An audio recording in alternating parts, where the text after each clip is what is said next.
Hi, everyone. I went live a little early, just a couple of minutes, just to make everything is okay. And I just realized my audio is muted. So let's raise that up and let me say hi to everybody. Hi, Carol. Hi, Meow. Good morning. Oh my goodness, excuse me. We made it to Friday, everybody. We made it to Friday. Oh, thank you, Carol, for adding in my Amazon storefront. I appreciate it.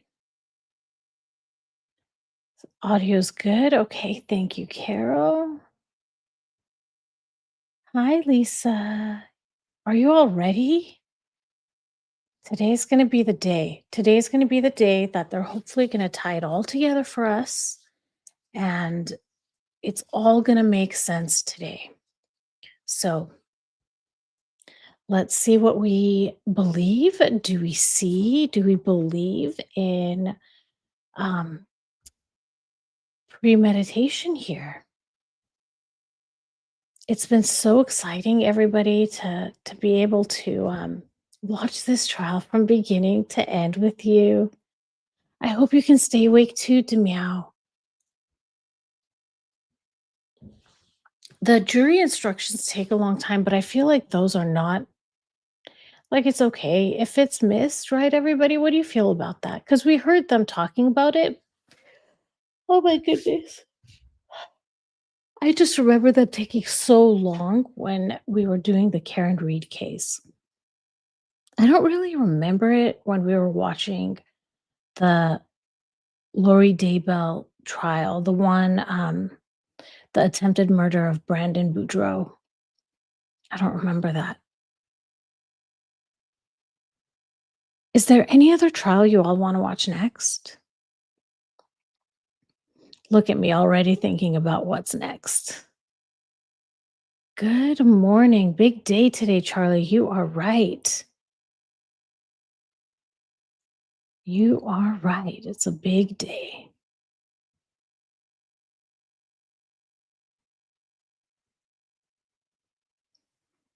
Yep, they said they were gonna start 15 minutes early today. That's why I wanted to start our live a little early.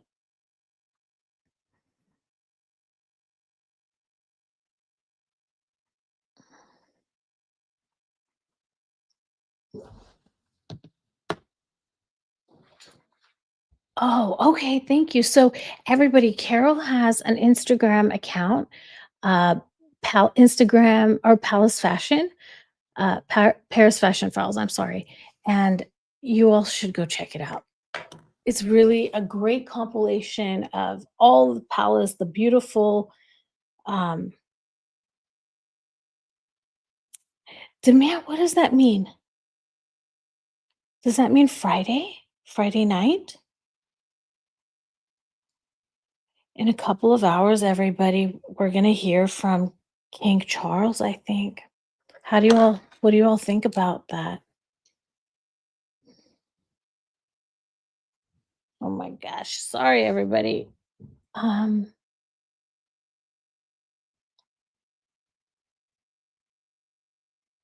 Friday afternoon drinks. Okay. Does the bow part mean drinks? So I'm assuming that means my drinks? I don't know. Oh, you you put the dashes. Okay, so Friday is, and I'm probably not gonna pronounce it right, but Vrij. Afternoon means me, and Bo is drinks. Bo Borel drinks. Got it. Yep, they're starting early. They promised us. They promised us they would. My lights are kind of washing me out this morning. Um, let's make sure I have audio. Oops. I have audio on here. I do. We're live. Okay, good. Good, good, good.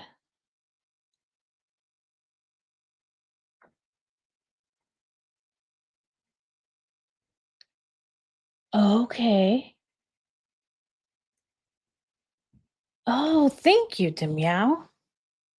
Good morning, Vibe. 8 GB time. Saw it on Royal Substack. Don't know what it is. It's something to do with, he wants to make a personal announcement. It has to do with cancer. And I think, I mean, he did it in conjunction with a cancer foundation. So a lot of people are speculating that this might be, um, I don't know. I don't know what type of news. But I'm just hoping it's, to bring awareness and it's for this cancer foundation. Some are saying that it was pre-recorded even, maybe. Good morning, oh Lemon and Kathy Lou. Oh, Lisa said Corey Richards' case starts in February. Poisoned her husband. Wow, poisoned her husband twice. Okay, we gotta look this up. We gotta look this up. I'm gonna look it up right now. Corey Richards trial. Utah. I think Utah may be easier to oh, she's pretty. She is pretty, it's unfortunate.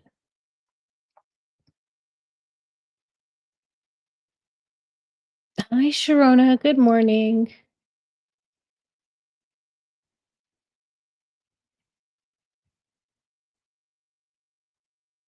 Yeah, I see it here. Corey Richards. Oh, it's the grief author. I was gonna say. Okay, yeah, even pretty girls can be. Yep. Okay, you guys, we need to do this Richards one. You're absolutely right, Lisa.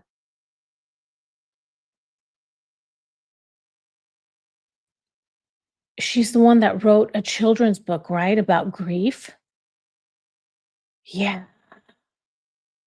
Yeah. Okay, everybody, this one's next. Let's see how okay, let's go to my trusted friend ChatGPT. Even though ChatGPT is wrong sometimes, um, when does the Corey Richards trial start? Are there any upcoming hearings? Let's find out. Yeah, that should be a good one, everybody. It's funny because I saw her face and I was like, "Isn't this the one that did the grief book?" But I didn't wanna say it. Wow.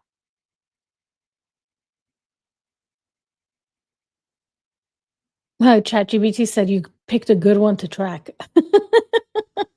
And this is why ChatGPT and I are so close. Always get compliments about my ideas from ChatGPT. Now, the problem is ChatGPT can be too supportive and give me false delusions of what might be a good idea. February 8th, Kathy Lou says is when it starts. And it still hasn't given me an answer. It just says it's a good one to track. Oh, here it says jury selection begins February 10. But again, ChatGPT is not always accurate. Um, Trial start February 23rd, running about 5 weeks, Monday through Thursday, aiming to wrap up by March 26, 2026. Upcoming hearings, pre-trial motions, but specific. Okay, so nothing. Okay, she has an initial appearance in a separate financial case December 5th. Well, that passed already. Okay, sometimes I have to tell ChatGPT, please go back and verify this information. It is December 12th.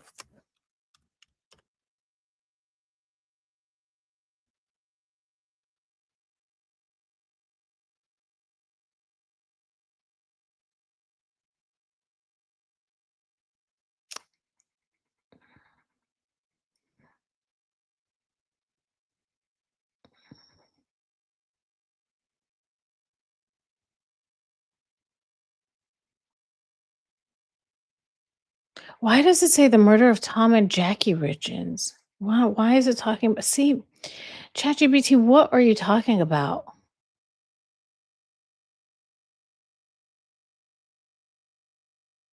Who are Tom and Jackie Richins? Hi, Angela.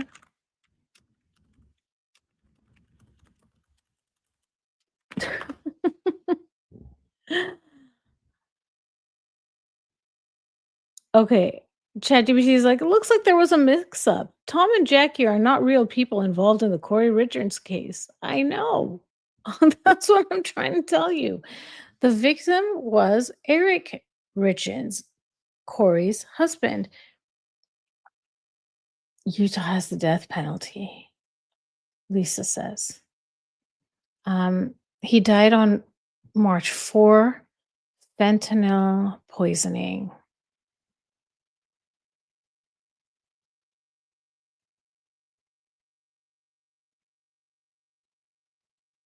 Other important names include Cody Wright, the alleged source of fentanyl, Detective Jeff Ryan, lead investigator,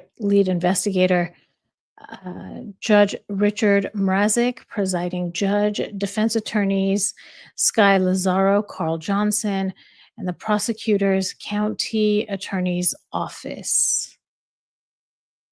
Yeah. Um,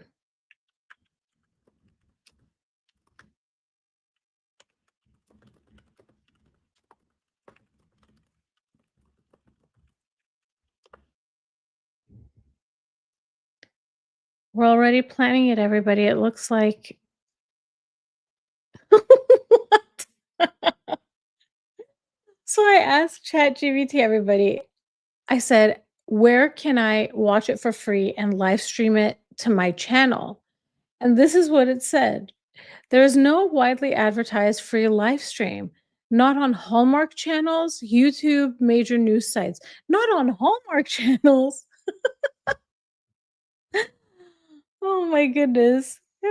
What are you saying, ChatGPT? What are you saying? See, sometimes ChatGPT gets to know you too well and tries to give you answers of things that you've asked before. And I've been asking about Hallmark movies because I'm trying to pick the next movie for um, the Christmas movie review. That's why sometimes when I get like a weird answer, I'm like, ChatGPT, please go back and do some research. I know you're trying to appease me, trying to answer me with things I've asked about before. Oh my goodness. Hi, baby grandma. Oh, today's a big day. Um, so it's today are the closing arguments. So this is wrapping up the case. Prosecution, yeah, ChatGPT needs coffee. Angela Kress said. Um, they're supposed to be 45 minutes long each, no more than 45 minutes long each, and it's supposed to start pretty soon. They had said they were gonna start court earlier today, 15 minutes earlier today. That's why I got on here so soon, but, we haven't seen anything yet. I imagine and Fridays are half days, so at the latest, it should be done in 3 to 4 hours, I would say, but I think well, we do have jury instructions. I do wanna say now, all of you that have watched trials before, how necessary do you think it is to watch the jury instructions?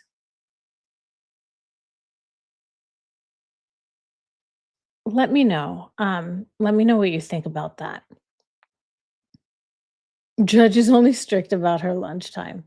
She's been a great judge, I have to tell you. She's been incredibly fair, I feel. She's given hints.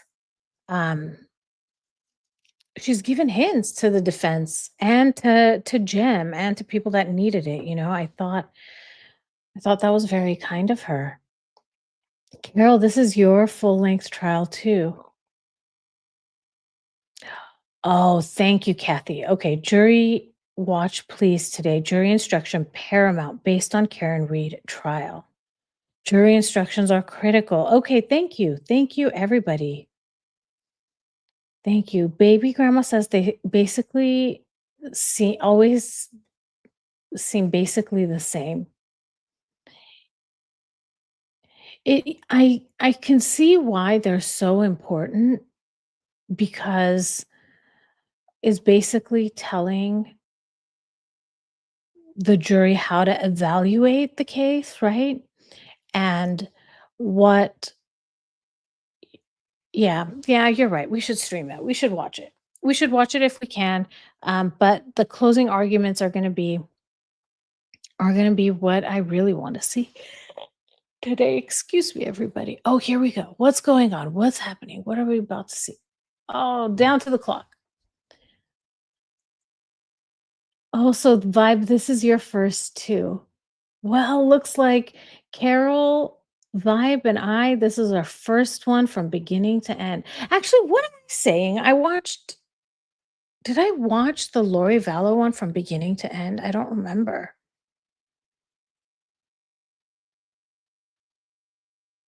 TMTB is like, here we go. Clock.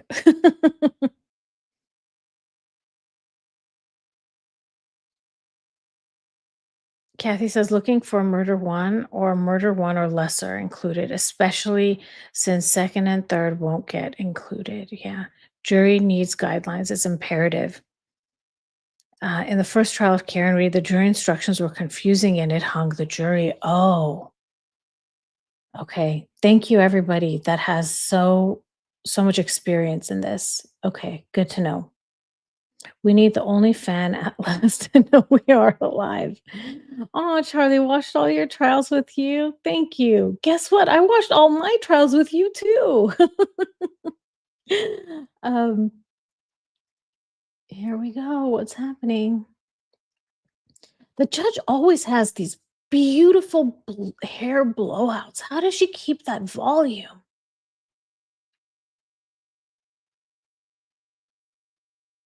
For the Commonwealth versus Brian Walsh, criminal indictment 2023-0091. Matter continues on jury trial. Counsel's present in court. Counsel starting with the Commonwealth. Kindly identify yourselves once again for the court and the record. Good morning, Your Honor. Greg Connor for the Commonwealth. Good morning, counsel. Good morning, Your Honor. Ann Yas for the Commonwealth. Good morning.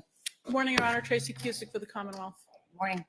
Good morning, Your Honor. Good morning, everyone. Kelly Porter on behalf of Mr. Walsh. Good morning. Good morning, Your Honor. Larry Tipton for Mr. Walsh. Good morning. We'll wait for Mr. Walsh, but while we're waiting, I'm just going to pass you out a couple of versions of something I want you to look at. I have a preference.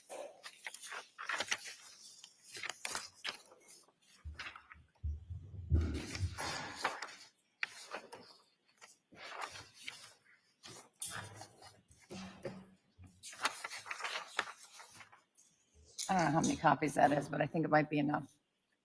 If we need more, I have more. And just put that to the side, counsel, until we get there.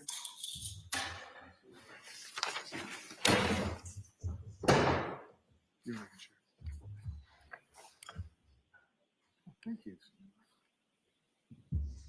All right. Good morning, Mr. Walsh.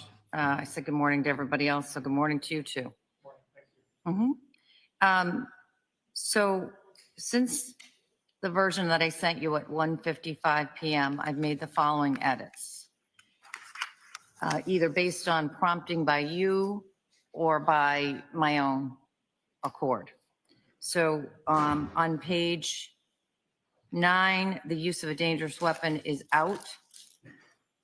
On page 17, the stipulation, separate instruction, I incorporated that into the evidence instruction. On page, it was on page 19. So what I did is I just added into page 19 some text. It's the second sentence. The evidence consists of the testimony of the witnesses, as you recall it. And then I just added in there the things that were marked as exhibits and the stipulation/agreements of the parties, rather than have it as a separate to-do. Just making it a little bit more streamlined. I edited out the last sentence of graphic photos.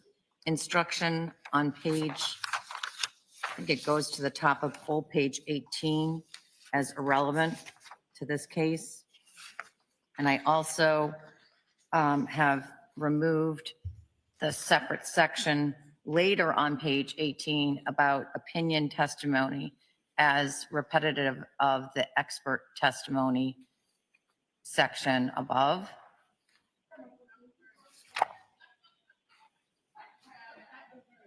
On page,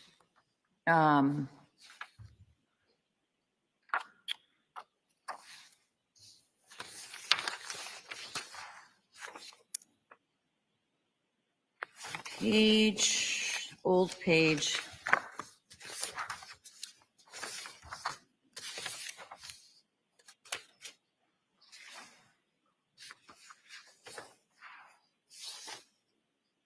Now I can't find it right away.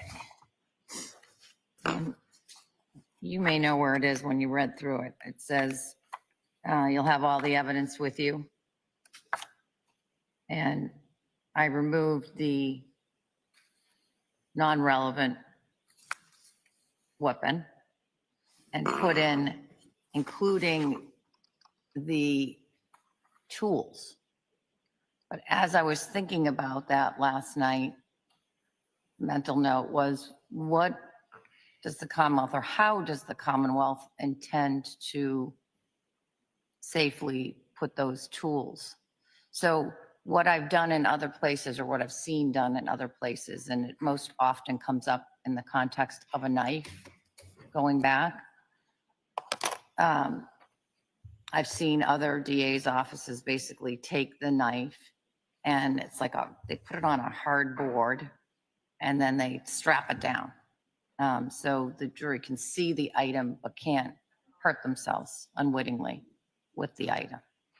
It seems that the same could be done of the tools in this case, if you have the capability to do that. I think I've seen that done in Middlesex, Plymouth. That's what that's how they sort of handle the issue. How are you planning on handling it? We're working on it this morning, though. Okay. So what I have in my mind, just so that, and I think law enforcement in the past has done it for the DA's office. So they may have the strapping mechanisms, but as long as I'm assured that they can go in safely to the jury deliberation room, either with a sheath cover on it, or preferably strapped down to a hard board, it seems to me that that would be a good approach. Anybody object to that?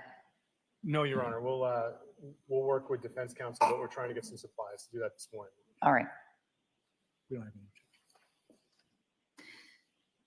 have any.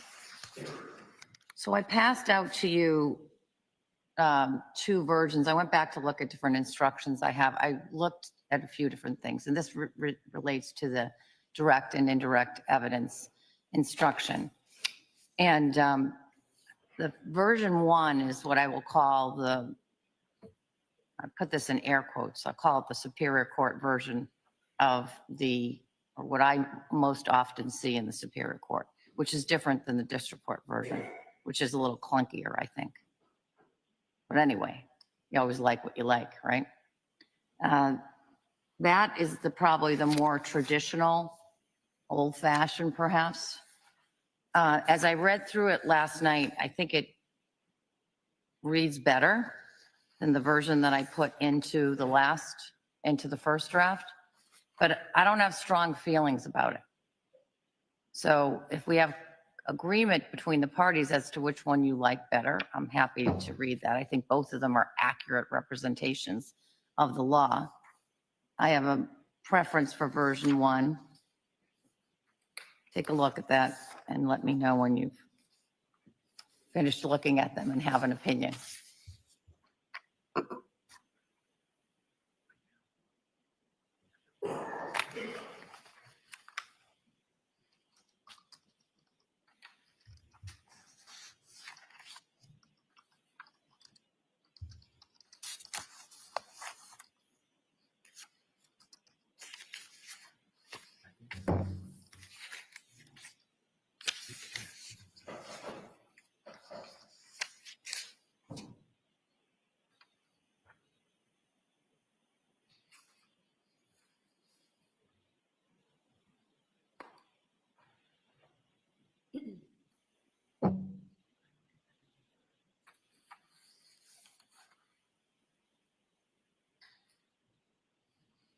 Your Honor, the Commonwealth doesn't take a position. Neither one seems Fine. comfortable. Normally, honestly, I don't spend a lot of time on this in most cases but this case is one that I spent a little more time on it. Yes, Attorney Porges. Your Honor, we're requesting version 2. So if no one else has a position, I'd ask the court to read that. All right, which is my version 1, I guess, right? It's the version that was in the instructions yesterday. I believe so. All right. Both are correct recitations of the law, so if you wish to draw from any of them, they're all good. And I'm not sure that they make a huge difference. All right. Any other edits to the draft instructions beyond those that I've just incorporated? Your Honor, on page 12 of the 155 instruction on reaching a verdict, I believe there's some references for each charge, and I would suggest that that might have been a carryover, the plural version. The 4-person, I have page 12, reaching a verdict, the third paragraph for each charge, for the charge, yep. and then has proved every element of the charge beyond a reasonable doubt, then you should find that Mr. Walsh is guilty of the charge or just is guilty.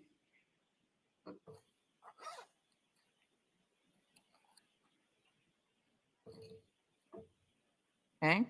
In the next paragraph, And same thing, particular? yes, Your Honor, particular, and then the on that charge.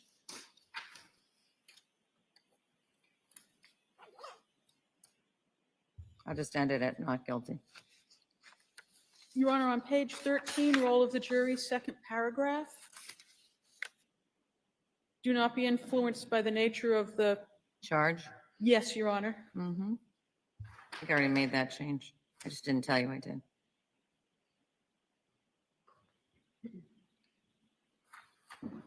Your Honor, on page 31, alternate jurors, I believe there's a reference to 3, and I believe it's 4. It is. I made that change later in the day too, and I didn't tell you about that either.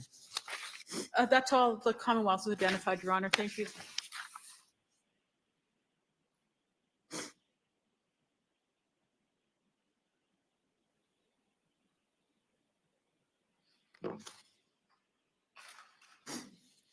Anything additional from the defense? No, Your Honor, content, except for the previous exceptions made.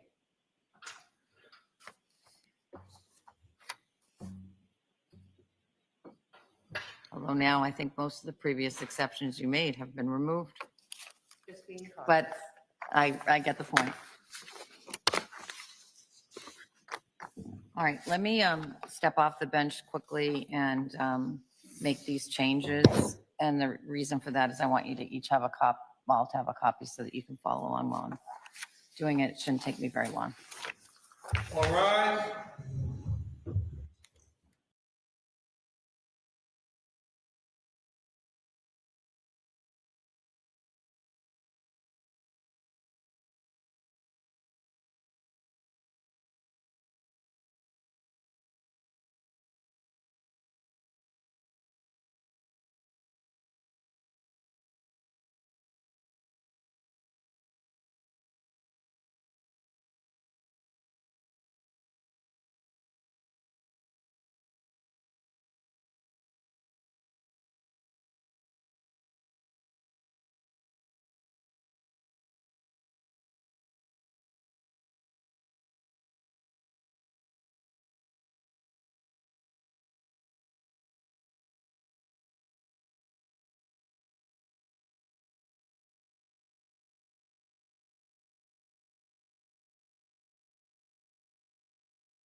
All right, everyone. Did I miss anything? I go to make coffee, I come back, and we're back at the clock. Oh, I left my light on. 1 second, everybody. There we go. Let's see. Sharona says, I wonder if the judge will give the jury the option to stay past the usual half-day schedule. There's a chance some of the jurors won't be able without prior notice. Okay, judge is updating instructions. Okay. Hi, Jenday. Look at all of us that are here bright and early. Oh my goodness.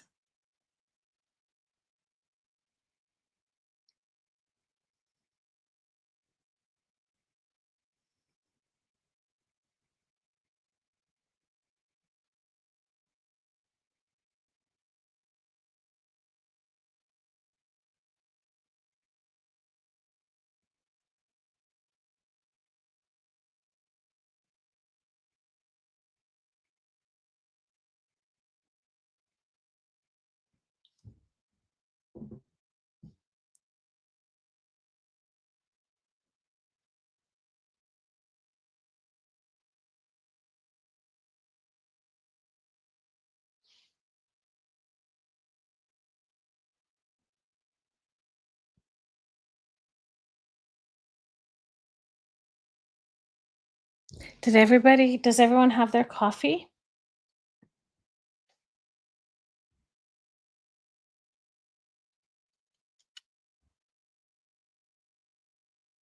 I hope you do. Yeah, I wonder how old it is too.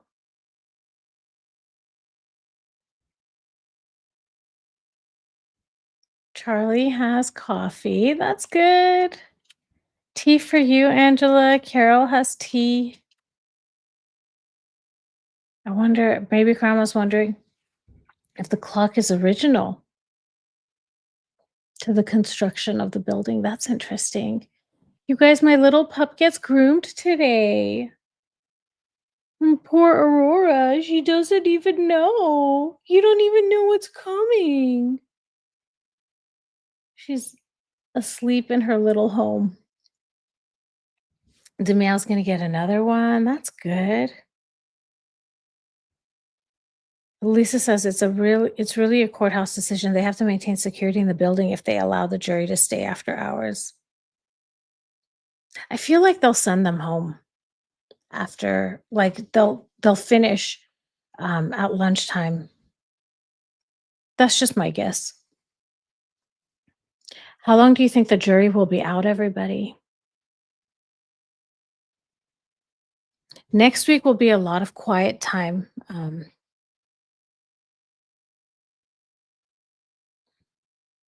Where does he wait? Excuse me. Let me clarify the question. So in Karen Reed's trial, she was staying at a hotel. She wasn't in jail. So when she had to wait for the jurors to come back, she could just go back to her hotel room, I think. What about Brian? He goes back to jail? Angela says, I think so too. They're expecting a snowstorm. Okay. Baby grandma says, how long does anyone think that deliberation will take? I've got a feeling that this jury's already made up their mind. Baby grandma, I want to say like 2 or 3 days. That's my guess. As much as I hate to say it, he goes back to jail to wait. Yeah. Demiel says, if there's a lot of quiet time next week, maybe we can share Christmas menus or recipes. I need inspiration. Demiel, I am the wrong person. I could try to facilitate, but that will be like the blind leading the blind. Charlie says, I think they have a special room in the courthouse for inmates. Okay. Carol says it all depends all the questions they have. Excuse me. I have to tell you though, everybody, I haven't seen I haven't seen a lot. Like maybe now when they tie it together, we might see more about the first degree and premeditation. The only thing I can think of, and let's chat about this. Let's talk about this because I think it's important. We haven't really talked about it. What evidence have we seen of premeditation? We've heard a lot of evidence about what happened post. What about premeditation? The only thing that really makes that for me is that he told his probation officer the week before that on that Saturday, January 1st, he was going to be driving his mom home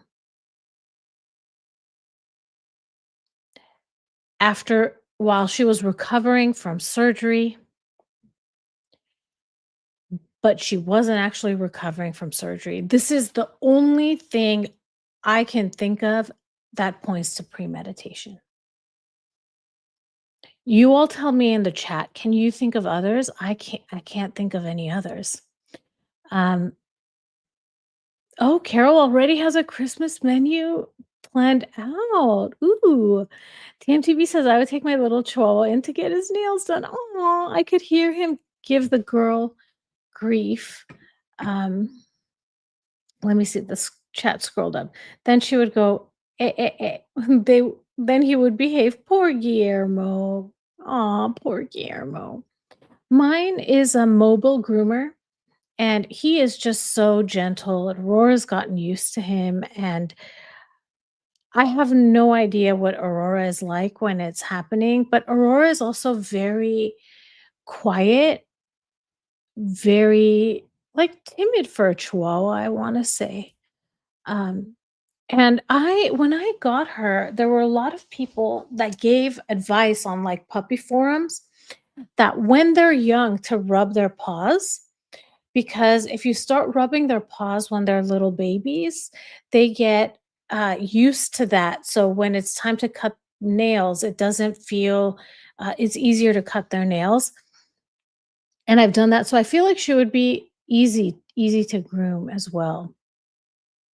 Grok tells me court lockup, holding cells inside the courthouse all day, every day of deliberation. No permission for date night. Yep, that one too. TMTB. Yeah, so it all comes down.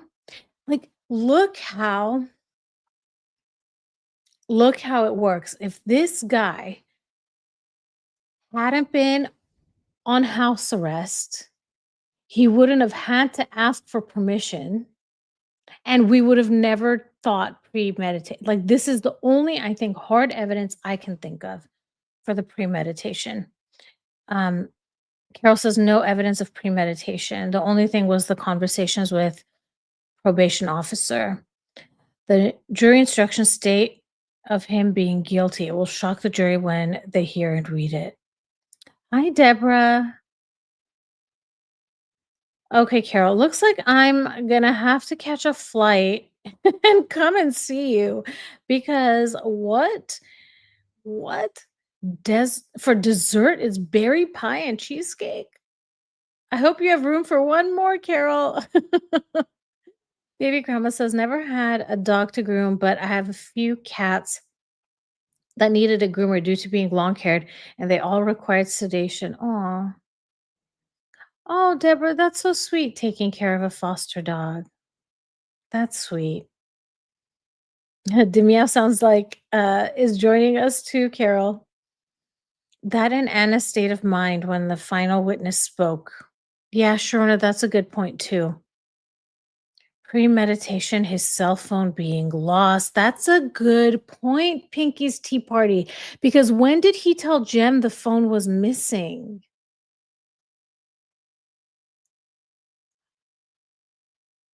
That was New Year's Eve before Jem left, right? TMDB says our Guillermo was super friendly. We took him to a 500 plus. Oh my gosh. I need to go to a Chihuahua parade. It was hysterical. Can I pet your dog? You can try. So much attitude and great costumes. Oh, I would love to take Aurora to that. How did he get out to buy all the cleaning stuff if he was on house arrest? So here's what he did, Angela. There were certain times every week that were, what's the word I'm looking for? That were reoccurring. And this including taking the children to school and picking them up. And his timeline for taking the children to school was 8 to 10:30 a.m. And for picking up the children, it was 3:30 to 6:30 p.m. And I don't understand why the big window to go pick up the kids and come home. And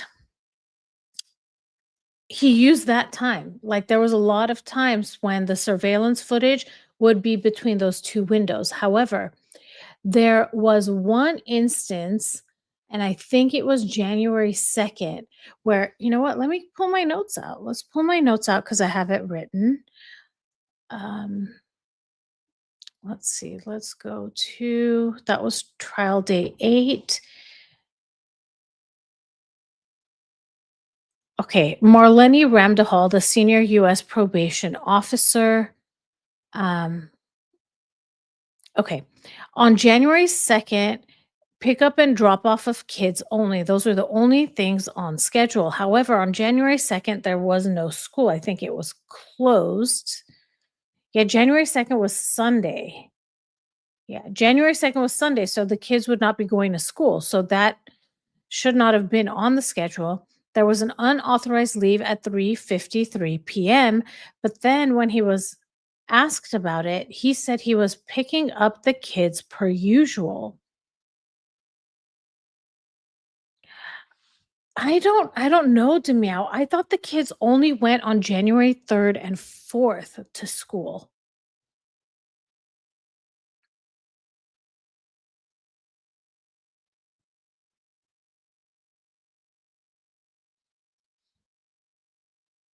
Oh, wow, Deborah, 85 dogs. That's beautiful.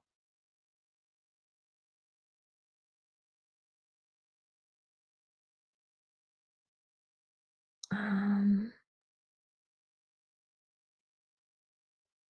January 2nd was a Monday, but it was closed. Thank you, Sharona. The kid is in one of the CCTV videos. Yeah, yeah. Thanks to Meow.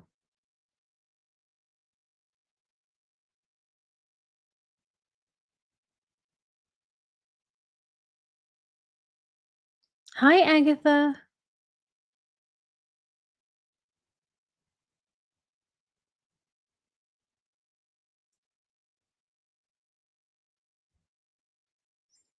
Hi, Grammy Bug. Hi, person I haven't seen before, but I'm not going to say your name because I don't know if that's supposed to be a bad word. Hi, 4547, I'll say. No, you have not missed it. We are, the judge is updating the jury instructions.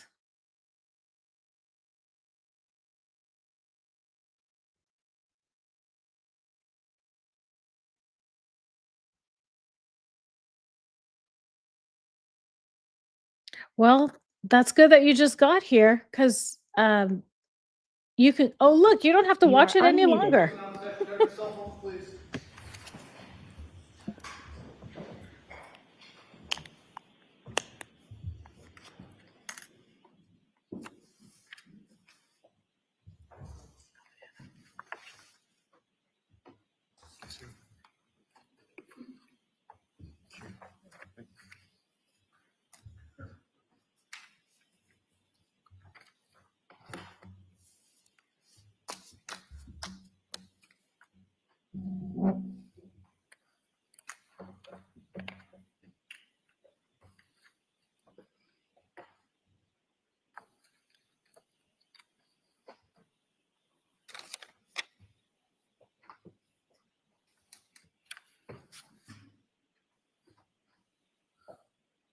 Everyone all set?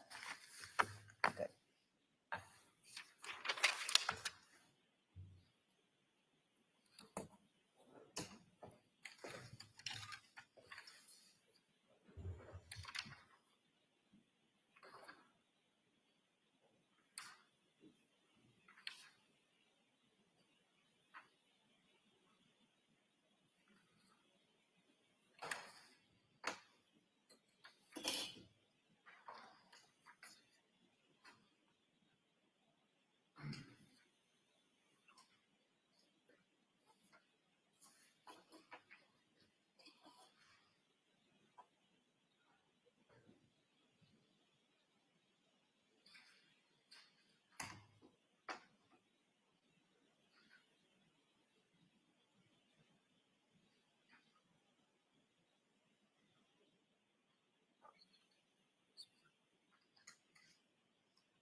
All rise, jurors entering.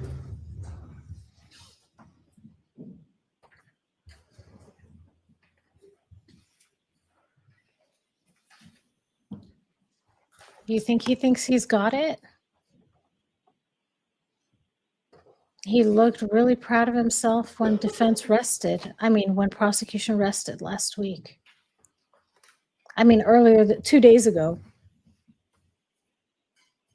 Hear ye, hear ye, hear ye. All persons having anything to do for the Honorable Justice Diane Frenier, Justice of the Norfolk Superior Court, Ron here, give your attendance and you shall be heard. Let's get a call of Massachusetts in this honorable court. Please be seated. Please turn off your cell phones. He looks confident, Grammy Bug says. Jurors, and welcome back to the House.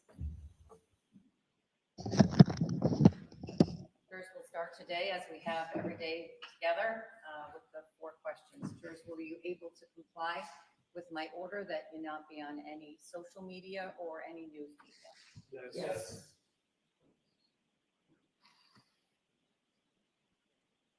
And were you able to comply with my order that you not do any research about this case? Yes.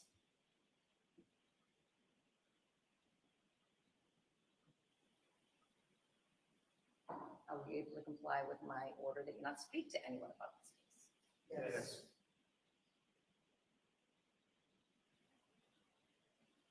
And you all still have open minds? Yes.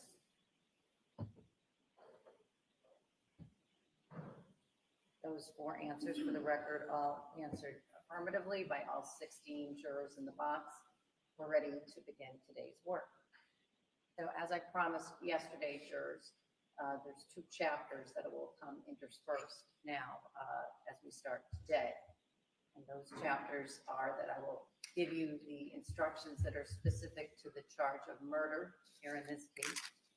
Then the parties will do their closing arguments.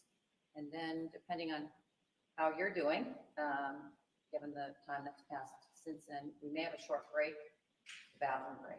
Then I'll come back and give you the more generalized instructions on the law. Deliberately break it into 2 chunks. It's more consumable for you that way.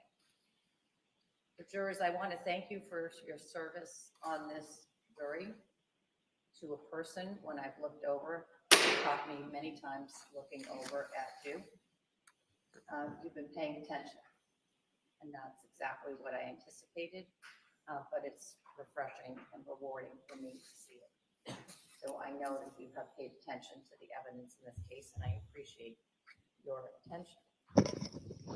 Your jury service in this case is a very important part of our democratic self-government. You are responsible to uphold the law and our principles of justice. That's what you promised to do at the start of this trial when you took an oath as a juror.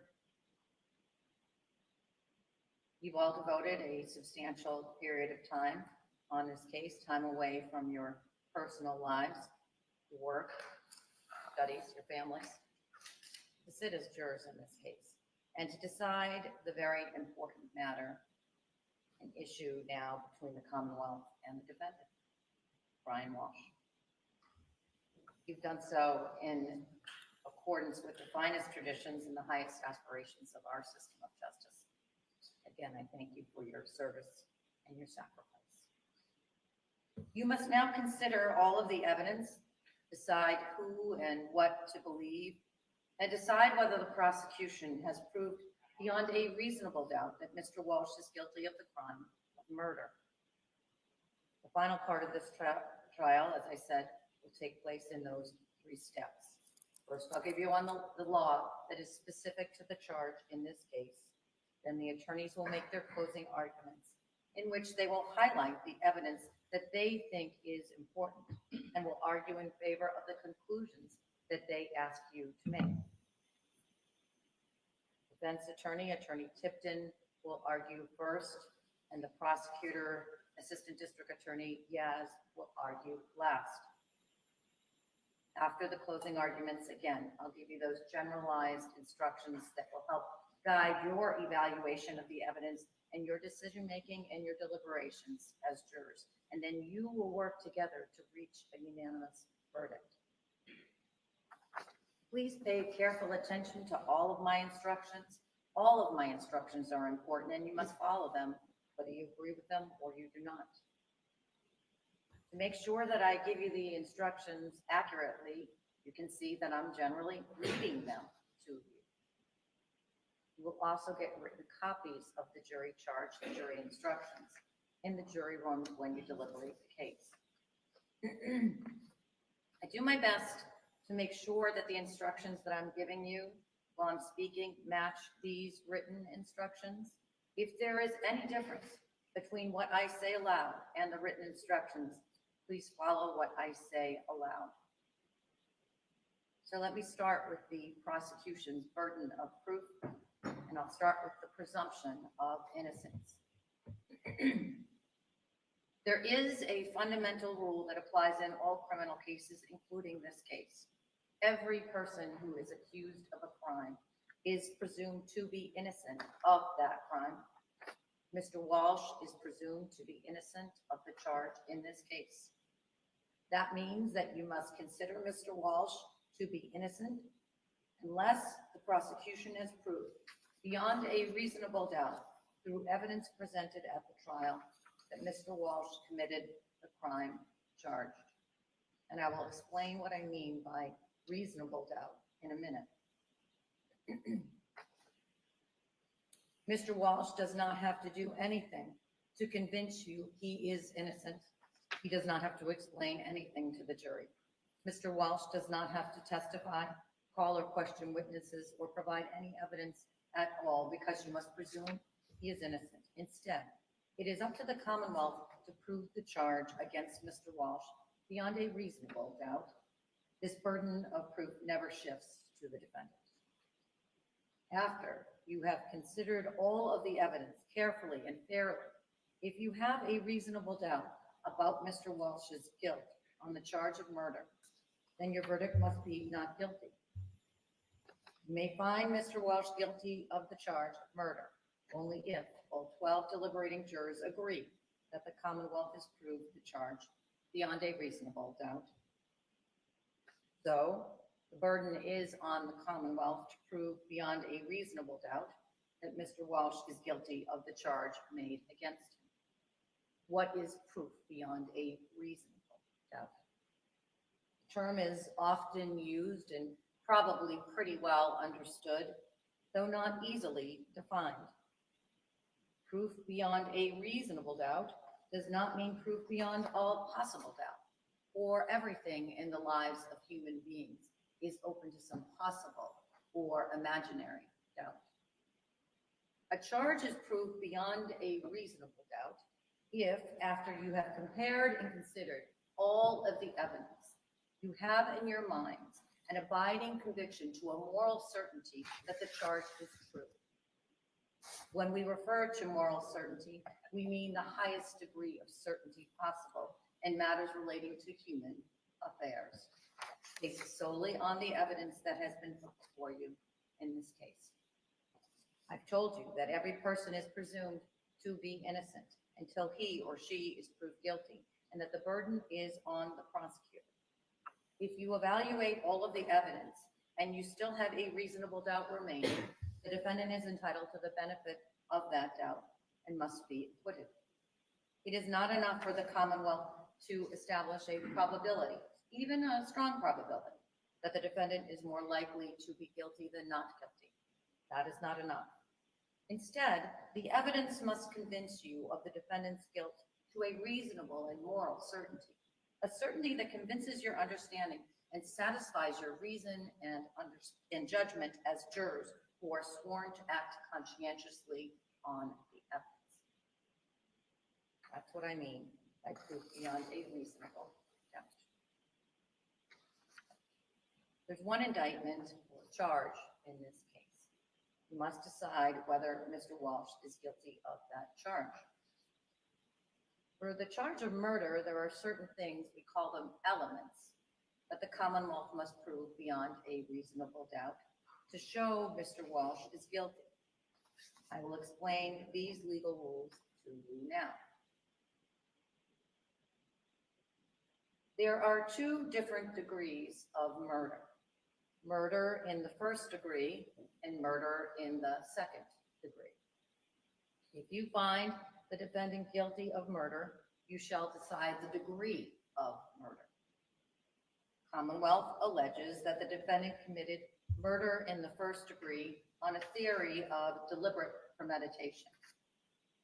To find the defendant guilty on this theory of murder, you must be unanimous. That is, all of the deliberating jurors must agree that the Commonwealth has met its burden of proving every element of this theory beyond a reasonable doubt. If you are unable to agree unanimously that the Commonwealth has met its burden to prove beyond a reasonable doubt this theory of first degree murder, you shall consider whether the Commonwealth has proved the defendant guilty beyond a reasonable doubt of murder in the second degree. I'll begin by instructing you now on the elements and the additional requirements for the proof of murder in the first degree with deliberate premeditation, and then I will next instruct you on murder in the second degree. Murder with deliberate premeditation. To prove the defendant guilty of murder in the first degree with deliberate premeditation, the Commonwealth must prove beyond a reasonable doubt the following three elements. First, that the defendant caused the death of Anna Walshe.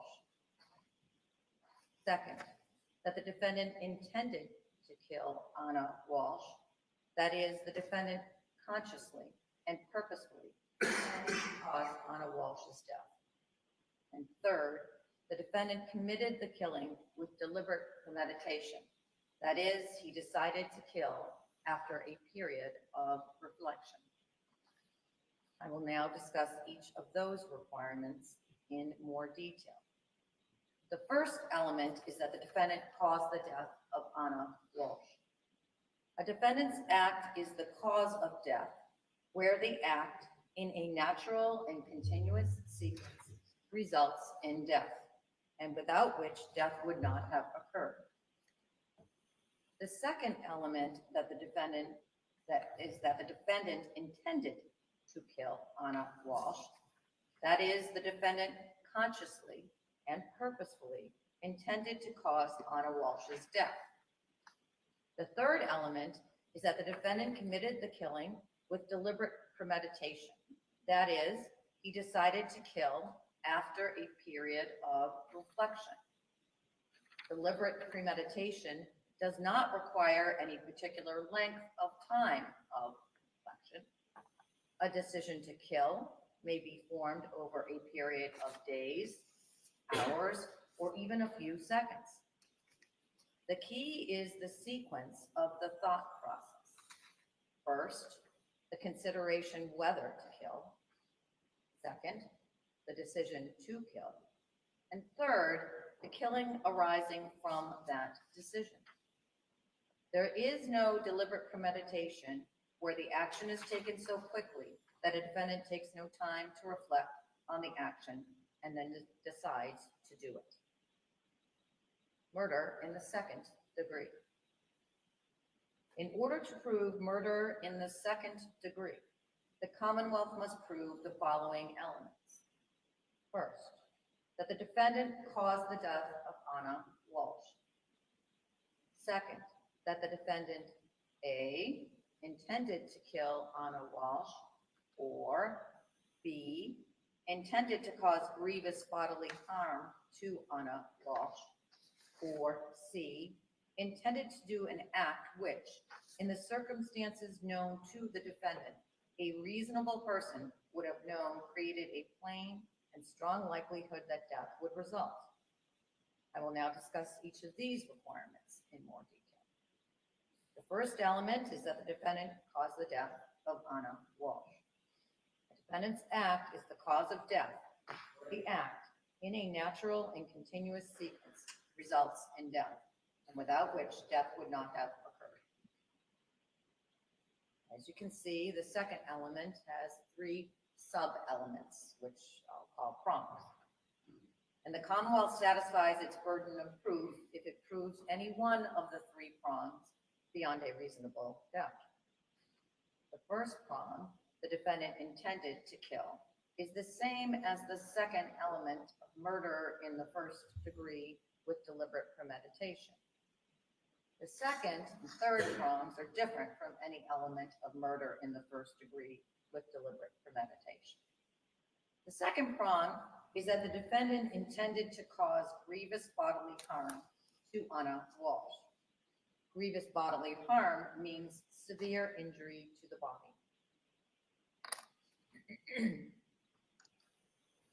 The third prong is that the defendant intended to do an act which, in the circumstances known to the defendant, a reasonable person would have known created a plain and strong likelihood that death would result. Let me help you understand how to analyze this third prong. You must first determine whether the defendant intended to perform the act that caused the victim's death. If you find that he intended to perform the act, you must then determine what the defendant himself actually knew about the relevant circumstances at the time he acted. Then you must determine whether, under the circumstances known to the defendant, a reasonable person would have known that the act intended by the defendant created a plain and strong likelihood that death would result.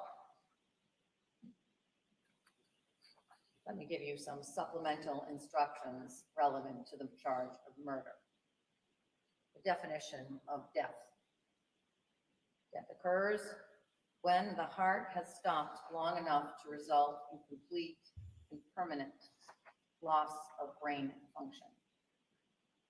This complete and permanent loss of brain function occurs when, in the opinion of a licensed physician based on ordinary and acceptable standards of medical practice, there's been a total and irreversible cessation of spontaneous brain functions, and further attempts at resuscitation or continued supportive maintenance would not be successful in restoring such function. Next, the jury's obligation on guilt or innocence. You've been instructed on two theories of homicide in this case: murder in the first degree and murder in the second degree. If the evidence convinces you beyond a reasonable doubt that the defendant is guilty of a criminal offense, you have a duty to find the defendant guilty of the most serious offense that the Commonwealth has proved beyond a reasonable doubt. If the evidence does not prove beyond a reasonable doubt that the defendant is guilty of any offense charged, you must find him not guilty.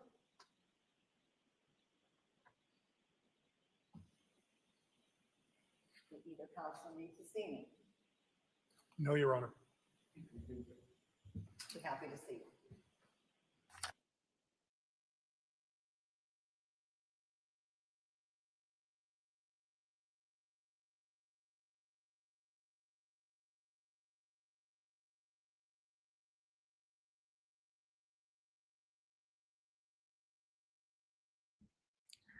All right, everyone.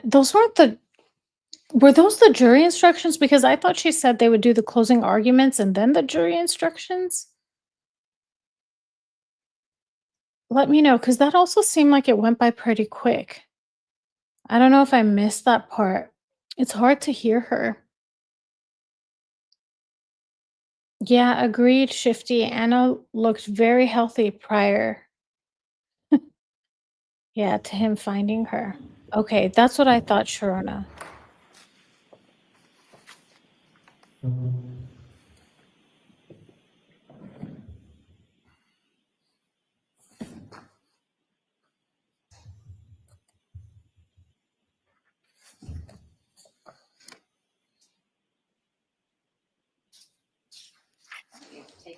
I know you haven't been sitting there that long, but you're going to go for a stretch now.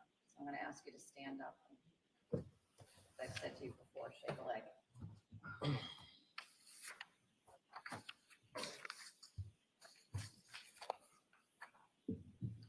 When you're ready, please be seated.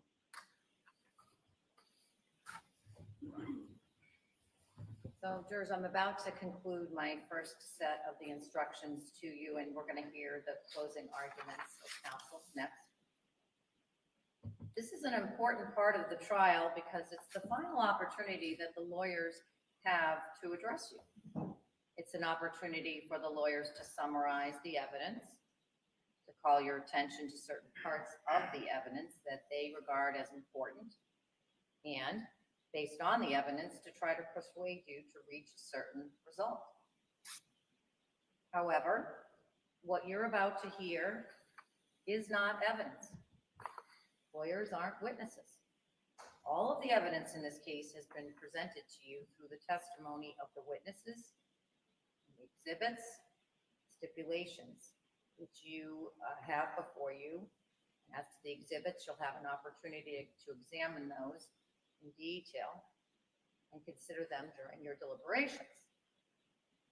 Our rules are designed to ensure that the parties receive a fair trial, and they therefore prohibit the attorneys from making certain types of arguments in an effort to persuade you to reach a certain result or to favor or discredit either party.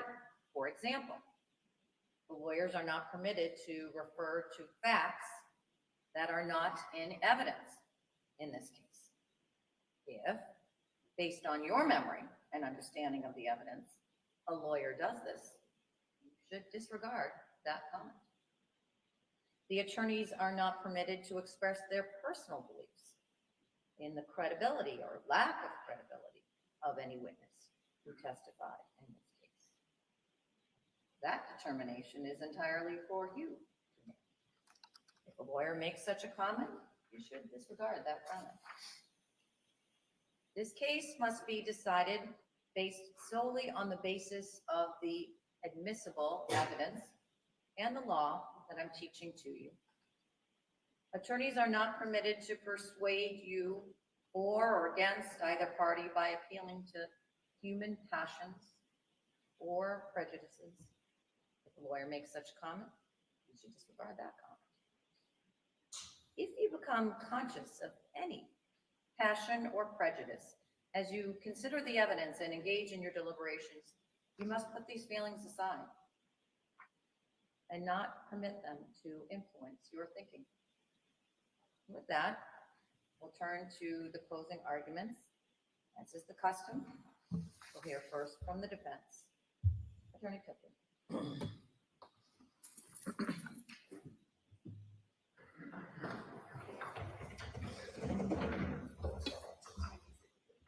Here we go, everybody.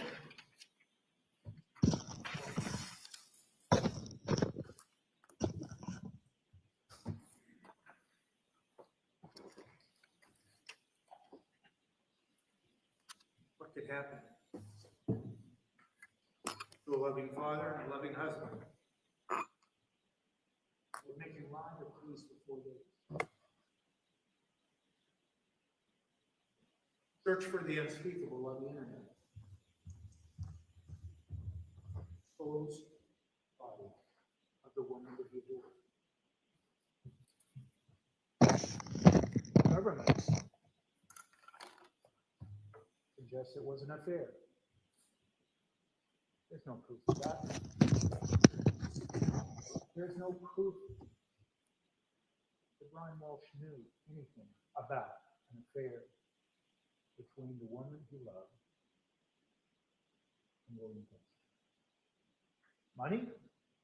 Second reason that the government suggests, family money? Money that the family had worked together for years and continued to talk about in text messages and the sales of property, trying to protect the assets for the benefit of the whole family and the future of their 3 children. A motive? There's no motive.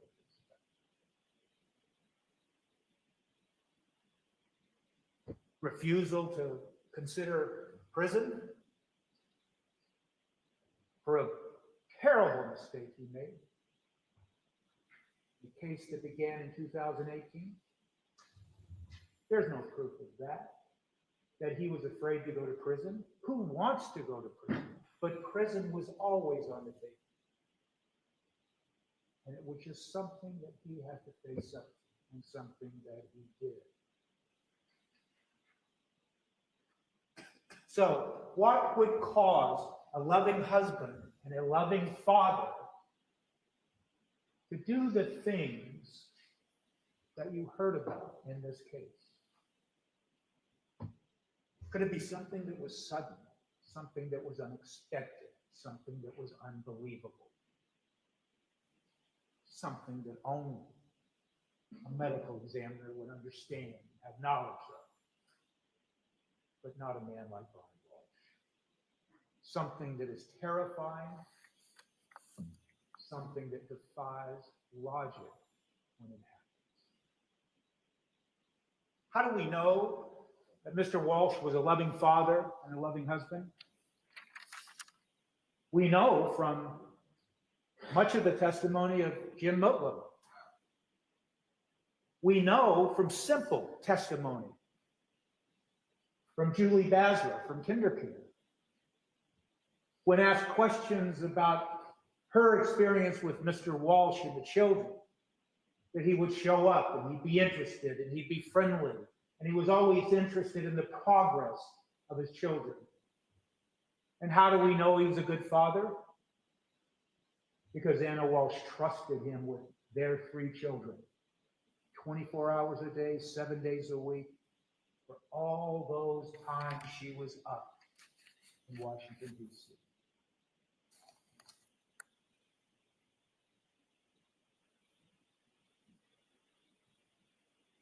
The unthinkable happens. It happens in a variety of ways. And the Commonwealth must prove to you beyond a reasonable doubt that a homicide occurred, that a killing occurred. Nothing proves that beyond a reasonable doubt on the facts and circumstances and the evidence given to you. There's evidence that he lied to the police. There's evidence that he searched the internet. There's evidence that he disposed of a body. But there is no proof in all of the evidence that you have heard and been presented that he ever once thought about harming the woman he loved. That he ever thought about harming the woman he loved. That he ever planned to harm. That he ever intended to harm. So, when we talk about the evidence of the affair, when we talk about evidence of financial concerns, when we talk about evidence of being ready to go to prison, those are the motives that the Commonwealth needs to prove to you to support any notion that a loving husband and a loving father would kill his wife. And the evidence suggests there was no motive at all. And without a motive, without a reason that is based on facts and circumstances, logic and understanding, without that, you have a sudden and unexpected event that results in confusion, panic, and fear.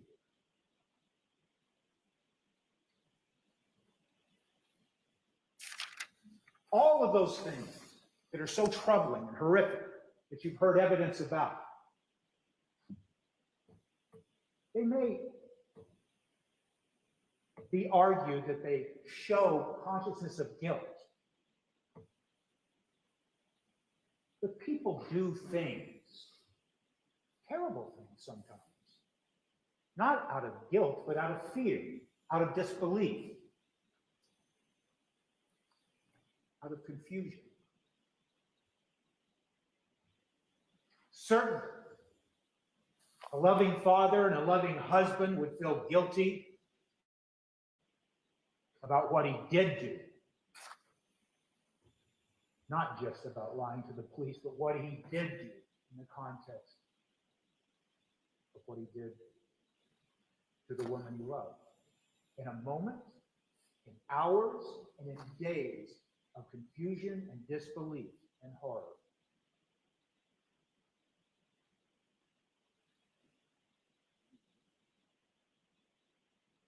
But that feeling of guilt had nothing to do with the killing, because he never killed Anna Walshe. You will hear arguments, but you've seen the evidence that might evoke emotion. Who wouldn't feel emotional in what you've heard, what you've seen? But your obligation, and I don't mean to sound like I'm lecturing you at all. Her Honor will instruct you on the law, and that is not my province, but you cannot base your verdict on sympathy for Anna Walshe. You can't base your verdict on anger to what Mr. Walshe did.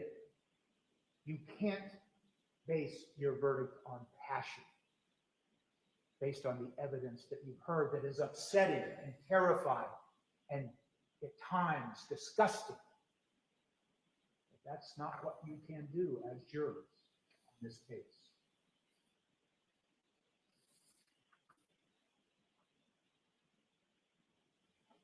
At the beginning of this case, when you were sworn as jurors, you might not recall it, but the clerk of this court read you some words. To this indictment, the defendant pleads not guilty. Places himself before this country which you are. The obligation that you have accepted in this case is unlike perhaps any obligation that you've ever accepted in your life. Perhaps. That's for you to judge. But your obligation requires that without passion and without anger and without sympathy, that you assess the facts as troubling as they are, and at times as horrific as they are, and make your verdict rest on the evidence, and nothing less and nothing more.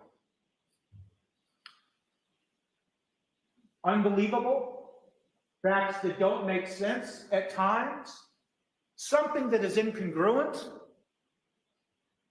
An example of that is the end of Mr. Jim Mutlow's testimony, where for almost an hour, he talked beautifully about the love between these two people, that he talked glowingly about Mr. Walshe. And then toward the end of his examination, he wanted to say something about now he was thinking there might have been some kind of problem, and reflect upon the evidence that he gave of a phone call he had with Mr. Walshe on the 4th, when the conversation was confusing to Mr. Mutlow, confusing where he kept asking what could have happened that would result in Anna Walshe leaving. The lie that Mr. Walshe was telling people out of fear that no one was going to believe him about what happened, so he lied. But consider the way that Mr. Mutlow had a terrible time trying to understand that. And why? Because he knew both of them. Because what he was thinking, why would Anna Walshe leave? They love each other. I know them both. It makes no sense. And that is what happens when something happens that is totally confusing. You just can't believe it. And you seek answers. You yearn for answers that make sense of something. And when something sudden and unexpected happens, something tragic, your ability to come to terms with it when it's such a dynamic, such a tragedy. You change. You change.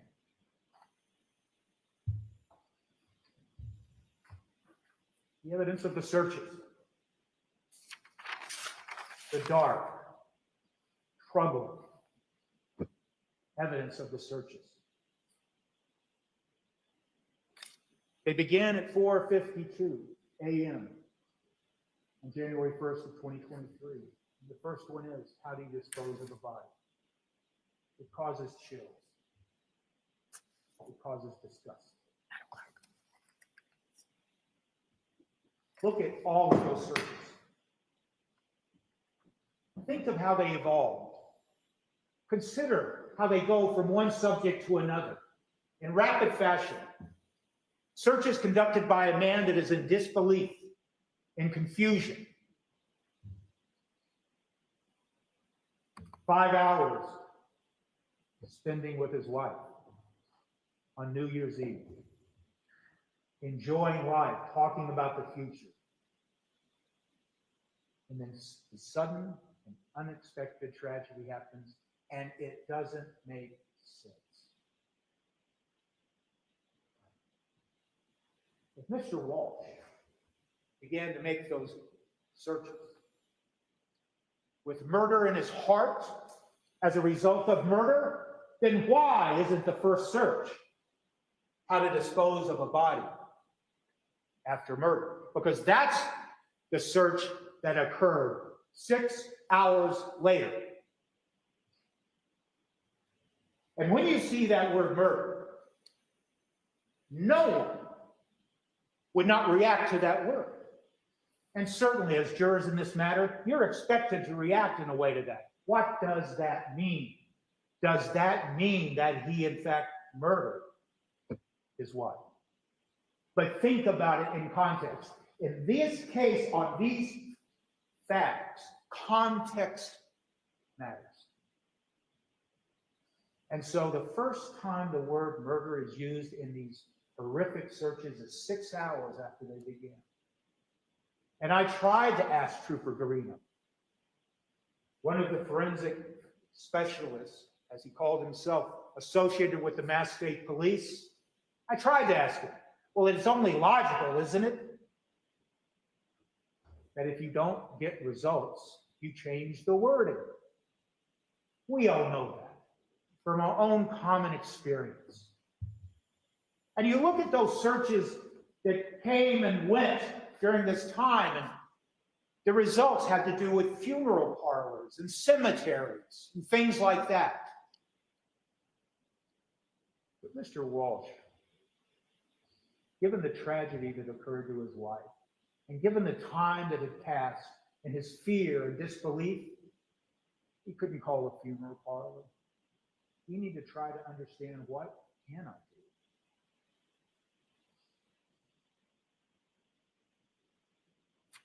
Then the searches become darker. They become more upsetting.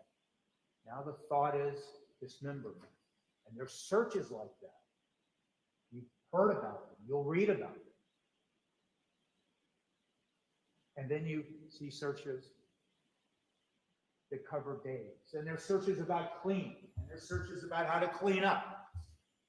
You'll read them. And even though they don't talk about murder, they are equally upsetting, because you're thinking, as jurors in this case, he's thinking about cleaning up the basement. He's thinking about how you clean a concrete floor.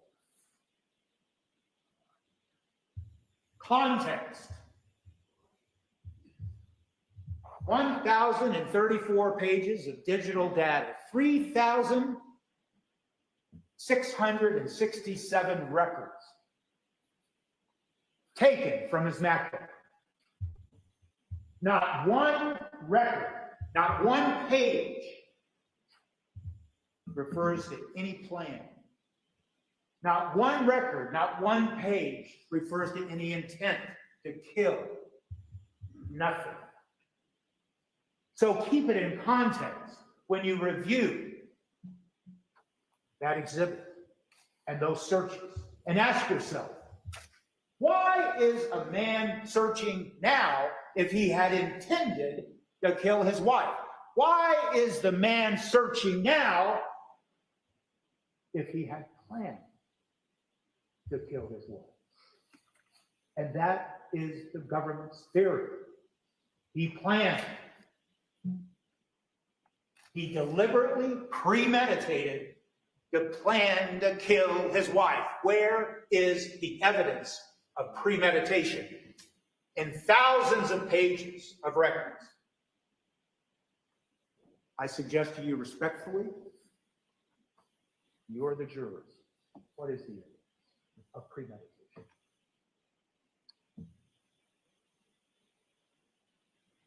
There's evidence of a knife. There's evidence of a knife that is seen in a kitchen cabinet. Could I please have exhibit 201?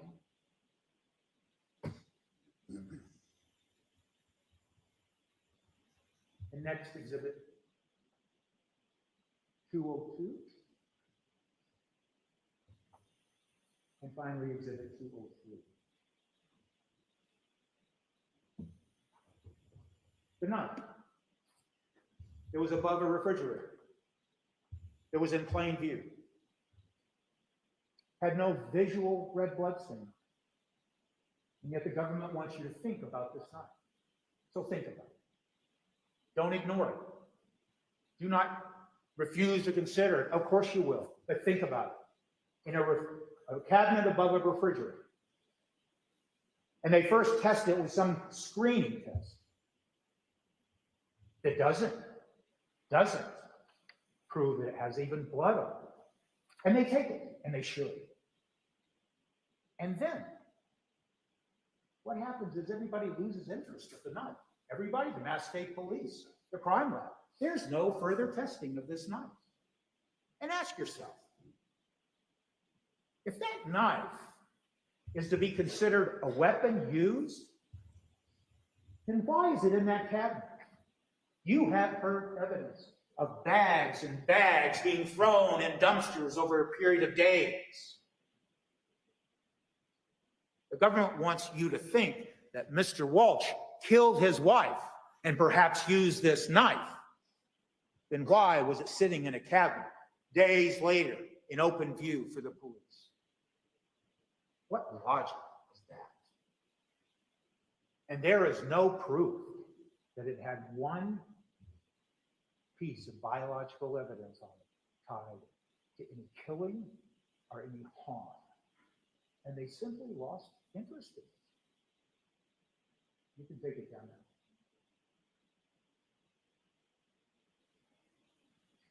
now. Digital data, talked about that briefly, but there is nothing in that data, all of that data. And we're talking about text messages.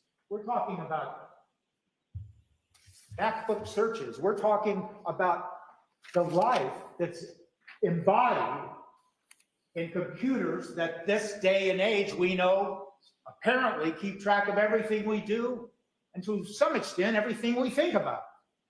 Because that's how the government is using that data.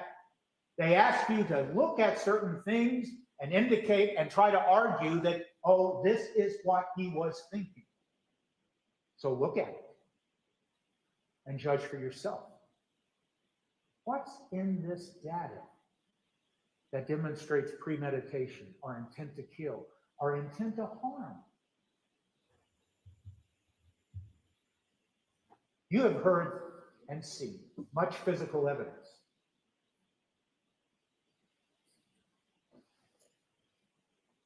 You've seen pictures of gray slippers with blood on. You've seen pictures of all kinds of physical evidence. And if the argument is made by the government, something about a dark gray slipper with blood on it indicates that a murder happened because, listen to the argument, of course you will. But a theory, an opinion, does not make it true. And to suggest something like, the evidence shows that Mr. Walshe went and bought a Tyvek suit, and maybe there's just not enough blood on the Tyvek suit to satisfy the Commonwealth. And so they suggest that some killing happened.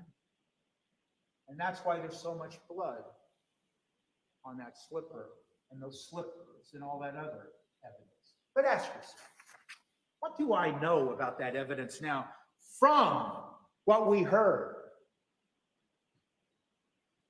Every piece of evidence was put into a bag that then was put into a compactor eventually and was pressed together and then found. And you will see all of this evidence of when they pulled it out of dumpsters and unloaded the bags, and they first put it on damp ground without any paper below it, without any tarp below it. And you heard from no less than 3 witnesses. Mr. Gould from the Mass State Police Crime Lab, Mr. Sheehan from the Mass State Police Crime Lab, and Ms. Salim from the DNA unit. They all consistently said cross-contamination or transfer. They use different terms, but they all agreed. So the evidence, the physical aspect of the evidence, the thing you see in the photographs, the thing you see now, if you open up one of the bags and take things out, is not representative, or may not be representative of how it looked before. And you must consider that. So when the government makes an argument based on the state of the physical evidence as it appears now, ask yourself, maybe that makes sense, but maybe there's another way of thinking about it. And why is that important to your deliberations? Because you are allowed to rely on what's called circumstantial evidence. You're allowed to rely on inferences. And Her Honor will instruct you on that. I will not. But whatever reason and basis you have for making your choice and determining your decision must be reasonable. And if you, as jurors, talking amongst yourselves, find that some of your fellow jurors say, well, I think maybe it means this, and I believe this, and your other jurors, fellow jurors, say, I think this, and I believe this, you'll all consider it. But if you don't agree, then you have to ask yourself, is that inference reasonable? Is that circumstantial evidence built upon inference? Is that reasonable? And can I use that? And should I use that to try to reach a verdict under a standard of reasonable doubt or moral certainty?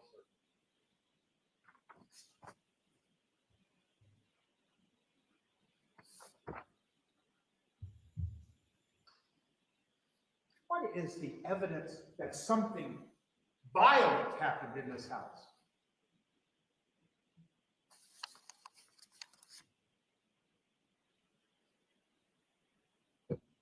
I went through every room as best I could with Mr. Sheehan. There was nothing found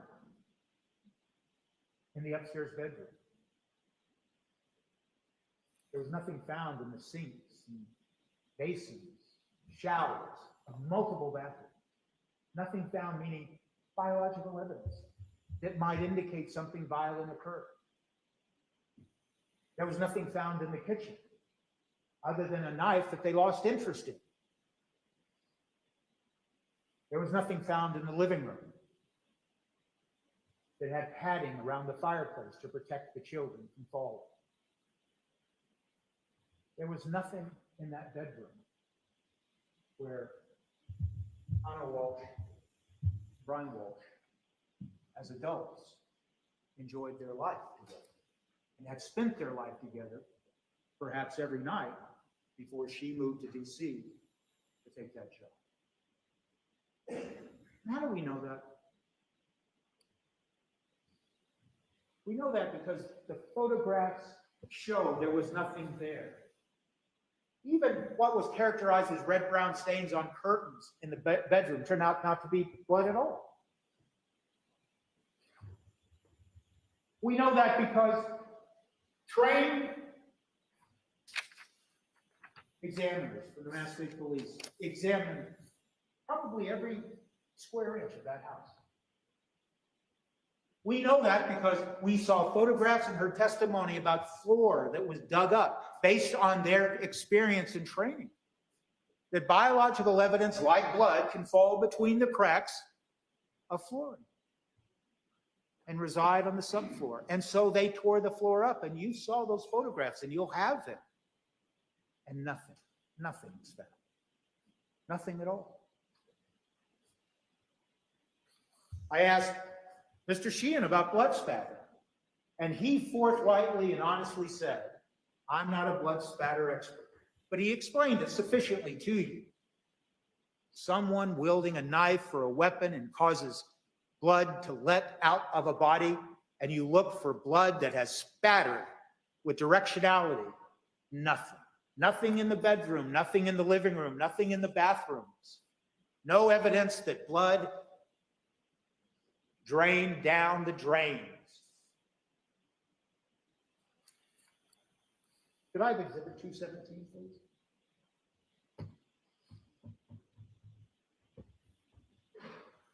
That test that I asked Mr. Sheehan about, the Serotek Hem test, that checks for hemoglobin, for blood, that test, he agreed, can detect blood at the sensitivity of 20 nanograms per milliliter. 20 nanograms. A nanogram, as he agreed, 1/1000th of a gram. Think of how minuscule that is. And they used that all over the house. And so the government elicited questions and answers from many of their state police, the 10 or 20. They didn't call everybody. That's up to them. But apparently there was no need to, because 10 people or more, as Mr. Sheehan had described to you, he was estimating. He was trying to be as honest as he could and credible, and he was. 10 people pouring over that house all day on January 8th. 10 more people or more pouring over that house on January 9th with their tools and their experience, and they don't find anything except multiple bloodstains where? In the basement. In the basement. On the concrete floor. Ask yourself, when you heard testimony that Mr. Walsh attempted to clean, and so therefore they couldn't find evidence in the other parts of the house because he cleaned it. Well, ask yourself, wait a minute. Is that logical to suggest that he cleaned the bedroom up so well nobody could find a thing? He cleaned the living room up where the rug may have been, and they couldn't find anything. Well, then you see those searches where he searches specifically for how to clean concrete. So you might infer, and it might be a reasonable inference, that he attempted to clean that concrete floor. And yet, what was found on the concrete floor? Multiple red-brown stains that turned out to be blood, and in some instances, we can all agree, based on the testimony of Ms. Sling, the profile, those blood drops matched the profile of Anna Walsh. So to suggest that Mr. Walsh did everything he could to clean the basement concrete floor with hydrogen peroxide and mops and cleaning fluids, only to have blood found on the floor, defies a reasonable inference that he was able to clean any part of that house sufficiently to avoid detection. And why is that important? Because nothing violent happened in that house. And that's why there is no biological or blood evidence anywhere in that house.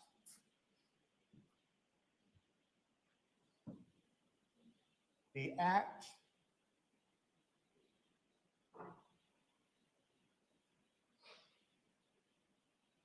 of trying to hide the body of his wife and the blood evidence that is seen on that carpet.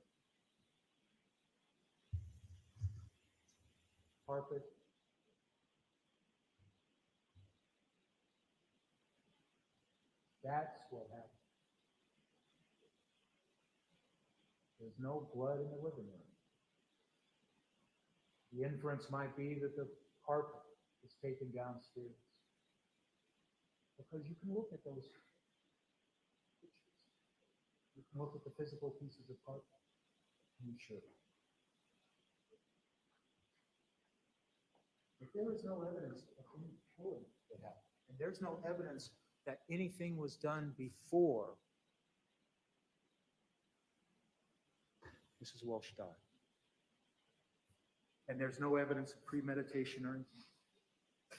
There is evidence of lying and disposing of the body.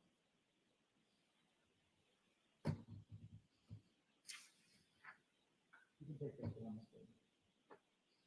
So now we look at the evidence, and I'm just going to characterize it. Some of the evidence that the Commonwealth has presented to you, and there is no question that their obligation is to present to you evidence. But I just ask you to think about, in some cases, how that evidence was presented to you. And I'm going to use a phrase that may or may not be entirely accurate, but it's cherry picking. It's looking at thousands of points of data and asking you to think about it, but not telling you why you should think about it. And what am I talking about specifically? And I'll give you some examples. We already talked about the hole in the ceiling, but let's talk about it a minute. They kept talking to you about that hole in the bedroom ceiling as if it was of some significance. And yet you recall the testimony of Mr. Sheehan. I didn't see anything significant about it. It looked like somebody might have fallen through the ceiling. And there's nothing significant about the pieces that Mr. Walshe had stored in the cabinet in that same bedroom. I asked Mr. Sheehan about that. I didn't see anything significant about that. Yet you kept being given that evidence. And then as the evidence developed, for some reason, there's Mr. Murphy. And it came out in evidence that Mr. Murphy had in fact contacted Mr. Walshe because there was a promotion going on. It wasn't that Mr. Walshe said, hey, come and fix this hole, this suspicious hole. No, he was contacted. And he didn't respond right away, but then he did. And for some reason, they keep insisting that that hole is of some significance, but they don't tell you why. They just give it to you. They do the same thing with the searches. Remember when Trooper Keefe was sitting right here and he's asked to look through those thousands of, 250 pages of the search history from the iPhone Mini 13, the phone that belonged to Mr. Walshe, and he's asked to look at it and says, do you see searches there to go to the MGM? Yes, I do. Nothing else. No explanation why that is significant, why it's important to try to determine if a man committed premeditated murder. You're just throwing out pieces of evidence. Why? Why were you given? Why was Trooper Keefe asked to tell you about a song, a partial song title? And when you go over that evidence, look through there if you choose to, and I will encourage you to do that. And you see song after song and movie title after movie title. Why is it that the government throws that at you and says, think about this? For what reason? And then they present to you through Trooper Garino something about a porn movie. I'll just take this opportunity right now to apologize to each and every one of you for some of the questions I asked. But it just didn't make sense that you would take that type of evidence and suggest that it has anything to do with determining whether someone committed deliberate, premeditated murder because there's a word in the title of a movie. And that's what I'm talking about, the quality of some of the evidence here thrown at you as if it means something, that it's significant, and yet here you are being asked to determine if someone, Mr. Walsh, committed premeditated murder with a specific intent to kill the woman he loved.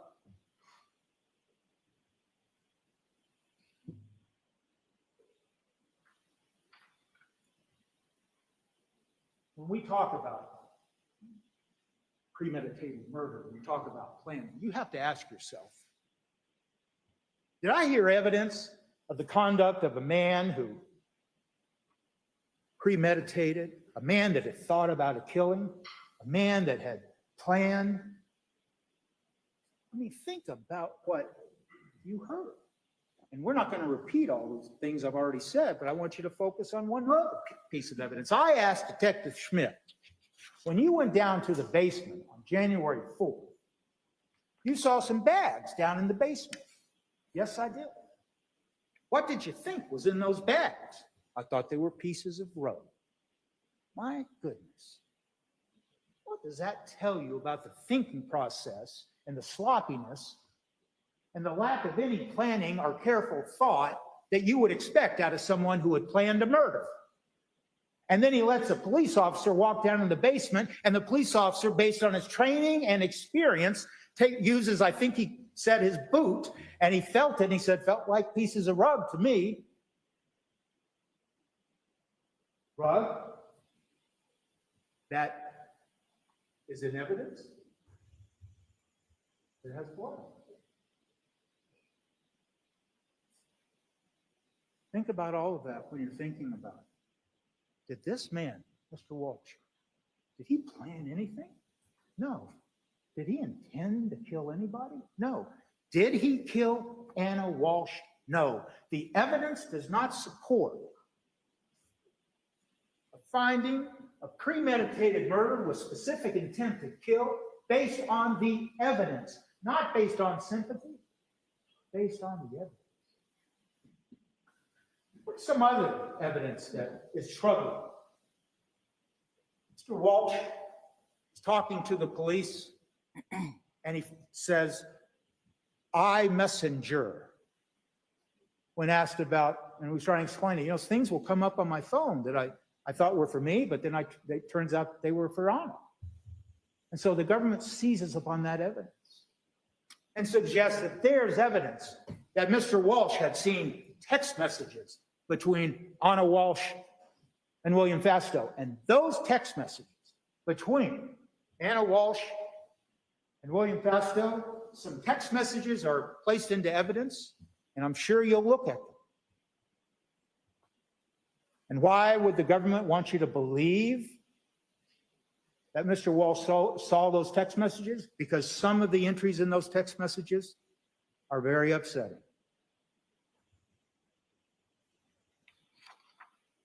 They may very well enrage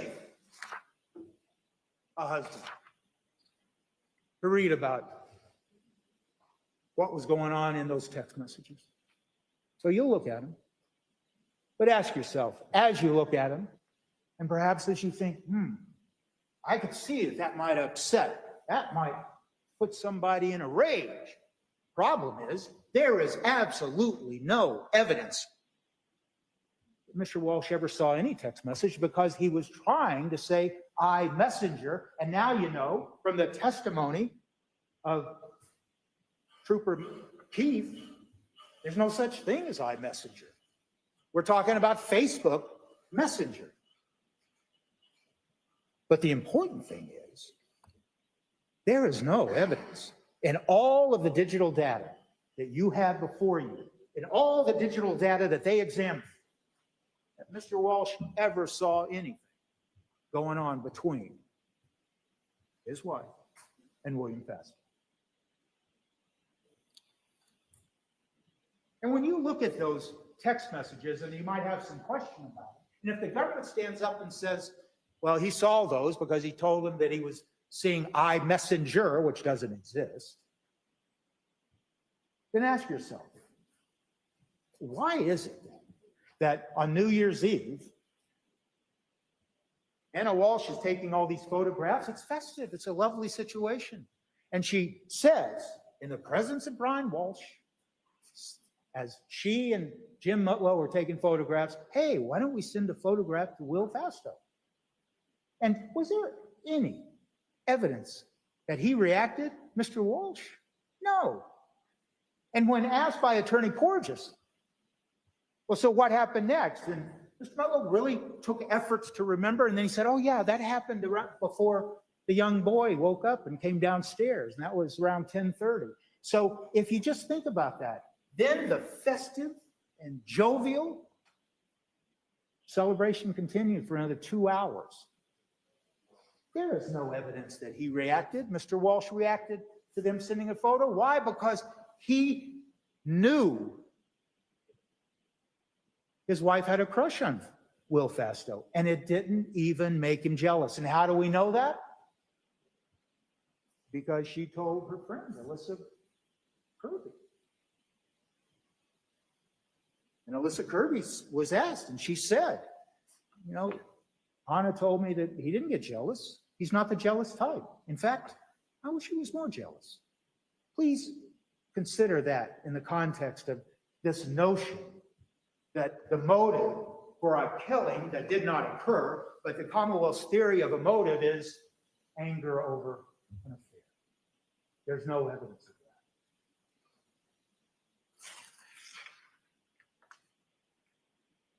that. Dr. Atkinson told you.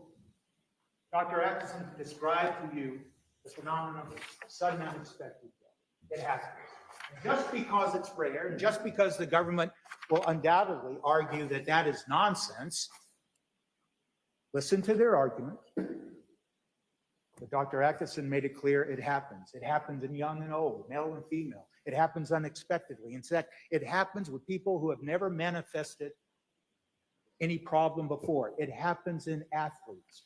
And how do we know that it's not absurd, even though it might be rare? How do we know it is an important aspect of what happens to people? Because the laws of this state mandate that the office, the chief medical examiner, get information from doctors, police officers, nurses, when there is a sudden death, when someone is otherwise healthy.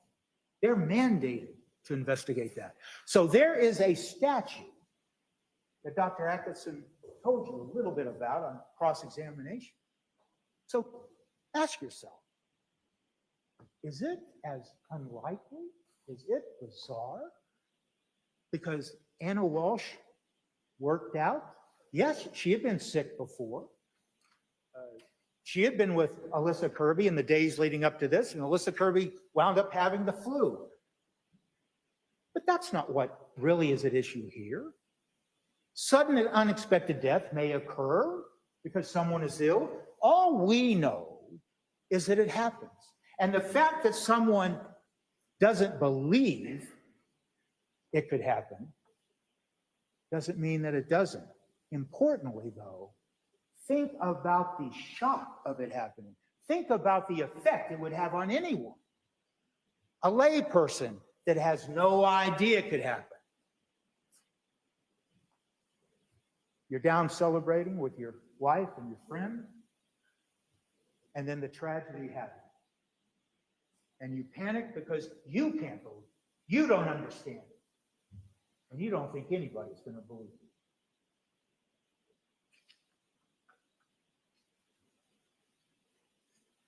Context. I walked Trooper Keith through all of that information, something that he had not done yet. And so what did you hear? We went methodically. Sometimes, I'm sure for some of you, it was a little painful. It took a little while. But we went through hour by hour, day by day, that basically was the life and the experience that Anna Walshe and her husband, Brian Walshe, were going through in just the days leading up to January 1st of 2023. And what do you see? And you'll have that evidence.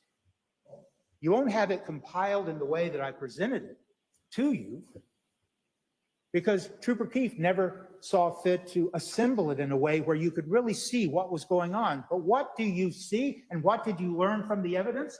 Two people communicating by phone and by text, talking about sales of property,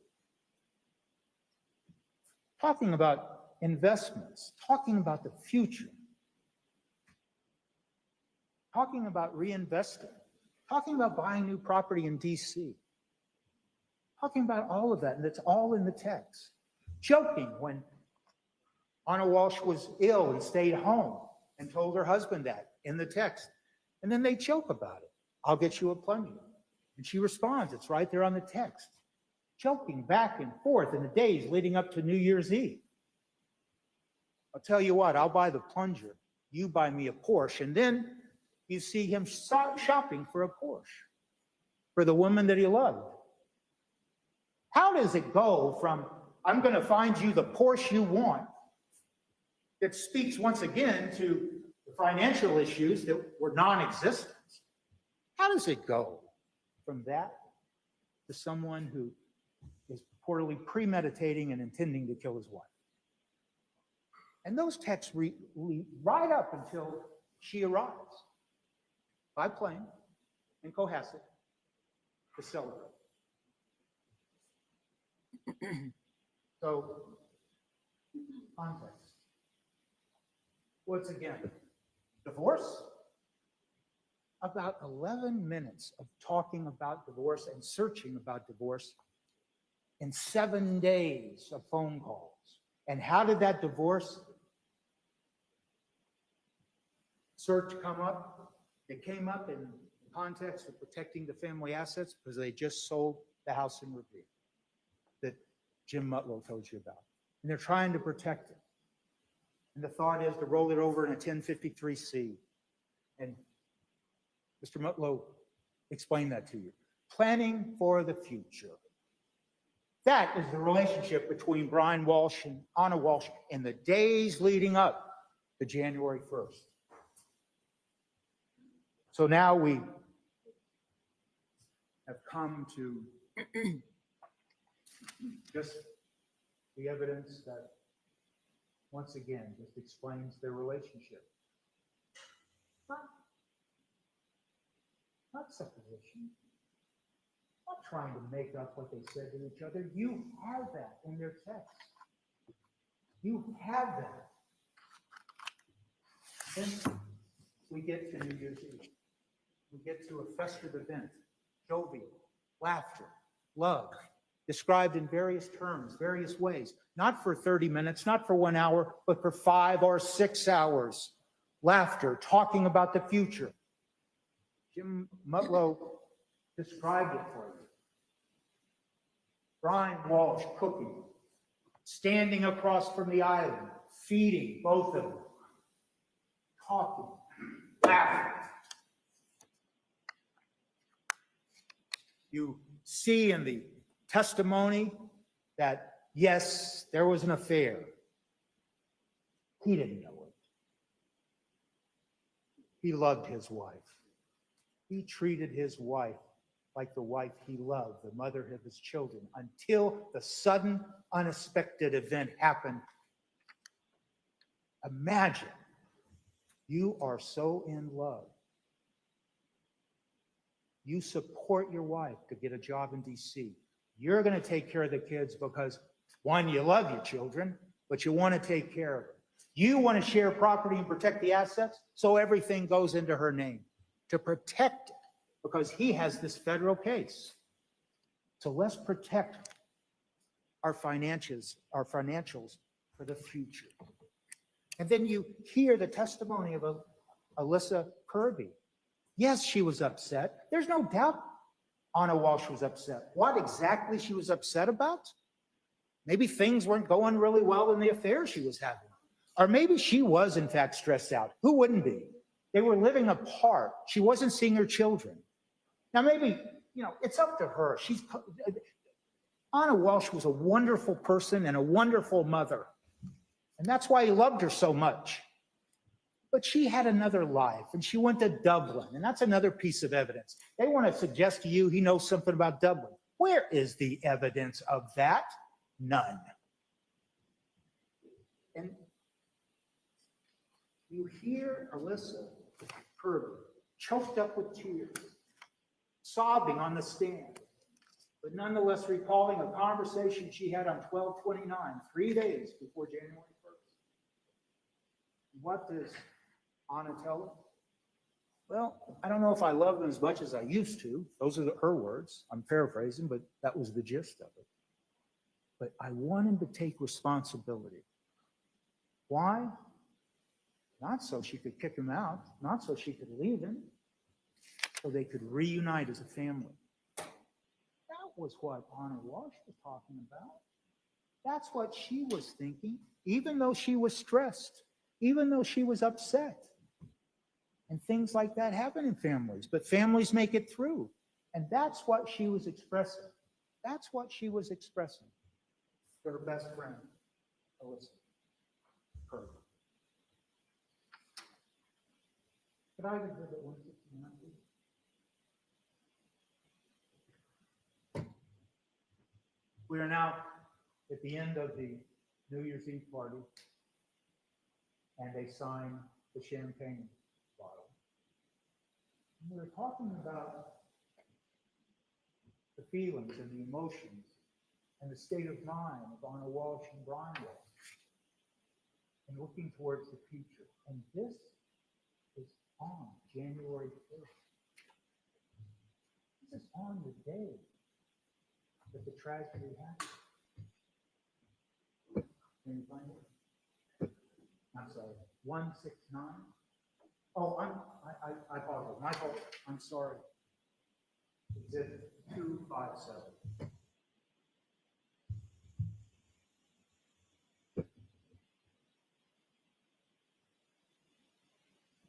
And that's the champagne box that was signed. And what are the words? What a year. And yet we are still here and together. Let's make 2023 the best one yet. We are the authors of our lives. Courage, love, perseverance, compassion. Those are the words of Anna Walshe talking to her husband. Look what she says. What a year, and yet we are still here. What does that tell you? Yes, they had been through a lot. She missed her children. What mother wouldn't? But they were working toward the future. And one final thing about the state of mind of Brian Walshe at this period of time. He made reservations for a New Year's Day dinner so he could be alone with his wife. And the evidence of that is in these records. And I'm not going to have it called up. I'll just tell you. Exhibit 79, page 186, record 682. That's the data. He's researching where to take her out. And you'll see a reference to Nightingale, a restaurant that I asked Trooper Keefe about. A restaurant that's right on the line of Marblehead and Lynn. Exhibit 59, at 12:27, those records indicate that Mr. Walshe credit card used to reserve dinner for $573.76. So him and Anna could spend New Year's Day celebrating. And Exhibit 170, a text from Nightshade Restaurant itself acknowledging the reservation. And those were the plans that he made. And the government will suggest that's some kind of evidence of premeditation. Well, it's not any evidence of anything but love. And I'll just tell you, when you look at that evidence, you'll see that that email exchange was deleted. It's right there in the evidence. And then you heard the federal probation officer saying he wouldn't be allowed to go there. He'd have to get permission. So yes, if Mr. Walshe lied to his probation officer For what reason? So he could take his wife out for a New Year's dinner, and that evidence, and the evidence that you saw in that champagne box, is what their life was right at the moment before the tragedy happened. That is the evidence. I'm sorry I talked for so long. I apologize. Mr. Walsh loved Anna Walsh, the mother of his 3 children. There's no evidence that he deliberately premeditated a murder. There's no evidence that he ever intended to kill Anna Walsh. None whatsoever. Mr. Walsh is not guilty. He's not guilty of murder. Thank you.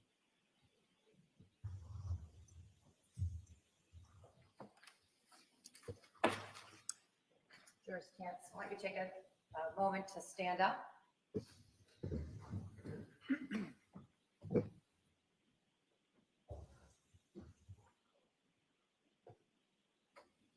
Everyone good?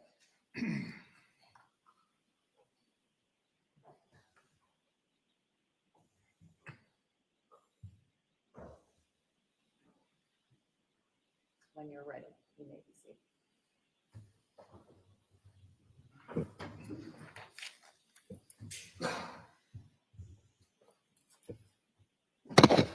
Now, we're hearing the closing argument of the Commonwealth.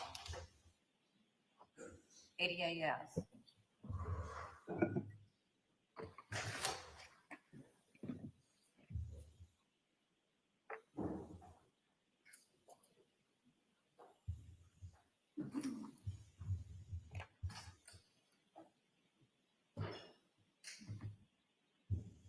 You may proceed. Thank you, Your Honor.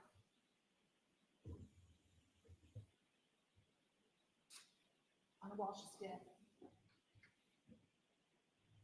Anna Walsh is dead because he murdered her. And he intended her death. Anna Walsh is not missing. She never walked out of her class at home on January 1st of 2023 between 6 and 7 a.m. to take an Uber to Logan Airport. She wasn't going to DC for a work emergency. There was no emergency. She didn't say goodbye to her son. That's just a story that the defendant told people. But since January 1st, Anna Walsh has not been seen by her friends, her coworkers, or by the people who loved her. Anna didn't take an Uber. She didn't take a Lyft. She hasn't used her phone. Her phone's had no contact with the Verizon network since January 2nd, 2023, when it was in the vicinity of 516 Chief Justice Cushing Highway. She hasn't used her bank accounts, her passports, her credit cards, her email. She didn't vanish.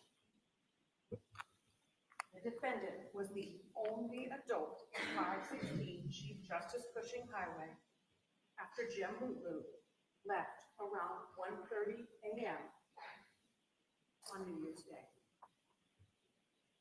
After he left, Anna was home alone with the defendant and their 3 sons, ages 2, 4, and 6.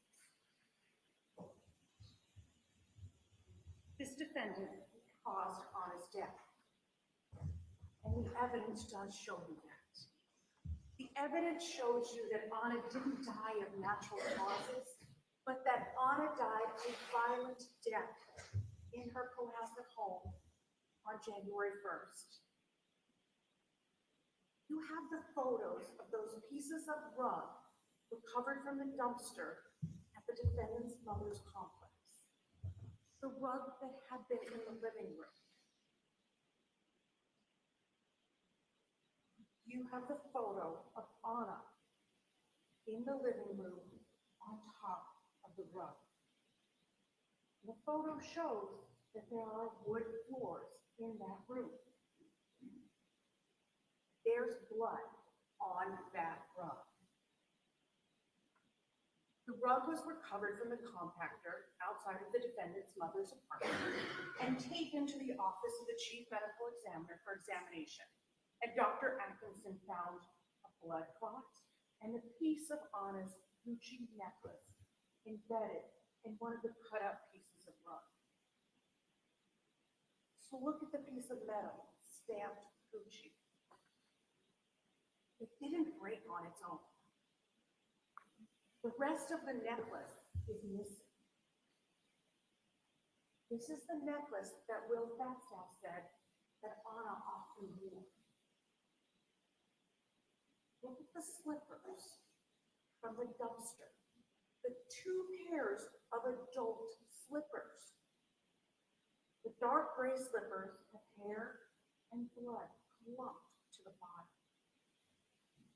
And the DNA testing tells you that the slippers had the DNA of Anna Walshe and the DNA of the defendant.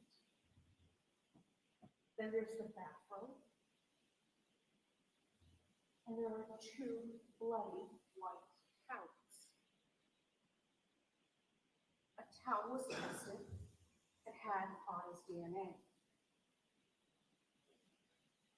Why did the defendant throw those items out? Because they had Anna's blood on them. And the evidence shows you this because the defendant was researching cleaning. How to clean blood from what floors? Does dishwasher clean blood? Is it possible to clean DNA off knife? The defendant still had a cut on his thumb on January 9th, 2023. And on January 1st, before he even went to Lowe's to buy any cutting instruments, an initial stop that he made when he left his house was to go to Walgreens to buy antibiotic ointment and Band-Aids. Then he went to Vin and Liquors, where the manager identified the defendant, and the defendant threw a bag into the dumpster.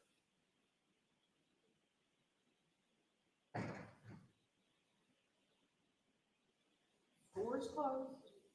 The parking lot is empty. He's not yet gone to Lowe's. On January 2nd of 2023, the defendant went to Home Goods because he had to buy a new rug for that living room to cover the hardwood floor. He did this days before the forensic scientists got to the house and knew that the rug had been changed. Anna Walshe dying a sudden death from natural causes defies common sense. She was in great shape. The defendant told police that Anna was a sturdy Serbian woman. Listen carefully to his reported interviews, because those are his words after her death, after he killed her. Mark Salvaggi told you that Anna had the highest health rating of the life insurance company. Anna had to complete an interview, have blood drawn, provide her medical records, and the life insurance company and the underwriters gave her this health rating. Anna was an active person who took care of her health. Ashley Semino, her bar instructor, told you about this exercise class that she took the morning of December 31st, 2022. And Anna was the type of person, she said, who made others want to work harder in their exercise class. Will Fastow told you that Anna was very active and did yoga together. Sergeant Amy Waterman described Anna's home gym in DC. And Dr. Atkinson told you about the different ways a person can die, and that it's extremely rare for a 39-year-old in good health to suddenly die of unknown causes. But without a body, it's not possible for the medical examiner to tell you the exact cause of Anna Walsh's death. No autopsy can be done. The defendant deliberately got rid of Anna Walsh's body. The defendant did not want anyone to find Anna's body and to know how she died. So the defendant bought cutting tools at Lowe's and Home Depot, and he cut up Anna's body, the woman that he claimed to love, and he threw her into dumpsters. He was hiding her body.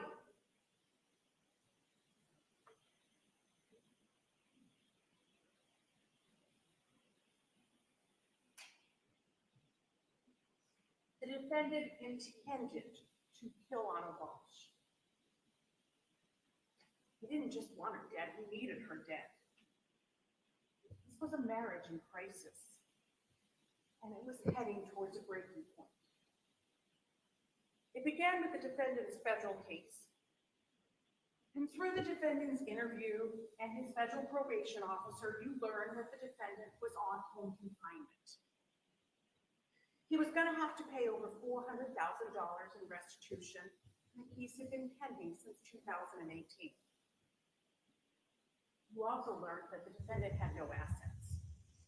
He told Jamulu that he only made $50,000 to $60,000 that year, but he had told the police that he had businesses that were not making any money at all.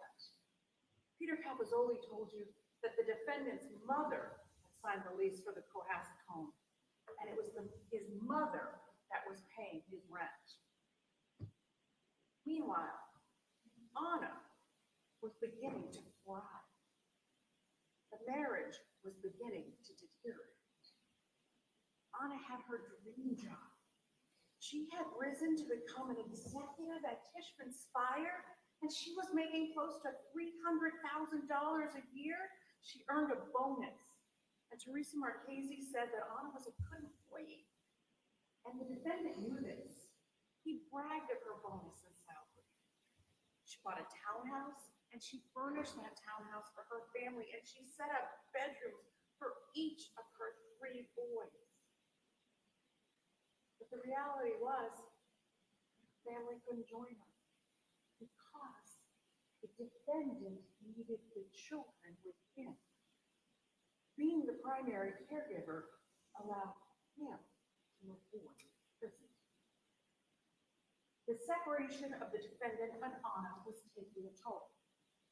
Anna wanted the children with her, and Anna began a relationship with Will Fastow, which became more serious.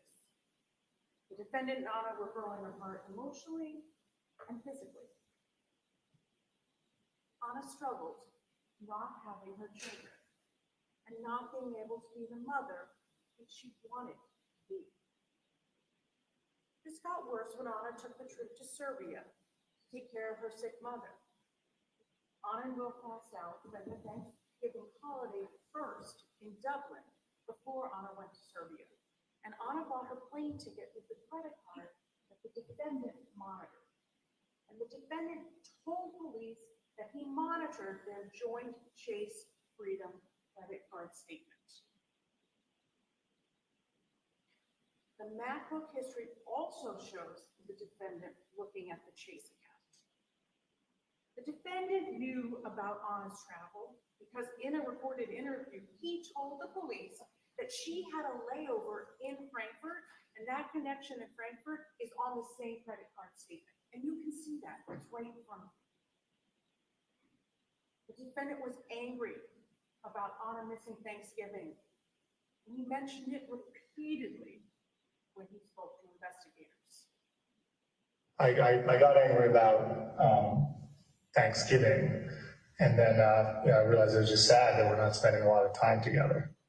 And she was sad about it too, and it was exhausting for both of us. It was she was away from the boys. I was always dealing with the boys.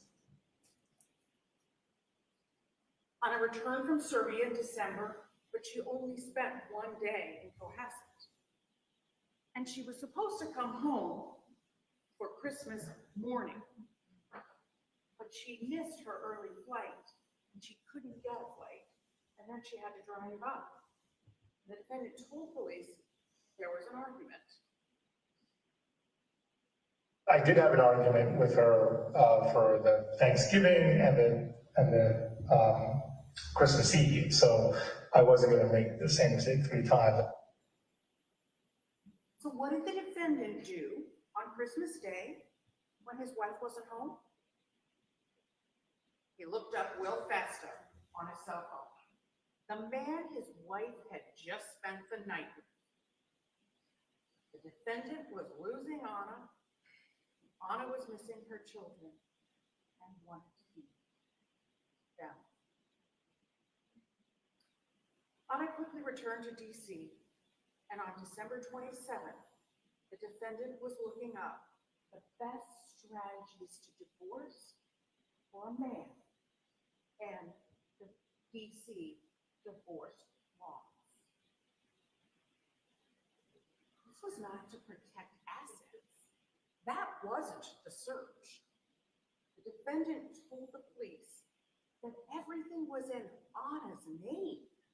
The defendant had nothing without Anna and the kids.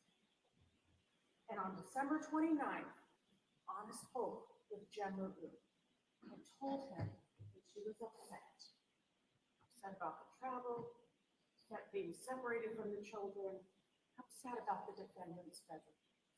It was ongoing. It was getting to be too much.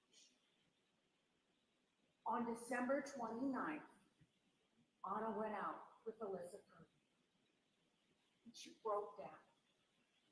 This strong Serbian woman who was supposed to be having a fun night out with a girlfriend, going to dance karaoke, instead broke down. Anna told Alyssa that she had told the defendant that he needed to take responsibility for the federal case, go to prison. She wanted the children with her in DC, and she and the defendant had not been intimate close to a year. In Anna's mind, the marriage was broken. Anna even questioned if she could just take the children because she had already established a separate household. She said that she was falling out of love with the defendant. And at home in Cohasset, what was the defendant doing? He was looking up the Mazda building and the FBI raid on the Crossing building. Looking up something that had happened in the spring of 2022 when Anna first started working for Tishman's Fire. Interestingly, this was when the defendant brought up something he brought up in his interviews, when he lied about Anna having to leave early for a work emergency. This thing, the work emergency. The defendant was going to lose Anna, and when he lost Anna, he would probably lose his freedom. Anna would have a house in DC and a nice job, and he would likely go to jail. So the defendant pretended. He lulled Anna into thinking that everything was okay. He joked with her about a Porsche. He didn't want her to realize that he was aware of the relationship with Will or her ability to leave him. He wasn't going to let Anna know that she wasn't safe. On December 31st of 2022, the defendant claimed that he could not find his phone. Why is that important? The mislaid phone allowed the defendant to be unavailable for 2 days. The mislaid phone allowed him to carry out his plan uninterrupted. And the mislaid phone allowed him to show the police when he eventually reports Anna as a missing person and not have the police question why he didn't contact Anna earlier. The evidence shows that the defendant was methodical. Just look at how he shopped at Lowe's with a list. He planned it with precision. So Jem Lulu came over for dinner on New Year's Eve, and the defendant told Jem that his phone was lost and it was free. Anna was texting throughout the night, including with Will Fastow. This is now the third holiday where Anna was concentrating on the other man in her life. When Jem left, Anna was alone. She was with the defendant, the man she was cheating on, the man she was telling to take responsibility for his actions, and the man who had her children. The defendant murdered Anna that morning in their Cohasset home. And this is what the internet history shows. His internet history, written words. He was looking at best way to dispose of a body. Better to throw away crime scene clothes or wash them. Crime scene. Can you be charged with murder without a body? Anna was dead. The defendant killed her, and he began researching how to get her money, how to inherit, how to get away with a crime. And he might have gotten away with it, but he didn't know that his MacBook was syncing with his son's iPad, the same Apple ID.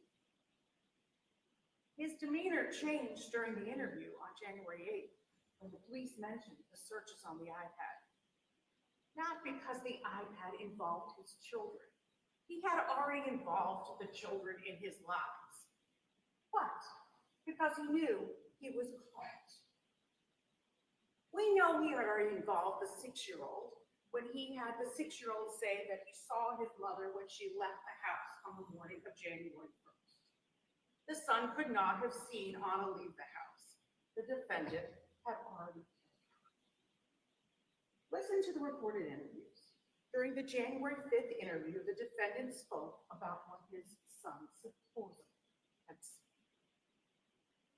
And the defendant involved the 4-year-old by saying that the 4-year-old hid the defendant's iPhone 13 mini.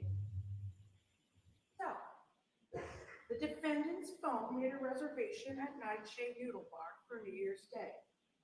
After the defendant told Anna that they were going to have a special party. This is ironic because the defendant was very clear with police on January 7th that he and Anna had no plans for New Year's Day, and the defendant also knew that he would be violating the terms of his federal probation by going to a restaurant on New Year's Day. But let's look closely at Exhibit 170 about the Nightshade Noodle reservation, which was on the defendant's iPhone Mini 13, which the defense just said was deleted. And if you look on page 2, on the bottom of one of the bubbles, you will see that the message was deleted on January 1st at 7:59 and 5 seconds a.m. This happens to be one of the times that the iPhone Mini 13 was unlocked when it was supposed to be missing. The forensics show that the defendant's phone was unlocked 4 times and it was plugged in on January 1st. You heard testimony that the phone had a password of 197512. And in the January 4th recorded interview, you hear the oldest child needed help with his iPad password, which was 121212. The children didn't unlock the defendant's phone. The defendant blamed his misplaced phone on one of his children when he said that the children hid it. But it makes no sense that a 4-year-old somehow unlocked the defendant's phone and deleted that text reminder. Listen to the defendant's recorded interview. The deletion is made when the defendant is supposedly making French toast and playing with the kids. The defendant had access to his phone. Context. The defendant also had access to 2 other phones, but his phone was supposedly lost. He had Anna's phone, and he had the iPhone SE. And in the recorded interviews, the defendant told police that on New Year's Eve, Anna had an argument with a friend, and as a result, Anna put her phone upstairs in his bedroom. You said she went and put her phone upstairs after that? After that, she, let's say it's 10 or 15, and then I remember her putting her phone upstairs because then she came back down without it. Was, Thomas came down at one point and hung out with you? Yes. Yeah, exactly. Was this before, during, or after Thomas was participating? Oh, yeah, Thomas went to bed at, he went to bed, then he came over at like 9 or 10 or something. I think Anna took a bunch of photos. Jem and I don't have any because she didn't send them to us yet. But I think she sent one to Will Fasto. So that was when, that's when the photo was taken about. So it was maybe 10 o'clock or something like that. You know where upstairs she put her phone at that point? Yeah, on a bedstand. That's not what Jem said. Jem said that Anna was using her phone all night. Melissa Kirby texted with Anna. The defendant was telling investigators a story about Anna's phone. How else do we know that the defendant intended to kill Anna and had a plan for doing so? Look at his internet history. Look at what he did. The defendant set up an area in his basement where he surrounded it with plastic sheeting or a tie-back suit and dismembered his wife, the love of his life. Hacksaw, the best tool for dismembering a body. Then the defendant got rid of Anna's body. He got rid of her belongings. He got rid of her clothes and bag that he told police that she had when she supposedly left on January 1st. He threw her in the garbage bags, tossed those garbage bags in different dumpsters. Disposing of a body in the trash. Chatham West apartment rental. The Claremont apartment rental. And police confirmed this with the location data from the SE phone and the iPhone 13 mini. The evidence shows that the defendant did this to hide the fact that he murdered Anna. He could not let Anna's body be found because Anna didn't die of natural causes. The defendant murdered Anna, and then he had to hide the evidence of his crime. In his mindset, within his internet history, want to get away with murder, use a special detergent. Can you be charged with murder without a body? Best way to dispose of body parts after murder. When you deliberate, look through the binder of the MacBook internet history. There are no searches of natural causes of death, sudden death, heart attack, aneurysm, stroke, or how to help your children when someone dies unexpectedly or goes missing. The defendant was not sad. Look at his demeanor in the surveillance videos. He's cool and calculating. He's calm. He had plans. On January 1st, he went to the Lowe's store an hour away, even though there were hardware stores approximately a mile from his house. And when he was in Lowe's on January 1st, he wore a mask and he wore gloves and he had a list of what he was shopping for. He was calm as he helped bag the purchases. A hacksaw, buckets. He used cash, Does this show confusion, panic, or fear? But he doesn't stop there. He went to CVS to buy hydrogen peroxide, and then he went to Stop and Shop to buy ammonia. No wonder the house was so clean. And on Monday, January 2nd, he went to Home Goods for rugs and candles. And then he went to Home Depot, where he had bought buckets with lids this time, baking soda, and a hatchet. And at some point that day, he got a call from his probation officer, and he lied, and he said that he was picking up his children. He was able to calmly speak with her. No panic. He had everything now that he needed to dismember the woman that he supposedly loved. And he started to take her body and to throw it into dumpsters, because he had to cover up the crime to get rid of the evidence of the murder. This was not a man in crisis. This was a man who on January 4th went to TJ Maxx to buy pants with a store exchange card. He was calm. But Alyssa Kirby texted him on January 4th asking about Anna. And so he called Tishman's Fire a few minutes later and started to pretend to look for her. He called Will Fastel, but he didn't leave a message. He called back later, and then he calmly left a voicemail. No panic. The defendant knew where Anna was. The defendant even texted Anna's sister in Canada and said that she was missing.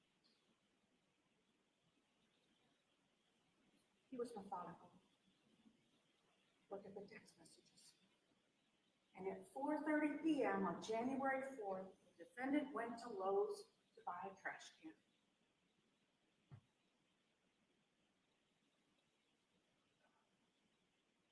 Comfortable. Not hung out. The police were coming to the house and to talk about Anna.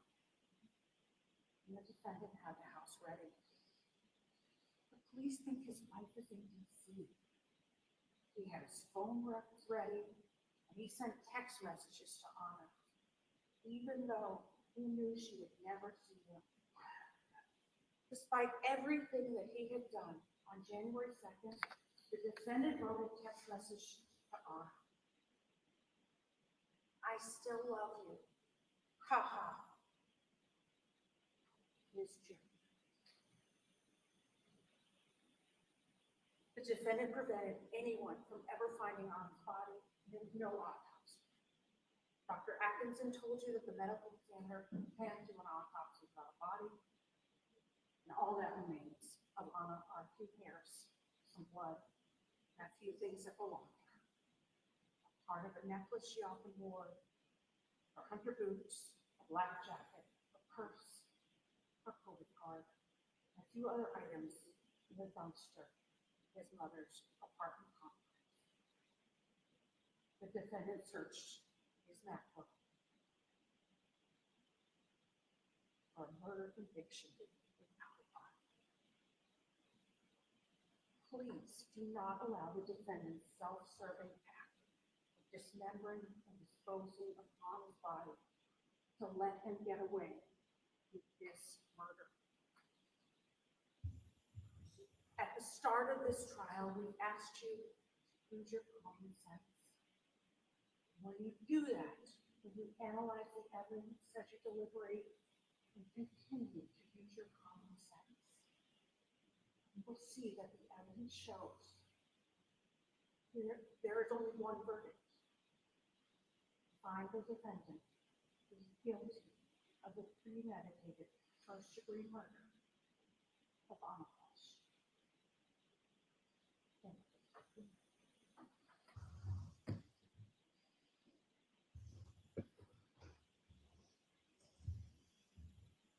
I will see counsel at the side of the bench.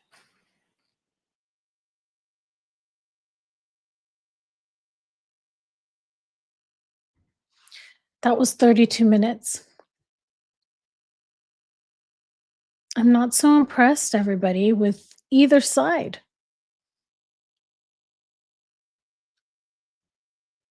Yeah, she's not commanding the room, Shifty. I agree.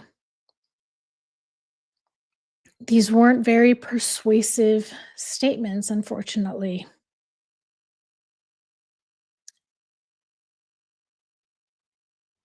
TMTV is going to watch 12 Angry Men this weekend. I've never actually seen that movie.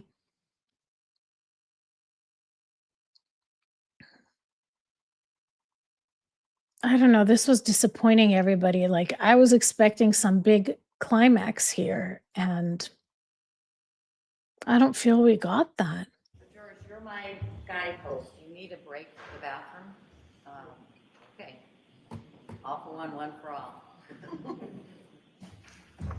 Give you a break for the bathroom. Let us know when you're ready to come back out. I'll be at your disposal. All rise, please. Jurors, follow me.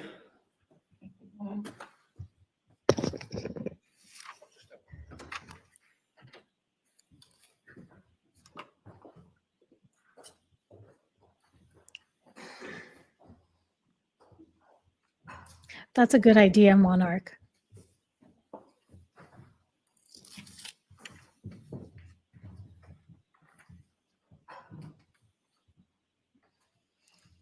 TMTB, I like what Monarch said, to do a review of it.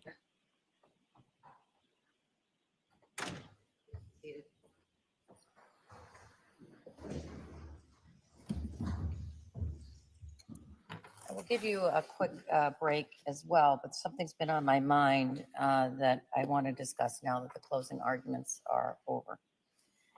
And that is, I had asked in connection, this relates to the sentencing, at least for the other two counts, and asked the Commonwealth to provide victim impact statements for any immediate family members of Anna Walshe that wish to provide information. And I haven't received that yet. And there might be a good reason for that. I had told you that I was putting off the sentencing until we had a verdict on the charge of murder. But now that it's a Friday, and I don't want this to linger over into the next week, has the Commonwealth heard back from the Department of Children and Family Services? Your Honor, we've been in touch with them. They are working on their impact statement. They were hoping to have the impact statement impounded. And I can, as soon as we're done here with the charge, I will speak to the attorney that I've been dealing with. They've been working very hard on this. They're certainly worried about their privacy interests of the children and the I think there's social a valid privacy interest of the children, and I'm highly likely to impound it, obviously, with the exception of counsel for both sides being able to see it so that they can make appropriate arguments as a result of the victim impact statement. I think the department will be very happy to hear that. And they also, much of what they have is through a social worker privilege, so they're concerned about that as well. But as soon as we break, I will be happy to have that conversation. Well, I'm happy to hear that there's forward progress, because I guess I assumed, because I hadn't heard anything, that you were still not getting the answers to the questions you were asking. No, quite the opposite. They've been working very hard on this. All right, I appreciate that. Thank you. Anything anyone needs before I step off the bench briefly? Thank you. All rise.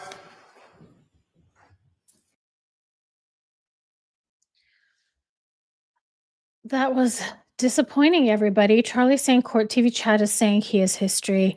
You know, I was hoping that I would be blown out of the water with one of these closing arguments, and I wasn't. Yet we're back to the clock, Shifty. They're going forward like there's a guilty verdict, Lisa says. Jen J says, I bet these jurors are not going to want to come back on Monday. I think we have a verdict by the end of the day. Jen J, I wish I was as optimistic as you were, but I don't think so. And first of all, I think court only goes until 1 p.m. their time today. So there's only an hour and a half left. And if no fan, oh, Steve's here. Hi, Steve. Yeah, if you come in cold and neither were persuasive. Yeah, even with us being warm, it wasn't persuasive. I don't know. I was not impressed at all. I they still need to get the rest of those jury instructions. That's going to take a long time. Um yeah, I don't know. This was very disappointing, and the audio was very disappointing. Um and I realize I'm acting like they're performing for us, the audience, but really they need to just be audible to the jurors. I just wish they'd adopt like wireless mics or something, you know? Yeah, we couldn't really hear anything. It only takes reasonable doubt. I don't think they proved beyond reasonable doubt. I'm just not impressed. Probably hung jury, Grammy Bug says. Yeah. I was doing screen recordings while it was going, so I'm gonna try to mess with the audio, see if I can make it a little bit louder. But I was not very impressed, guys. Okay, Kathy says Recovery Addict has magic audio, so I go there if I can't hear. How does that work, Kathy Lou? I'll get it. I'll get it so all of us can hear. Let's ask ChatGPT. What is magic audio?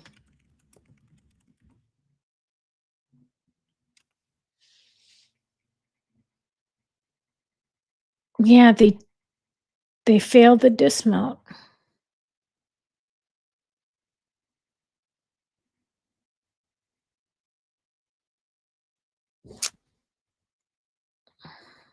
So I have magic audio for editing, and I do use it for editing, but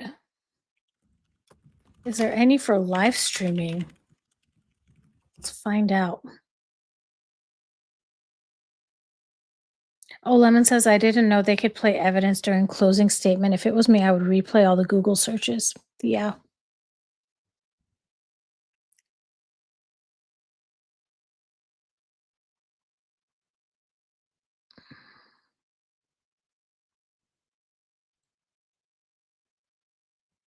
Mm. If you use StreamYard, which is what I use, StreamYard already auto levels your mic, applies basic noise suppression. Mm.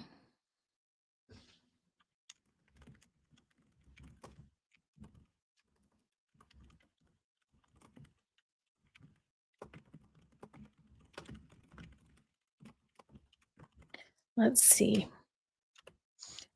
The jury firm is going to be shocking because it acknowledges that he has pled guilty to other crimes involving this. Yeah, I'm excited to hear about that. Demille says, Lisa said court TV had good audio. Okay.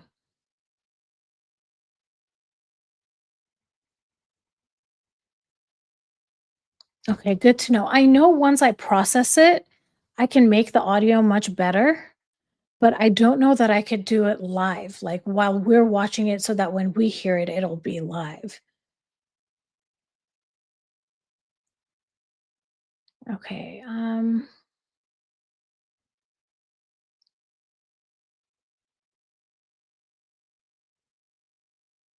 Yeah, I don't think there's really anything I can do using StreamYard. All right, everyone, let's go take a quick break. I'm going to turn my mic and camera off, but I think this is just going to be a quick one. They should be back pretty soon. So I will see you all very shortly, and we will hear about the jury instructions. So thank you, everyone, for joining me here. Um, it's great that we all have the same type of impression of what happened. Even though none of us like this impression, as it seems we all got the same impression. All right, everyone. See you soon. See you soon.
seated. Yes, please. Okay, everyone, they came back quickly. Everyone's fine, is that right? Everyone's not. Thank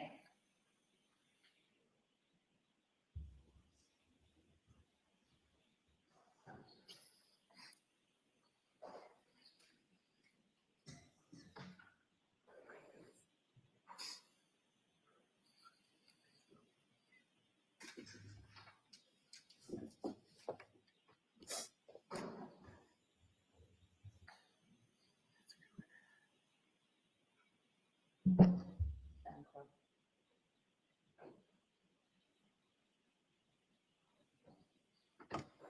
All rise for the court, please. Jurors entering.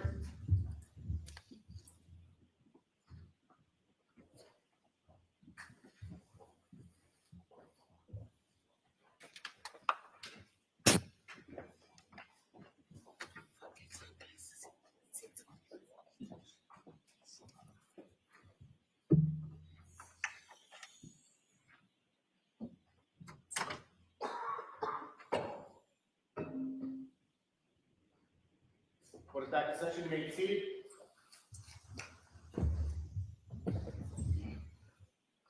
Welcome back, jurors.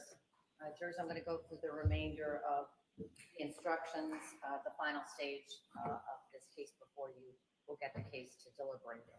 The intent of the second part of the instructions is to give you some assistance in determining how you go about deciding whether the Commonwealth has proven each element of the indictment is true beyond a reasonable doubt. For the charge, you must decide whether the Commonwealth has proved beyond a reasonable doubt that the defendant is guilty of the charge. You may not find the defendant guilty on the charge just because you think the defendant did something else that was wrong or improper. Your decision as to the charge must be unanimous, meaning that all 12 deliberating jurors must agree. You will receive one verdict slip. When all 12 jurors agree on the verdict, the foreperson should check off that verdict and then sign and date the slip, verdict slip, and ink. In a little while, I'll go over that verdict slip a little bit more. For the charge, if you all agree that the Commonwealth has proved every element of murder beyond a reasonable doubt, then you should find that Mr. Walsh is guilty. On the other hand, if you all agree that the Commonwealth did not prove one or more of the elements of murder beyond a reasonable doubt, then your verdict must be not guilty. Let me talk about your role. Jurors, you have the most important role in this trial because you will decide who and what to believe and whether the Commonwealth has proved Mr. Walsh's guilt beyond a reasonable doubt. You must be completely fair and impartial and unbiased in your work as jurors. Do not let your emotions, any kind of prejudice, or your personal likes or dislikes influence you in any way. Consider the evidence calmly and carefully. Do not be influenced by the nature of the charge or the possible consequences of your verdict. And do not let your personal feelings about any person, criminal charge, or anything else influence your decision. All parties who come before the court stand as equals before the bar of justice. That a case is brought in the name of the Commonwealth does not entitle the prosecutor to any special consideration. Your verdict must be based on the law as I have given it to you, and on the evidence and the facts as you find, and nothing else. By contrast, my job as the judge is to impose sentence if the defendant is found guilty. Therefore, you are not to consider the sentencing consequences of your verdict at all. That's not your responsibility. So please put any issues about sentencing out of your mind. Let me next talk about evaluating the evidence. You must decide this case based only on the evidence that was presented at trial. You may not decide this case based on anything else. Do not consider anything you have read, heard, or seen outside of this courtroom. Those things are not evidence, and you may not base your verdict on guesswork, speculation, or suspicion. Let me talk to the important topic of the defendant not testifying. As you know, Mr. Walsh did not testify in this case. You may not hold that against him. Mr. Walsh has an absolute right not to testify because, as I've explained, he is presumed to be innocent and does not need to do anything to convince you that he is innocent. It does not matter why Mr. Walsh did not testify. It's not relevant to what you must decide, which is whether the Commonwealth has proved, based on the evidence presented at trial, that Mr. Walsh is guilty beyond a reasonable doubt. The fact that Mr. Walsh did not testify is not evidence. You may not consider it or even discuss it in deciding this case. Let me next talk about witness credibility. During this trial, you've heard from a variety of witnesses. With reference to any and all witnesses who have testified before you, you have wide latitude. As a jury, you can believe every single word that a witness says on the witness stand, or you can disbelieve every single word that a witness says on the witness stand. You may decide to accept parts of a witness's testimony and to reject other parts of his or her testimony. That's for you and you alone to decide. If there are any conflicts in the testimony, it is your function to resolve that conflict and to determine where the truth lies. In evaluating the credibility of witnesses, you may use various tools. You may consider the ability, the opportunity, and the reliability of the witness to see or hear something in the past, and then remember and later testify about it before you in this courtroom.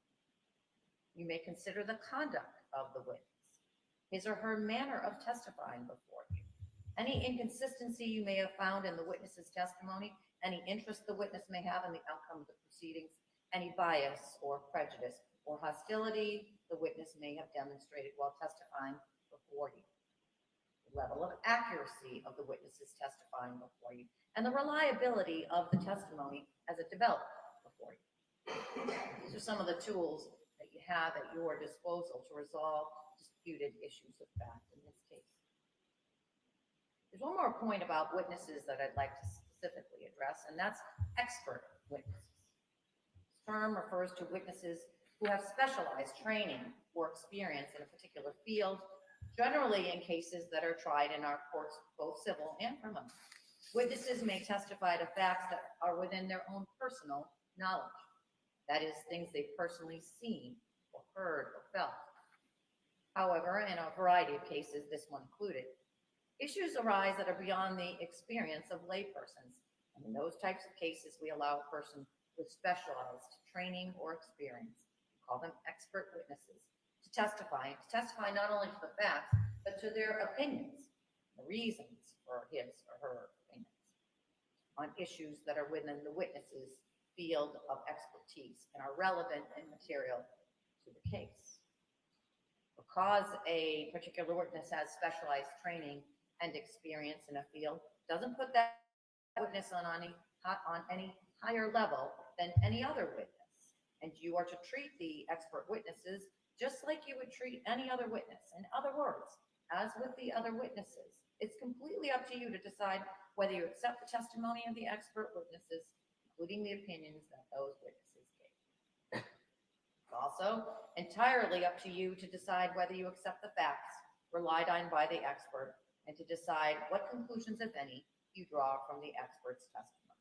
You are free to reject the testimony and opinion of such witness in whole or in part if you determine that the witness's opinion is not based on sufficient education and experience, or that the testimony of the witness was motivated by some bias or interest in the case.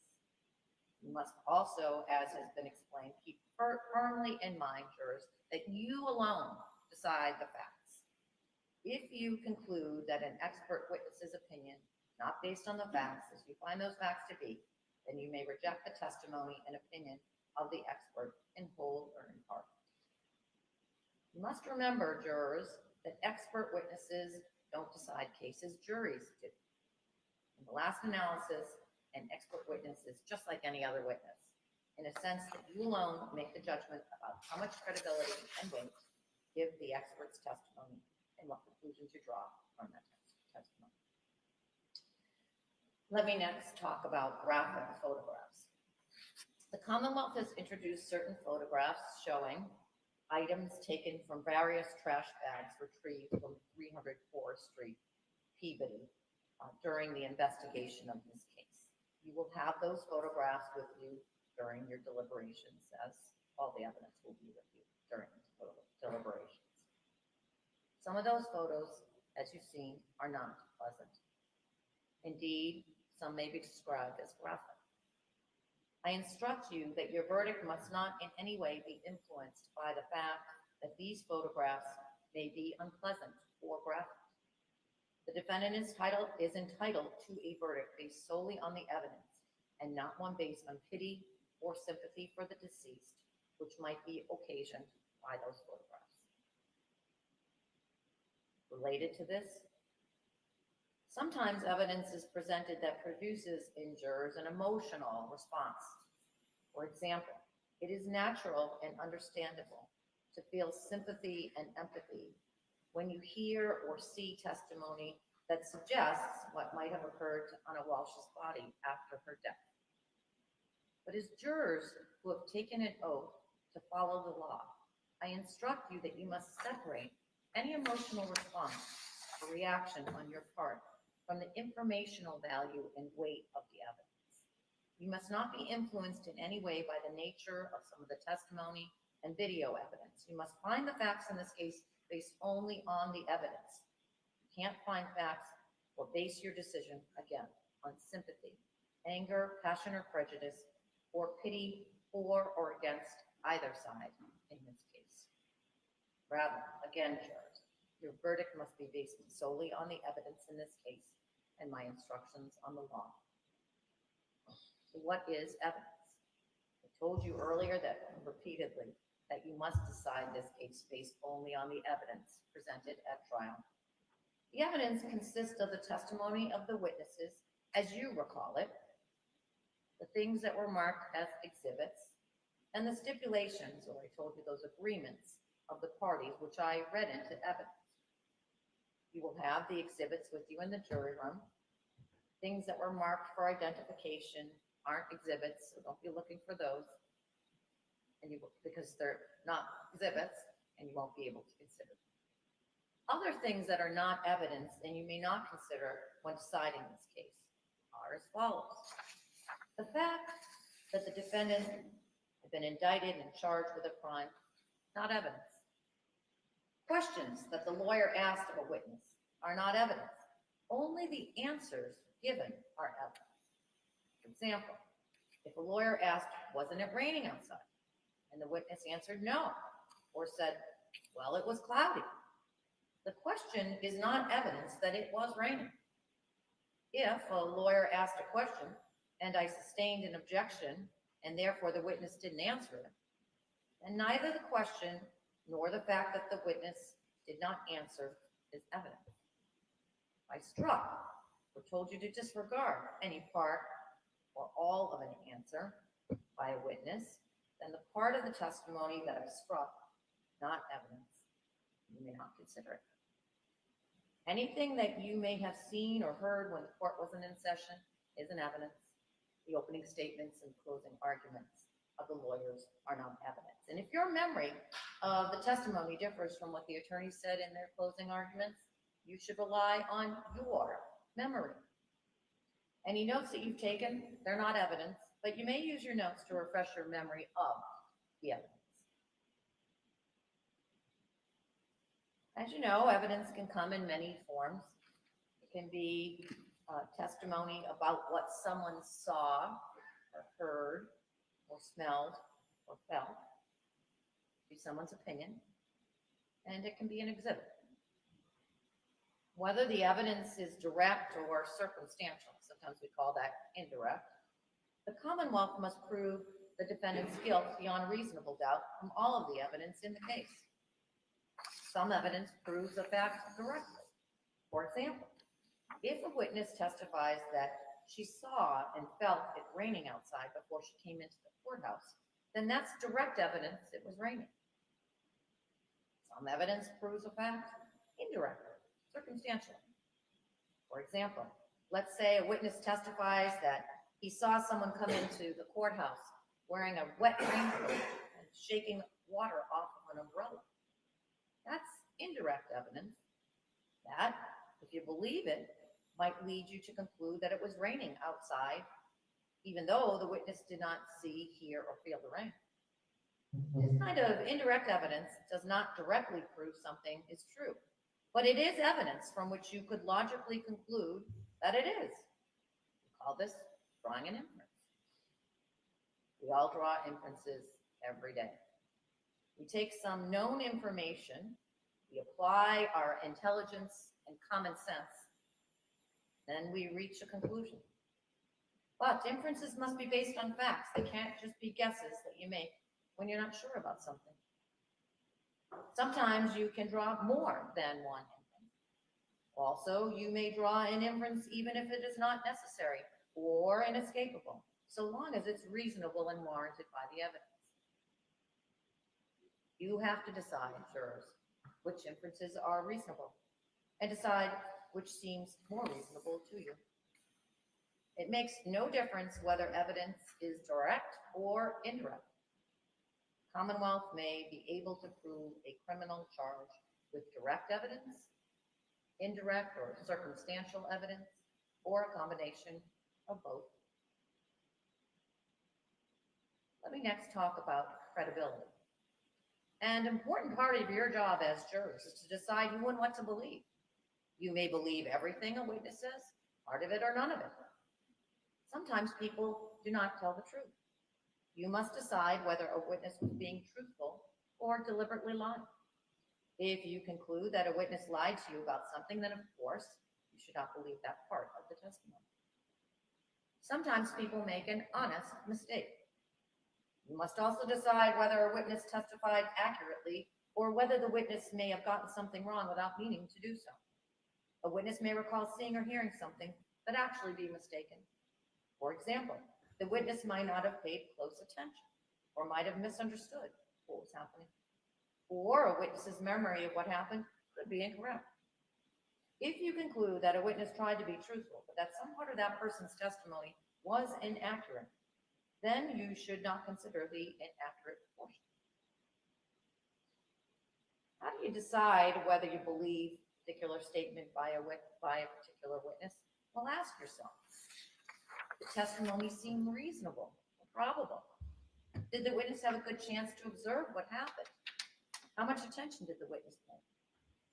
Did the witness's memory seem accurate? Was the witness's testimony consistent with other evidence, or instead contradicted by other evidence? How did the witness behave and answer questions while on the witness stand? Did the witness have any motive for testifying in a certain way, or have any other bias that may have influenced the witness's testimony? You should evaluate the testimony of a police officer or someone else who works for a law enforcement agency in the same way as you would evaluate anyone else's testimony. You must not automatically believe or automatically disbelieve a witness just because a person is a police officer. Moving next to the importance or significance of evidence. It's up to you, jurors, to decide how important each part of the evidence is, whether it's testimony by a witness or an exhibit, whether evidence is direct or indirect. You should give each piece of evidence whatever significance you think it deserves. You're not required to believe something simply because it appears in an exhibit. It's up to you to decide how important any exhibit is. You do not have to treat testimony by a witness as more or less significant than the exhibits. You may find that a witness's testimony is very important, or that an exhibit is more important. That is up to you. Next, I want to talk about the alleged victim's state of mind. You heard evidence of statements Anna Walsh allegedly made to William Fasto, Jem Lutlu, and Alyssa Kirby. Those statements are admissible for the limited purpose of establishing Anna Walsh's state of mind, as may be relevant to the defendant's motive or intent to kill. Those statements cannot be considered as proof of the criminal acts charged or as proof that the defendant had a bad character or a propensity to commit any criminal offense. Let me next talk about motive. First, motive is not an element of the offense of murder, and the Commonwealth is not required to prove or show motive. Evidence of motive can be relevant to the issue of intent. Second, an absence of evidence of motive may tend to raise a reasonable doubt. Third, even a total lack of evidence of motive would not necessarily raise a reasonable doubt as to the guilt of a defendant, so long as there is other evidence produced that is sufficient to prove the guilt beyond a reasonable doubt. Let me now move to the area of something called consciousness of guilt. Spoke earlier about inferences and the drawing of inferences from indirect or circumstantial evidence.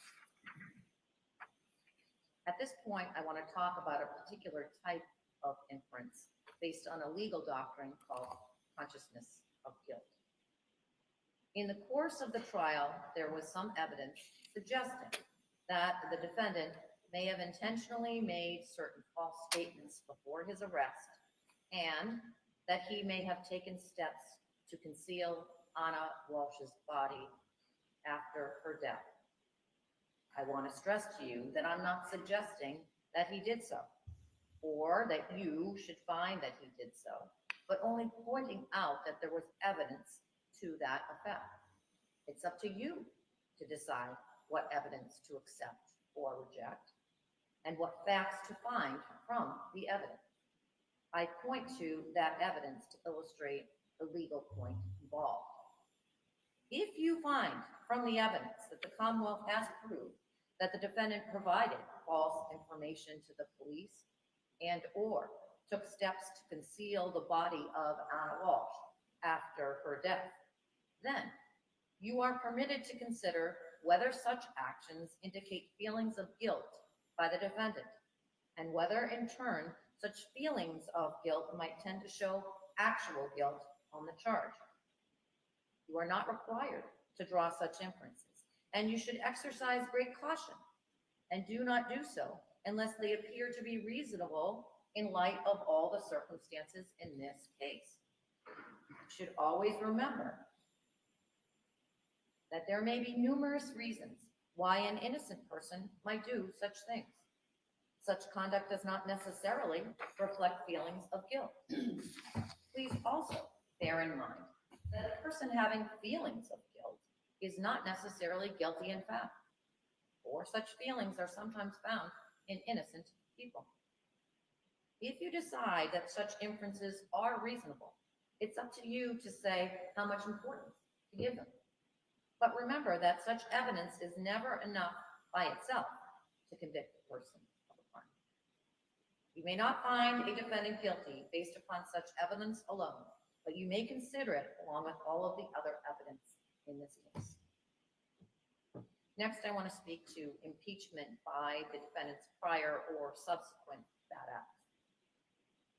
The only charge the defendant is now facing is the charge of murder.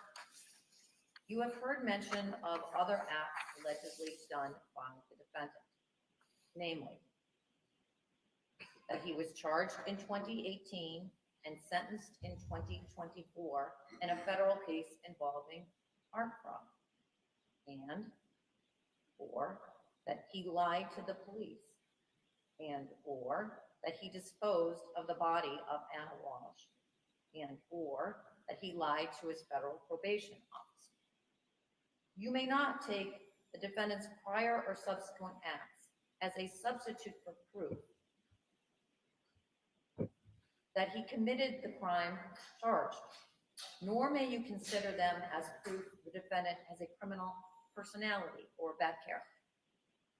You may consider this evidence solely on the limited purpose of the motive, state of mind, intent, plan, or absence of mistake or accident on the part of the defendant. You may not consider this evidence for any other purpose. Specifically, you may not use it to conclude that if the defendant committed these other bad acts, that he must have also committed murder. It would be extremely unfair to consider this evidence for those purposes. Moving next to your notes. Many of you have taken notes during this trial. Your notes may help you remember the evidence, especially the testimony, but of course they're not an actual transcript or official recording of what was said. So use your notes only to help you remember what you saw and heard in the trial. Whether you took notes or you did not, you must rely on your own memory of what the witnesses told you.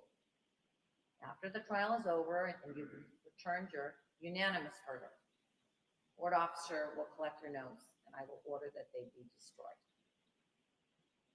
During the trial, the lawyers occasionally, as was appropriate, objected to questions posed by the witnesses. They may have asked to strike something or, in essence, erase something you saw or heard. When a lawyer believes that something would violate those rules of evidence we've talked about from the beginning, that's the only way they have to let me know. And so don't hold it any against the lawyers that they made such objections. It's part of their job. I want to next turn to fairness.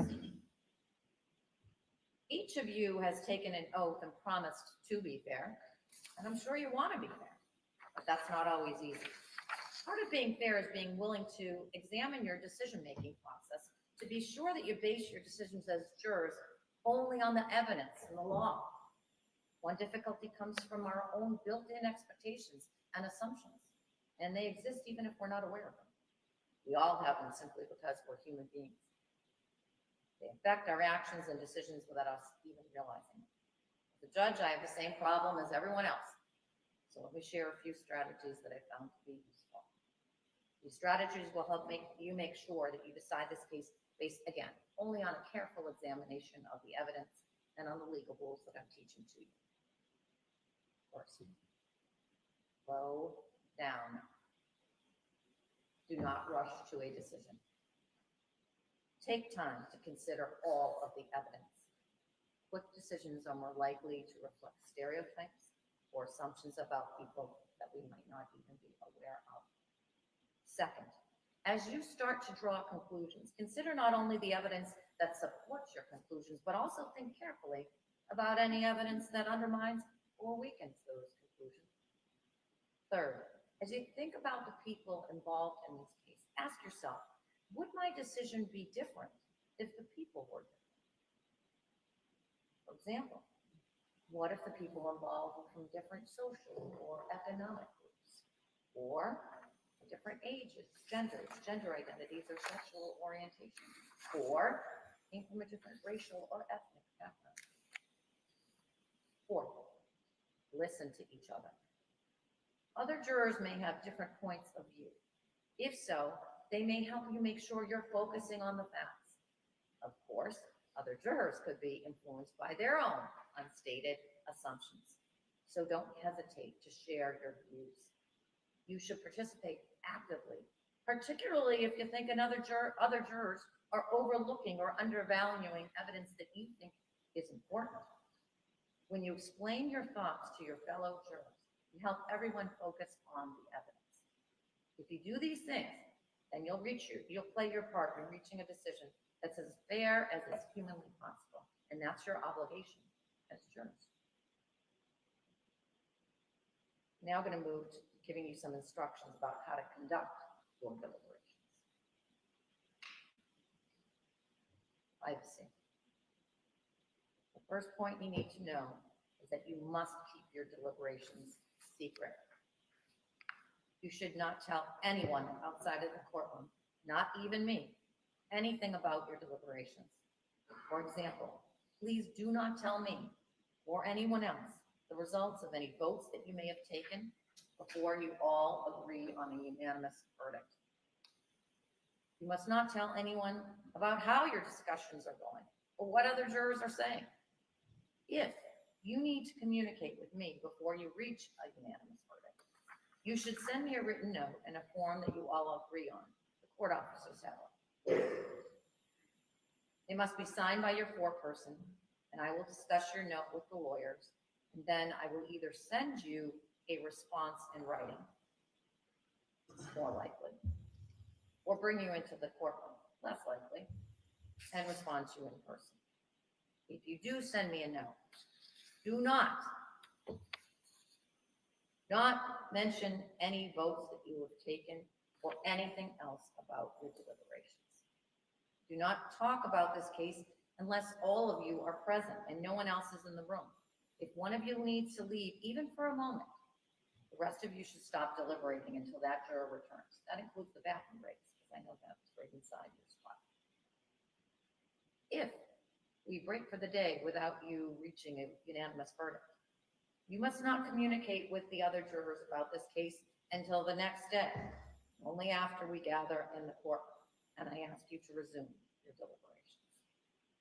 As you work to decide this case and until I accept your verdict, you must not communicate with anyone else about the case except each other. And you must not do any kind of research about this case. You may not do so in any way, including with electronic devices, a cell phone or a tablet. This also will apply to the alternate jurors. We talked about those alternate jurors. The law permits only 12 jurors to participate in deciding a criminal case. There are 16 of you here.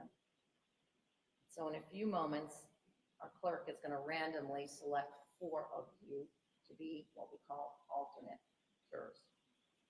The other 12 of you will work together to decide this case. We chose 16 of you originally in the case, just in case one or more of you got sick or needed or had some other unexpected emergency. If you are chosen as an alternate, your continuing service is still very important, and you must comply with all the rules that I placed on you. The alternate jurors will stay in another room, and you can't have your own private deliberation. You can't discuss the case with each other or with anyone else for obvious reasons. If we lose a deliberating juror in the group of 12 because of some personal emergency or sickness, then I will send one of the alternates into the jury room. If this happens, the deliberating jury will have to restart its discussions from the beginning. One of you is going to serve as the foreperson of this jury, and we will discuss who that foreperson is going to be in a moment. Foreperson will make sure that each of you has the chance to speak and that the other jurors listen to you respectfully. But the foreperson's opinion about the case is no more important than the opinion of all of the other jurors. Once you agree on a verdict, the foreperson will fill out the verdict slip and will report your verdict in court.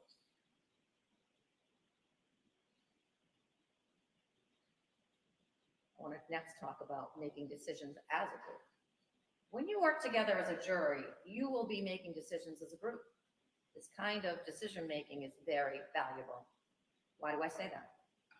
When a jury hears and sees evidence, each juror acts as a safeguard for the others. For example, someone else may recall evidence that you missed, and each of you will have insights that will help the other jurors make sense of the evidence and reach a verdict. No member of the jury is more or less qualified than any other juror to decide who and what to believe. You all heard the same evidence, listened to the same witnesses, and looked at the same exhibits. And you have all taken the same oath, promising that you will, well and truly, try the issues between the Commonwealth and the defendant according to the evidence and the law. So, you are all equally qualified to reach a verdict. I have a few more suggestions that might help you work better together. First, you should discuss and analyze the evidence before you take any votes about a verdict. Voting first could keep you from discussing the issues and hearing other people's perspectives before making up your own mind. Second, I encourage you to discuss not only the evidence you think supports your view of the case, but also what evidence you think might lead you to make a different decision. Third, as jurors, and as the other jurors talk about the evidence that they found important, listen. In order for this process to work fairly, each of you should hear every other juror's insights and ideas. Please be open to them, since they might influence your own thinking. Fourth, don't be shy. As in any group, some of you may feel more comfortable than others sharing your thoughts, but you must have the benefit of everyone's input to help you reach a just verdict. For example, you may be the only one that remembers a particular piece of evidence or has a particular point of view. The more points of view that you all hear, the more effective your deliberations will be. Fifth, don't be afraid to change your mind if the discussion persuades you that you should. But you should not accept a decision just because other jurors think it's the right one. In the end, you should vote based on your own assessment of the evidence, regardless of how other jurors have voted. Ultimately, jurors, each of you must decide this case for yourselves. One last pause to consult with the attorneys.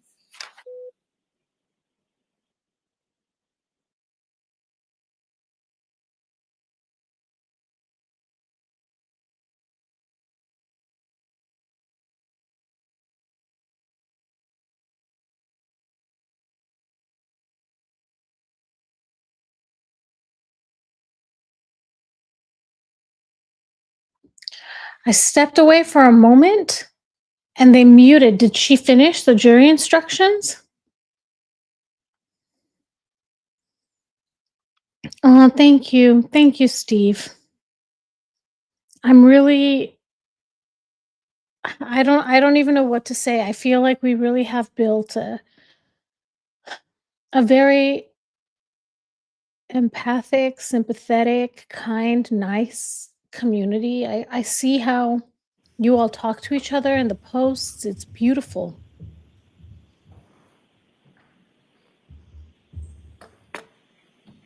So I talked to you about a four-person, and I talked to you about what we call reducing the jury. That is, reducing you down from 16 to 12. I'm appointing juror number 138 and seat number 6 as the four-person of this jury.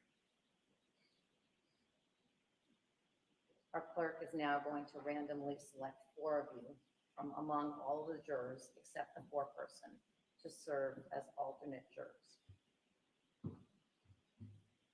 So what's physically happening is juror number from seat number 6, juror number 138, numbers coming out of the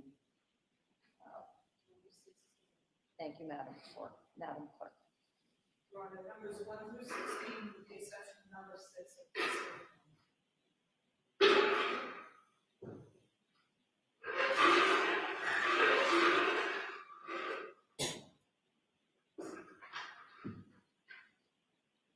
Your Honor, our first alternate is juror in seat number 12. Grab me, then no book him to follow me.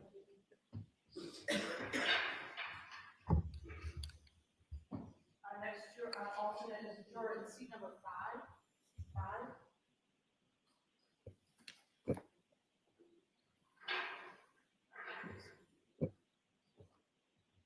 Juror in seat 15.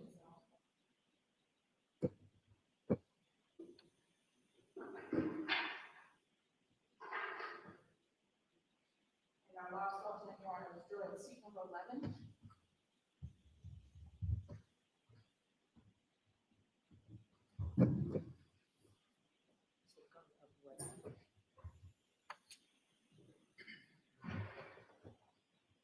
One last substantive thing that I want to go over with you jurors before I really get into the finally, the concluding remarks, and that, as I said to you earlier in this second part of the charge, that I would go over the verdict slip.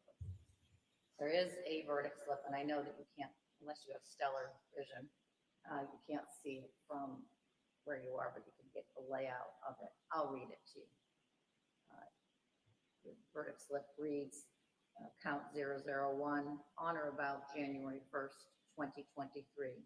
And it puts the charge, murder in the first degree with deliberate premeditation. That is the charge.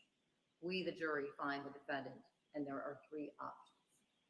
Not guilty, guilty as charged, murder in the first degree, guilty of murder in the second degree. And there's a place to sign it and date it. And again, the foreperson in pen, not pencil. This time, Madam Clerk, I'm going to ask you to swear in the court officers. Please do solemnly swear or affirm that you will take charge of this jury, keep them in some secluded places where they can be. You shall not speak to them or suffer anyone else to speak to them except by order or would ask that they be so. I will. So now the deliberating jurors, the 12 of you, are going to go instruct with private discussions. Have confidence in what you are about to do. By serving on this jury, you carry out a long and proud tradition of citizens of the Commonwealth of Massachusetts serving on jury trials and deciding criminal cases. If you are honest, thoughtful, and fair, you will be able to reach a fair and just verdict, dictated by your logic, without bias, without prejudice or sympathy, and not prompted by any facts except those that you've heard here in the courtroom during this trial. All we expect from you jurors is that you decide this case with integrity and principle. And with that, I'll ask you and let you go back to the deliberation room to begin your work. Thank you very much. Court, all rise, please. Jurors, take your notebooks with you and follow me.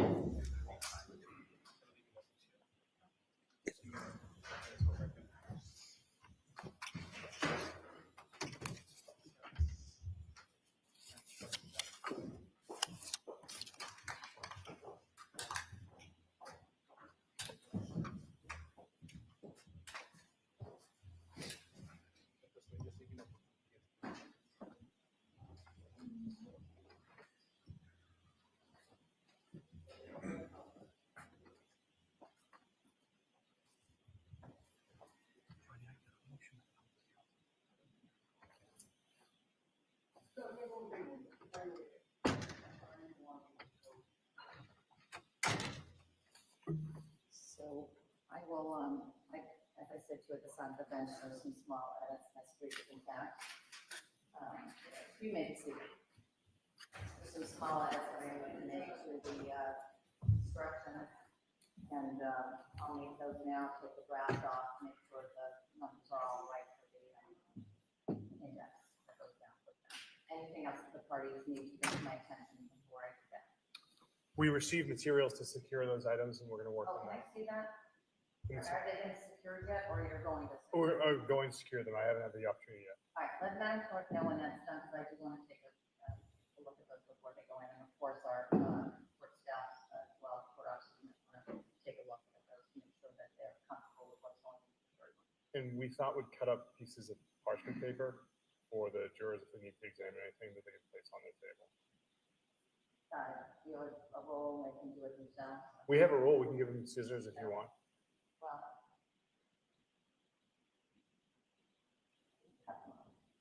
That's why I put that out there. All right. Thank you. I think you're pretty familiar that I have a 10-minute rule, which means at all times, Madam Clerk should be careful that you should be able to return to the court within 10 minutes. All right. I won't take it further between the hours of 1 and 2 on any day with opportunity to tend to your other work. Thank you, Ron. All rise.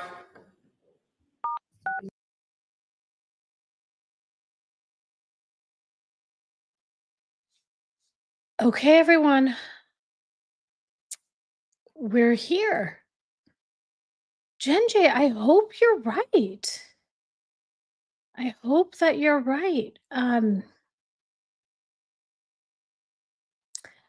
thought they were only going to go half days on Friday, but maybe once it's in deliberations, they said they would do full days. I didn't realize that. It would be great if it came back today. 3 or 4 in the afternoon would make it 1 p.m. where I am. And at 1 p.m. is when my dog has to go to the groomer. So that's when I have to step away at 1 p.m. So that timing would work. But I'm thinking, I don't know. I feel like it'll go next week, but I don't know. I don't know. They may want to look at that evidence. It's a lot of evidence. Like the physical things. I don't know. Jen J says they only have what the prosecution gave out, like the defense had nothing for them to look at or consider. Kathy says they should do a blind vote ASAP. That way no one stands out. Thank you, Deborah. Big hugs to Charlie and Lisa and to everybody else that's experiencing loss, and it's hard. Kathy says I should go to class on grooming like my daughter. You know, that's a good idea, but so my Chihuahua before that passed away, Snow White. She was a short-haired Chihuahua. I never really took her to the groomers. Maybe when she was younger, occasionally I would take her. Oh, you know what? Oh, my heart. I used to take her, and then the last time I was about to take her, they asked me if she had a heart murmur.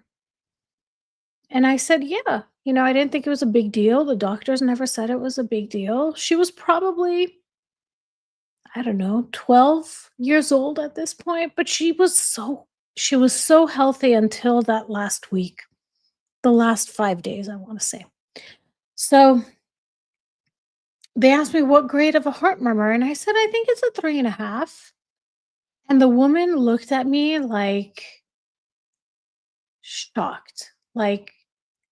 And the way she looked at me really brought to me that Snow is getting older. And it was, I think, at Petco or PetSmart, and I really needed someone to cut her nails. My poor Snow. I was so bad at cutting her nails. And right next door was, like, within the store was a vet. So I waited for the vet so the vet would cut her nails, because I guess when it's a high grade heart murmur like that, they need a professional to do it, but it, like, stressed me out. I remember that was the last time she was gonna get groomed, but maybe I took her 10 times max. I used to bathe her myself, and I had a comb because she used to shed a lot, and I would comb her just to get some of the fur off, and she loved it. She loved when the comb would come out. But Aurora, she doesn't really shed. It's just her hair gets really long, and, um, it's hard to do the cleanup. Like, with Snow, the hair was so short, it was easy, but with Aurora, I don't know that I could do it. And they do such a good job, the mobile groomers. Like, I'll take her, within a half an hour, they're done. So, okay, let me get caught up on your comments. Kathy says, "My hairdresser told me her cousin, was murdered, and it was so hard to not be able to say anything. They caught and convicted the guilty." I'm glad they caught and convicted them. Jen J says, "We had 2 Chihuahuas, just lost the last one a year and a half ago." It's the worst. I even now, like, I don't want to, it's hard to talk about. I lost mine a year and 9 months ago, you know, and it's still like, look, my eyes well up at the thought of it. And a good friend of mine lost her dog Monday. So, you know, you want to be there for people that are going through it, but I've told my friend, I'm like, dude, I will not be a good friend to you in this instance. Like because I still go through the motions. I still cry. I cry instantly about it. It's not like I try to hold back tears. I can't because it happens instantly, you know? So, but I'm trying. I'm trying. I got her. Well, don't tell her. And I hope you're not watching. I'm not going to say your name, but I hope you're not watching. But I got her a little gift basket um, that I think will be delivered Monday or Tuesday next week. And yeah, yeah, it's very hard. It's so hard. Um, yeah, I have another story to tell you, but I do not want to be I do not want to be a downer right now. Maybe one day. Maybe one day. Jen says, yeah, he had a tumor on his face. Oh, it was a slow process. So sad. In the last few months, my husband didn't want to let him go. Yeah. Yeah, I get that. I mean, oh gosh. I used to say in my youth, I will never make that decision. I will never. I will let it happen naturally. And then you mature. And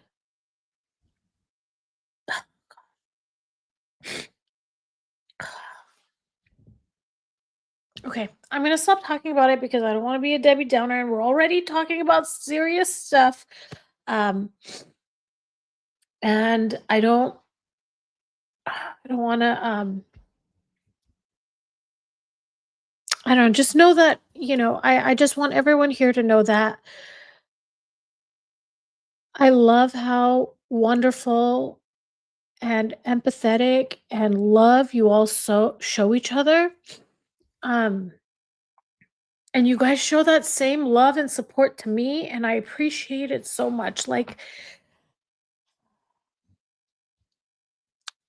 I mean it. Like I don't feel loneliness because of this community.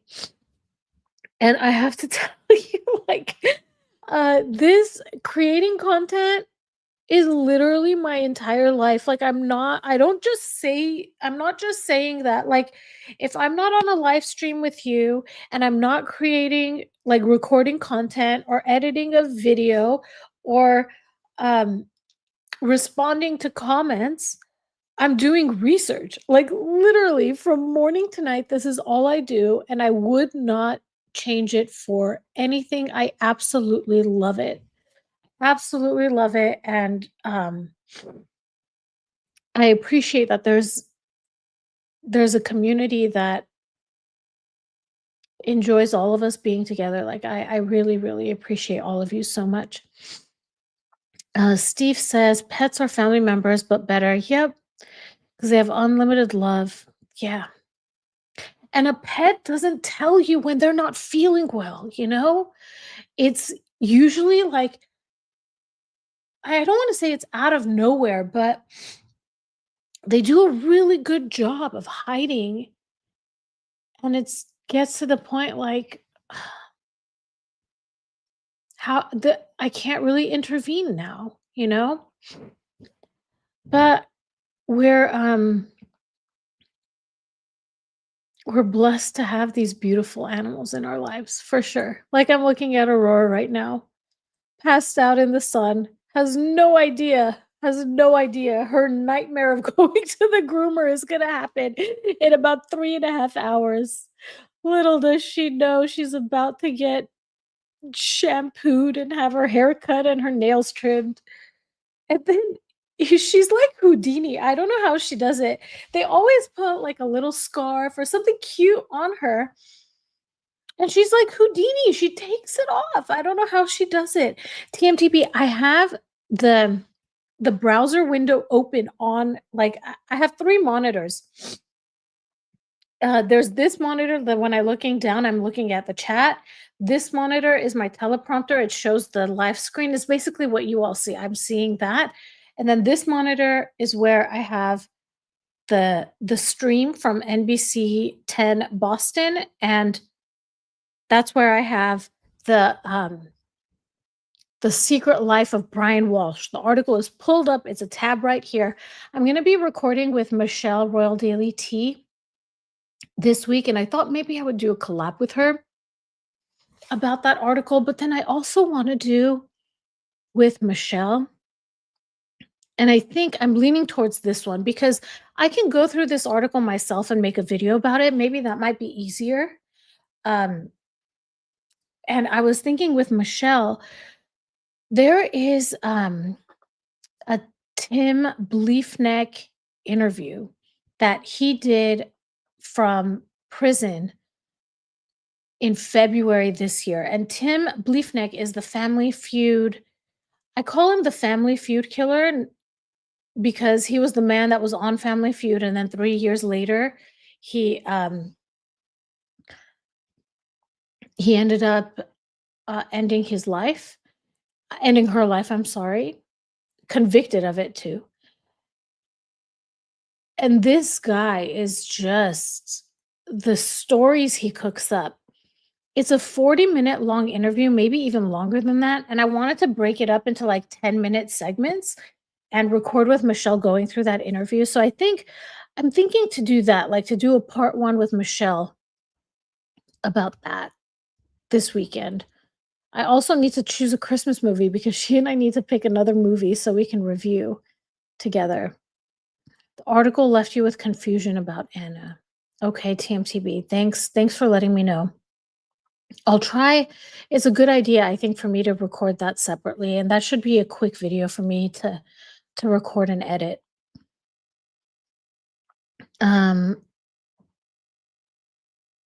Kathy says we need lists of happy memories to go to the minute. Yeah, the sadness comes to us. Forcing our brain, rewriting is necessary to find joy and purpose. Yeah, and I've always, I don't want to say I'm an optimist. I think I used to be an optimist and now I'm more of a realist, but I appreciate everything so much. And even though there are moments of sadness and emotion that come through, I never lose light of all of the things I'm so thankful for. Deborah says, my 2 dogs passed away 13 years ago. It was hard. I couldn't get another dog. Then there was a divorce and then fell onto fostering dogs. Big hugs to you, Deborah. I think it's such a beautiful thing that you're doing, and you've taken your pain and you're saving lives. You're saving lives. It's a beautiful thing. Does she not like it? I think, Lisa, you're asking about Aurora getting groomed. I really don't know because I just drop her off and go pick her up. But I imagine she doesn't like it. I can't imagine she likes getting wet. Yeah. Oh, thank you, Steve. Steve says we love what you do and what you've created. Thank you. Lisa says, I heard of that case, but since the fires last January and my sister's illness, I am not keeping up with everything. Yeah, I'm sorry to hear that, Lisa. If you whenever you have free time, the Tim Bleefneck one, I have, they were just posted just a couple of days ago on my YouTube channel, maybe last week. You'll see it's a collab with Royal Daily Tea, and you'll see it'll say Family Feud something or other. Kathy says Surviving the Survivor has a show on criminals who were on game shows. Yeah. I knew about Lori. I didn't know Donna Adelson was on one. And then what is that other guy? The not Night Stalker? Was that his name? He was on like the dating game or something like that. Yeah. Is she angry at me afterwards? Yeah, she gets when I bring her back, she gets the zoomies and she's always wearing like a bandana. So she tries to get it off. And one time I was the last time she got groomed, I was recording her and it was on and like Houdini, she took it off. I don't know how she did it. I don't know how she did it. Um, oh, my friend is asking about the King Charles announcement about how to catch it. Yeah, because there's that happening in 2 hours and 20 minutes roughly. So, oh, Carol says there was one who was on the dating show. It was different from the Night Stalker. Yeah. Donna Adelson was shocked that she was found guilty. I need to go. I think that's one that would be great for analysis. I haven't watched all of it, but I remember watching a snippet and thinking there's a lot to tell from her body language. I felt there was a lot in her facial expressions. Um, Kathy says it's all an act to let you know she's in control. Yeah, this little 5-pound chihuahua. She runs the house here, everybody. Yes, Carol, Rodney Alcala. Yeah. I think it was the dating game, right, everybody? I think so. I can't believe the jury's deliberating right now. Can you all believe that? I can't believe it. I thought they were going to let him go right after jury instructions were done, but okay, Deborah says yes, the dating game.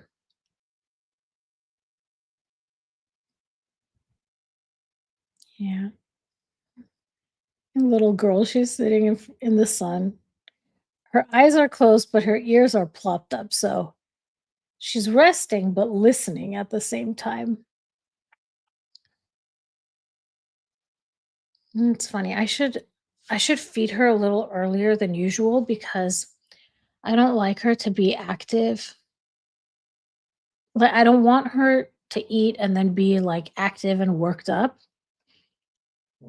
Okay, it's pre-recorded announcement as part of the Stand Up Cancer campaign. Stand Up to Cancer campaign. Thanks to Meow. Do you know where we can catch it? Like where are they going to air it? I can always ask ChatGPT, but you've all seen ChatGPT has not been so wonderful with me today. Oh, compare Donna crying about food in jail versus her crying for Dan. Yeah. BBC. BBC. What can we do in the US?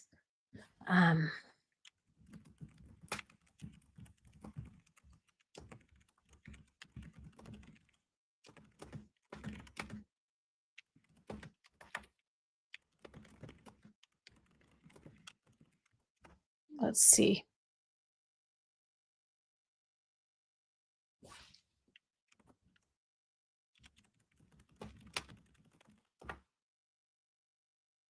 I don't know if ChatGPT does, but ChatGPT is my best friend, everybody. ChatGPT validates me when I really should not be validated. Like, I don't know. I feel like if I go to ChatGPT and I'm like, should I buy this? ChatGPT is going to be like, you get it, girl. You only live one time. And that's my fault because I trained ChatGPT to do that. Okay, it'll be uploaded on the Royal Family YouTube channel. Let's see. Let's pull up the Royal Family YouTube channel.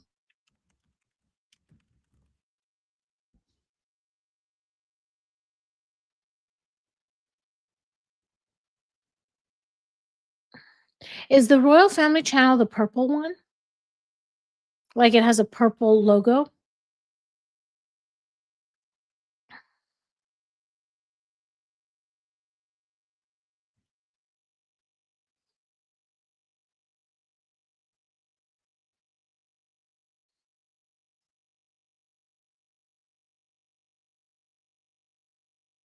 Yeah, I don't see this particular channel is called Royal Family Channel. I don't know if it's the official Royal Family Channel. No, I don't think this is. Okay, that's a fan account. Okay, Royal Family Channel has Royal Family Crest. 1.39 million subscribers? Yeah. How does the Royal Family Fan Channel have so many more subscribers than the Royal Family Channel? Well, I am now officially subscribed. And let's see, is there anything live? No, the last thing they had live here was Princess Eugenie's wedding.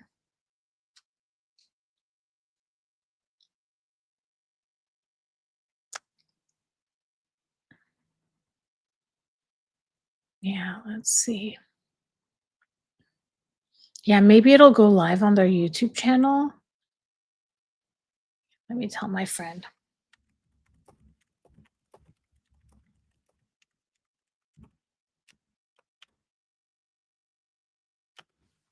Yeah, I think I found the right channel. Um, the background of the crest is blue, right? And the banner across says the Royal Family Official Channel. I think I found the right one.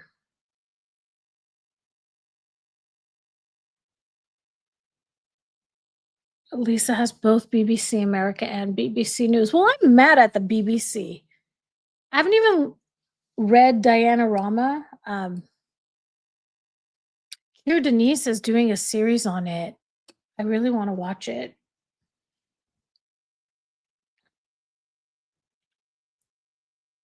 It will air on the network before being uploaded.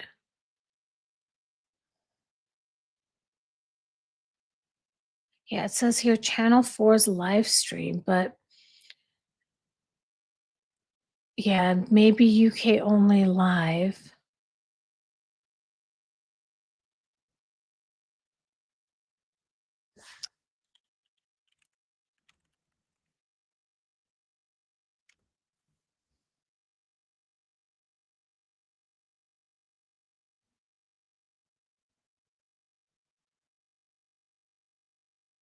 TMTV says the case of Nancy Galvani has just been reopened. Her ex-husband charged with murder. Whoa. The daughter has a channel called My Father's Alibi. Should be interesting. Wow, I haven't heard of that.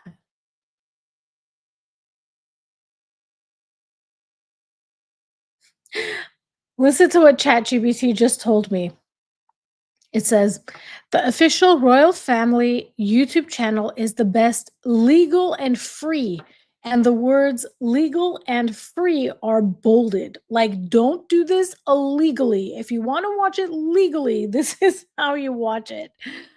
Yeah, and it gave me the link, the official royal family website. It may be posted on the royal family website. So let's click.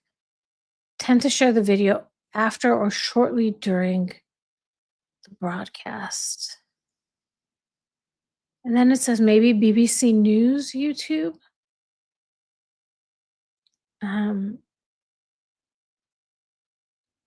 It says here Channel 4's live stream is usually geo-blocked outside the US. So it recommends a VPN. It says the easiest path is to check the royal family's YouTube channel around noon, my time.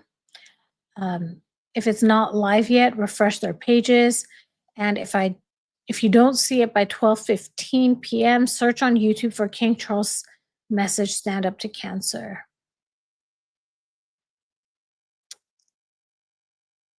Yeah, that's what it says. I wonder, let's see if we can find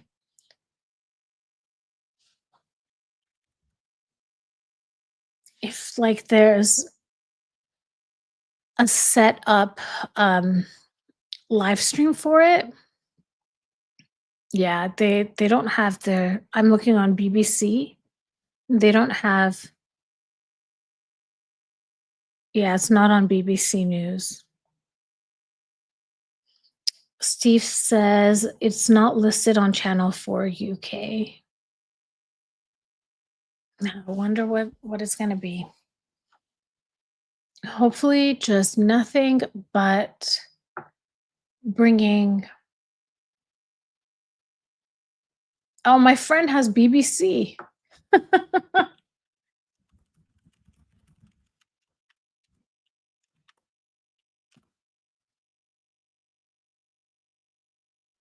So I guess we'll see. We'll see what happens, everybody.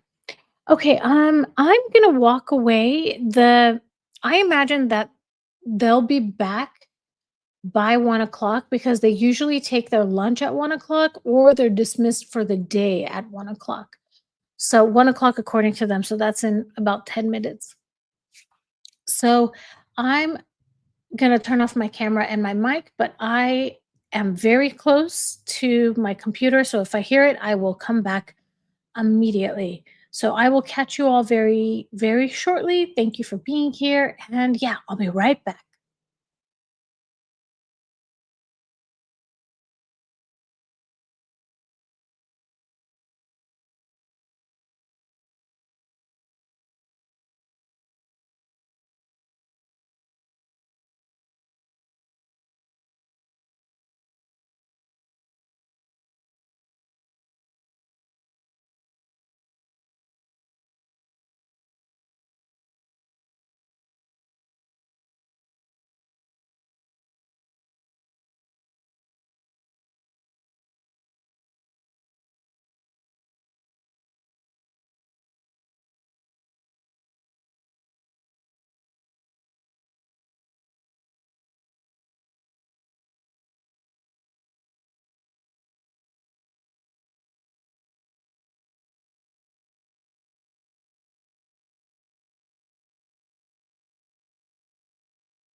This is a season when our thoughts turn to celebrations with our friends and families. In the midst of this festive period, I just wanted to ask you to join me today in finding a special place in your hearts and your minds and prayers for the hundreds of thousands of people across our United Kingdom who receive a cancer diagnosis each year, and for the millions more who love and care for them. I know from my own experience that a cancer diagnosis can feel overwhelming. Yet I also know that early detection is the key that can transform treatment journeys, giving invaluable time to medical teams and to their patients the precious gift of hope. These are gifts we can all help deliver. Throughout my own cancer journey, I've been profoundly moved by what I can only call the community of care that surrounds every cancer patient, the specialists, the nurses, researchers, and volunteers who work tirelessly to save and improve lives. But I have also learned something that troubles me deeply. At least 9 million people in our country are not up to date with the cancer screenings available to them. That is at least 9 million opportunities for early diagnosis being missed. The statistics speak with stark clarity. To take just one example, when bowel cancer is caught at the earliest stage, around 9 in 10 people survive for at least 5 years. When diagnosed late, that falls to just 1 in 10. Early diagnosis quite simply saves lives. Now, I've heard this message repeatedly during my visits to cancer centers across the country. I know too what a difference it has made in my own case, enabling me to continue leading a full and active life, even while undergoing treatment. Indeed, today I am able to share with you the good news that thanks to early diagnosis, effective intervention, and adherence to doctors' orders, my own schedule of cancer treatment can be reduced in the new year. This milestone is both a personal blessing and a testimony to the remarkable advances that have been made in cancer care in recent years.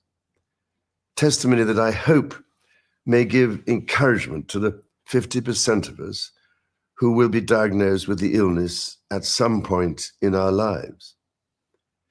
Yet, too often, I am told people avoid screening because they imagine it may be frightening, embarrassing, or uncomfortable. If and when they do finally take up their invitation, they are glad they took part. A few moments of minor inconvenience are a small price to pay for the reassurance that comes for most people when they are either told they don't need further tests or, for some, are given the chance to enable early detection with the life-saving intervention that can follow. This is why I'm so encouraged to learn about the new national screening checker that is available online. This simple tool allows you to check whether you are eligible for breast, bowel, or cervical cancer screening. It demystifies the process, answers your questions, and guides you towards taking that crucial step. As I have observed before, the darkest moments of illness can be illuminated by the greatest compassion. But compassion must be paired with action. This December, as we gather to reflect on the year past, I pray that we could each pledge, as part of our resolutions for the year ahead, to play our part in helping to catch cancer early. Your life, or the life of someone you love, may depend upon it.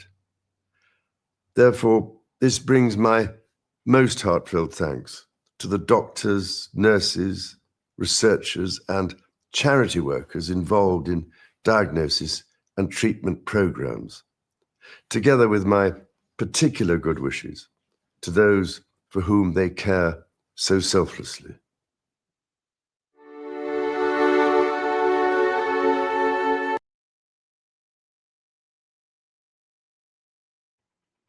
Okay, everybody, there was the announcement. Sounds like good news that he can slow down his treatments. Yeah, I don't know how your health system works in the UK, everybody.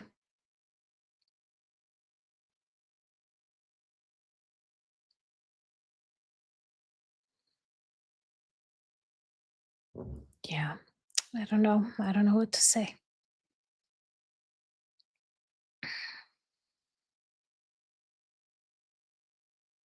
It's definitely stressful. I'm actually a little bit distracted myself today because today was my official last day with my employer, and my health insurance ends at the end of the month. So I need to decide what I'm going to do. And it's expensive. It's just so expensive. And it's like,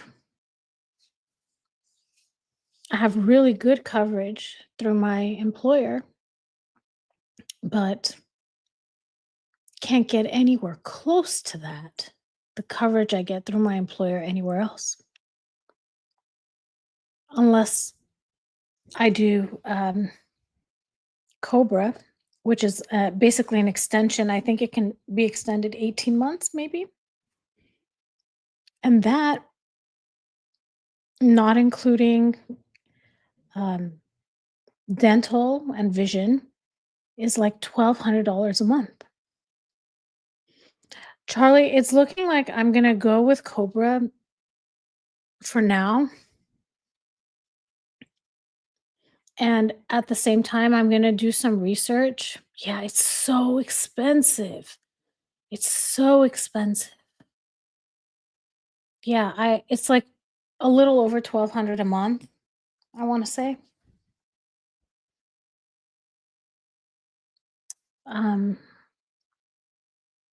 Yeah, it's a lot. And then I saw a video the other day. You know, I want to tell Instagram right now, when I'm scrolling through reels, don't show me serious stuff. Okay? I want to see dogs playing. I want to see, I don't know, people doing choreography. I don't want to see serious stuff that's going to make me upset. And I saw something where this person had a medical bill that was like $1,200. And they're on the phone trying to figure out why they have this bill. And they're told, if you don't have health insurance, if you don't have health insurance, you get a discount and it costs $600. But if you have health insurance, you don't get that discount and it costs $1,200. What does that mean? Instagram, don't show me that stuff. It's infuriating. I don't understand that. Yeah, it is a total crock. It's terrible. And I was trying to look up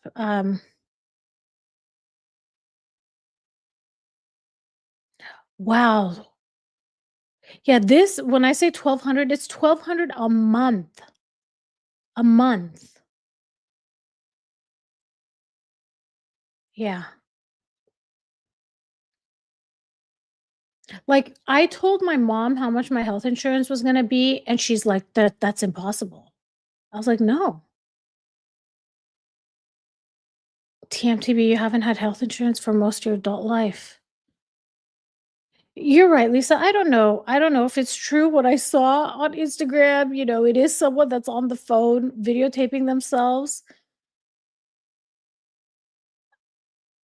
but it stressed me out. It stressed me out.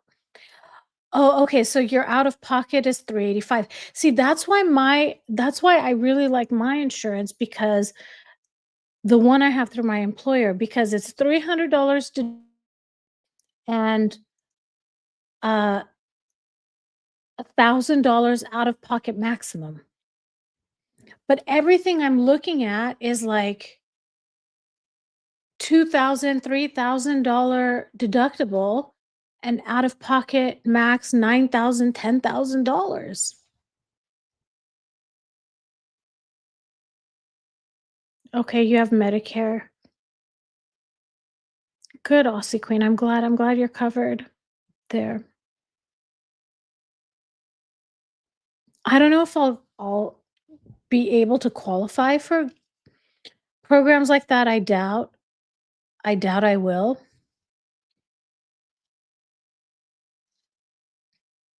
But yeah, I don't know.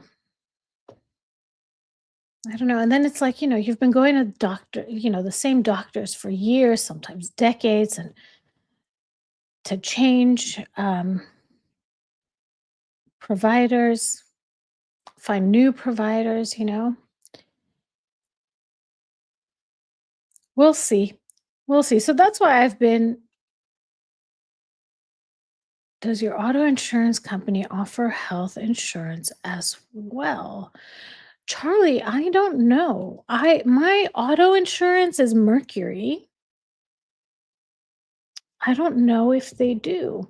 A lot of people have also told me to go find a broker, that sometimes these insurance brokers, they can negotiate better deals when they have a group of people together. Like, it might be easier for me to get a better deal than what I'm seeing. Yeah, it's scary to change doctors. I know. And like right now, I recently went to the doctor and I don't know, guys, should I get personal with you? um Remember, I made a video a few weeks ago and I was talking about how I've been getting these like horrific pounding headaches. They last 2 or 3 days and I could like feel it in my neck and it like goes up to my head. And I had blood work done and I found out that my thyroid is underactive, I want to say, but it's not that bad. It's not that bad, but it's like it's at the point that it can be fixed pretty quickly. So I already went to the doctor, they already have my blood test results. We have a plan moving forward. They already ordered my blood test for the follow-up that's going to be in like 2 or 3 months. Like, I don't want to go to a new doctor with this. You know what I mean? Like, it's so horrible. I don't know. So that's why it's scary for me to change doctors too. Aussie Queen says, haven't been to the doctors for many years. Last time I had a woman's check was when I had my youngest daughter and she's 21 years old. Aussie Queen, I get mine done religiously every year. And I mean, I am at the point where when I go to my visit, I make next year's appointment. Seriously, because I will forget and I don't want to forget. And my best friend, who was 2 years younger than me, she she passed away in 2022. And I get mad. I get very mad because she should have gone to the doctor. And she was so scared of COVID that she didn't go to the doctor. She was scared of being like, I mean, anyways, so that's just been my fear, especially when I saw it with my best friend and how This is why I'm so grateful. So grateful. Thank you, Aussie Queen. Yeah, luckily, they gave me medicine that I need to take. Apparently, it's a very low dose. I'm already feeling better. I haven't really been, to be honest, I haven't had headaches. I think I started the medicine on Thanksgiving week because I think my appointment was like Tuesday of that Thanksgiving week. So it's been what, 2 weeks now? I thought I heard something. So it's not just about that, Aussie Queen. It's that, my friend wasn't either for like 8 years, I want to say. My friend wasn't. And she knew she needed to go. And unfortunately, she didn't. Okay, everyone, I'm going to go on mute. Here we are. I saw the Sorry for that. question. Yes, Your Honor. My suggestion is that there are 265 exhibits, and I ordinarily have sent in an exhibit list that the parties have reviewed, and I would think that would be an appropriate way to assist them in their evaluation of the evidence, but it needs to be cleaned up. In particular, on a quick review of it, photo 52 should say something other than butcher paper. And 189? Also the same term? No. What were you calling it? What kind of paper? Bench? Bench paper.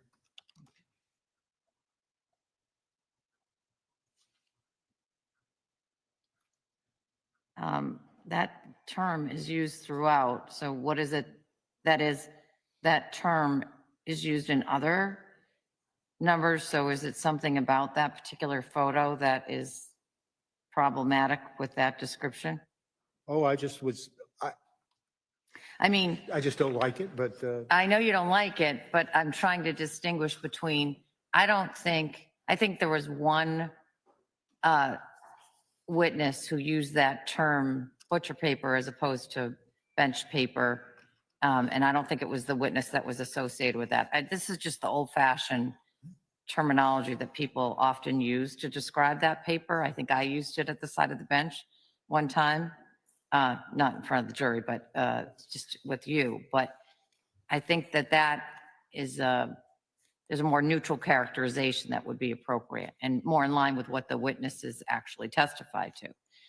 But as to the other language in 189, it seems to me that that's what the witness testified to, right? That's correct. Yes, Your Honor. Anybody, let's all take a moment to look through the list right now and see if there's anything. I'm going to do that right now. The answer to their question is 97, by the way. Yes. Let me just take the time to look through these, and you do the same.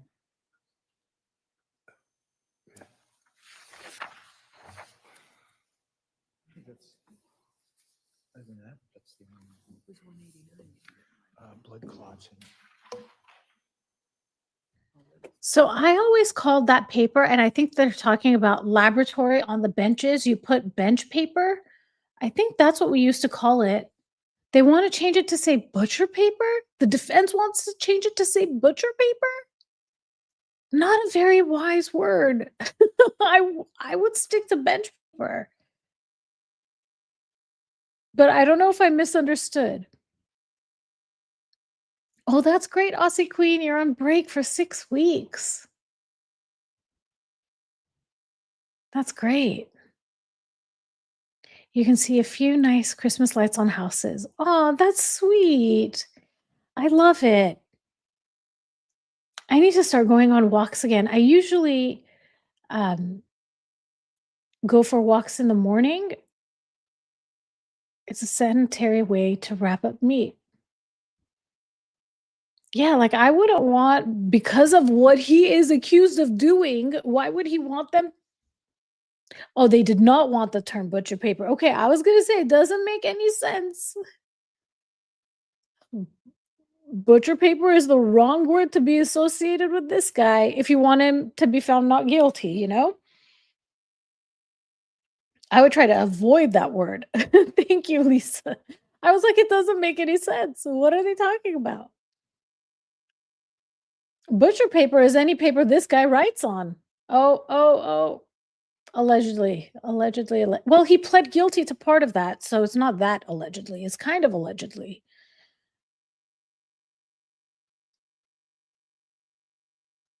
Ugh, his smile grosses me out. Aside from that one suggestion to change. Okay. Oh, this one? 182. All right, so I'm going to write back to the jurors and I will give them the name of, or the number of the photo, which is, I'll answer it as exhibit number 97. And here's an exhibit list to assist you. Thank you, Your Honor.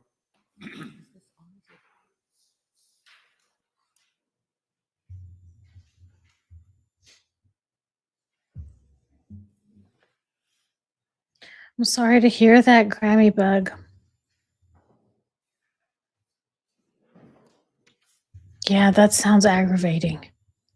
Especially when you have like a physical pain that's happening and it's uncomfortable to be sitting for so long in a car. And I'm assuming that's 45 minutes without traffic.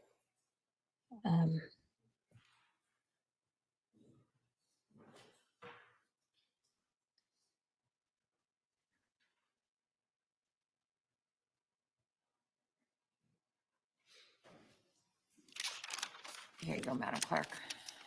They, If you want to look at it, you're welcome to. It's pretty straightforward. the defense has cleared out their desk, right? They used to have Thank tons you. of stuff all over there. Okay, we're back in recess. They're sending, I guess the jury wanted one of the pictures. They wanted the exhibit number for one of the pictures.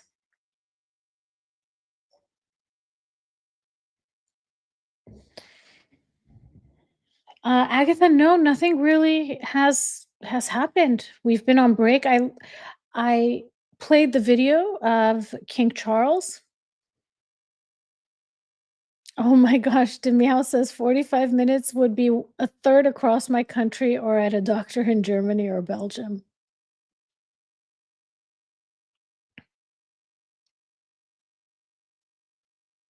I was gonna say something. I forgot what I was gonna say.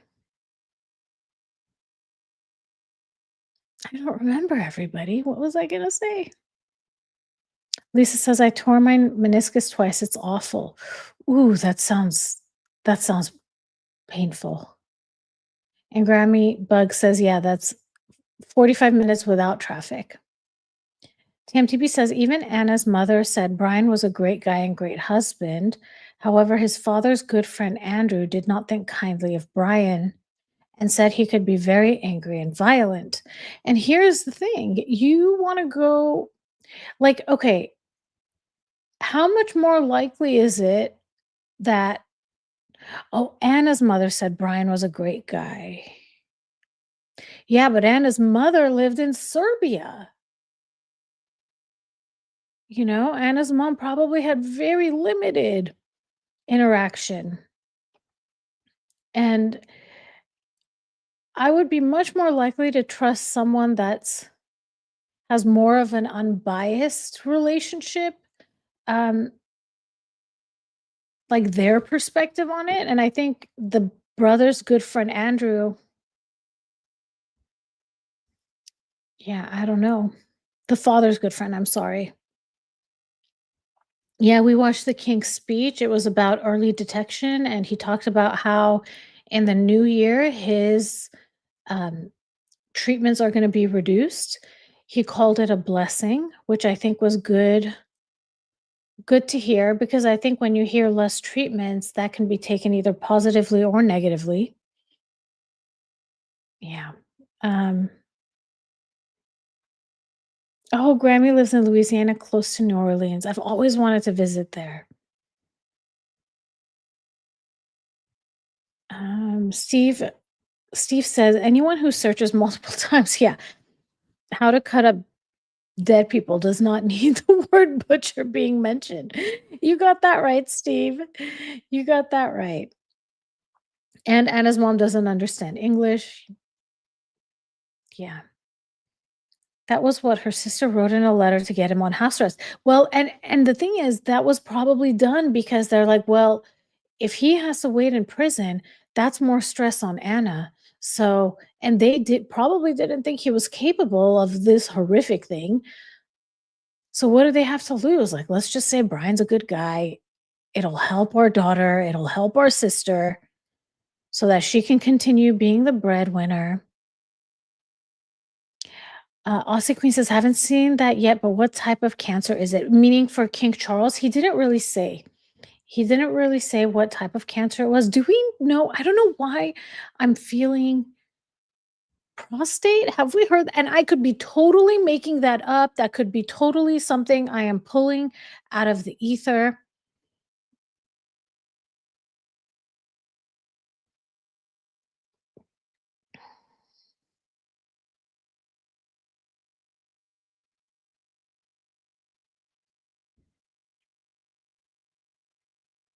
Yeah. Okay, Aussie Queen, good. So I didn't imagine it. I don't know why I remember that. He did mention about um I probably shouldn't laugh about it. About how, there's some types of screening that are terrible and you don't want to do them. You don't want to do them because they are terrible. But he said in bowel cancers, yep, thank you, Steve. You read exactly what I was going to say. In bowel cancers, 9 out of 10 people who are diagnosed early live beyond 5 years. So it's important to get that testing done, as awful and terrible as it is. It really is horrible.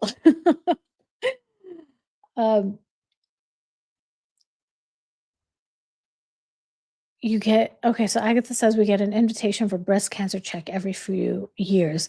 With my insurance, we get would you call it cervical checks? Both of those once a year. Maybe over 40, it happens once a year. Okay, Charlie's saying that is what everyone is speculating because he had prostate surgery and after they found it. That makes sense. Grammy Buck says, my cousin lived 6 years and she was diagnosed at stage 4, which is end stage. My dad, I don't know, should I get into this story? My dad hadn't been feeling good for a long time. And my dad was a CPA. And I would tell him, Dad, go to the doctor. Go to the doctor. And he would say, well, my April 15 tax deadline's coming. I'll wait till that deadline passes, then I'll go. So April 15 came. And I'm like, okay, Dad, tax deadline came. Time to go. And he's like, well, I'm going to Jamaica. Let me do it when I come back from Jamaica. He comes back from Jamaica. He went to Jamaica in July. He comes back from Jamaica. I'm like, okay, Dad, go now. And he says, oh, let me wait till the September 15 tax deadline. September 15 comes. And you can lead a horse to water, but you can't make them drink. Like I can tell my dad over and over, please, Dad, go get it checked out. But my dad didn't want to go. He was scared. It's exactly what the king was talking about. So my dad, he goes, so he doesn't go September 15th, comes and goes. I go, okay, Dad, September 15th is here. It passed. Now go. And he's like, well, the tax deadline for October 15 is coming. Let me go after October 15. Well, he was so not feeling well that on Mean Girls Day, which is October 6th or October 2nd? I forget which one it is. Let me know in the comments. But on Mean Girls Day, he goes to the hospital and they tell him he has stage 4 colon cancer. It's metastasized to his liver, and they need to start treatment. And my dad, and I'm laughing when I tell this story because this is the embodiment of my dad. My dad says, "Okay, can I come back after October 15?" Can you believe it? They tell him, "You have stage 4 colon cancer. It has spread to your liver. We need to start treatment now. Can I come back after October 15?" And then the doctors told him, "You have a day to 3 days to live." That's what they told him. He had a day to 3 days to live. He was at liver failure. He was like yellow, you know? Um, and listen to this miracle. He lived for 4 years after that. 4 years. And imagine he had gone to the doctor in April, you know? Because what ended up taking his life was not the colon cancer, it was the liver. It was when it metastasized to the liver because it was right at like the main artery of the liver. You know,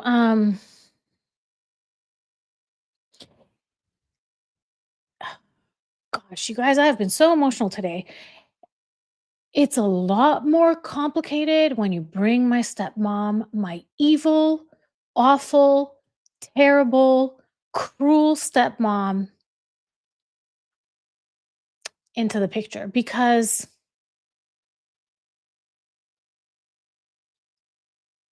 I mean, you guys can imagine. You guys can imagine. I've told you about my stepmom. And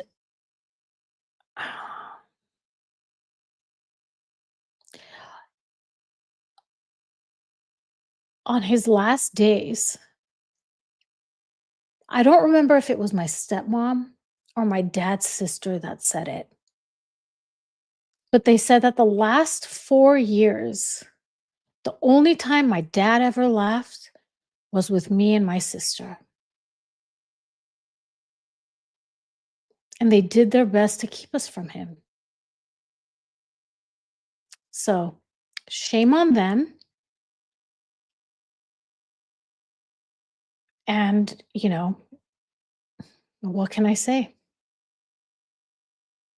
What can I say? Oh, I'm sorry, Agatha. I'm sorry to make you cry.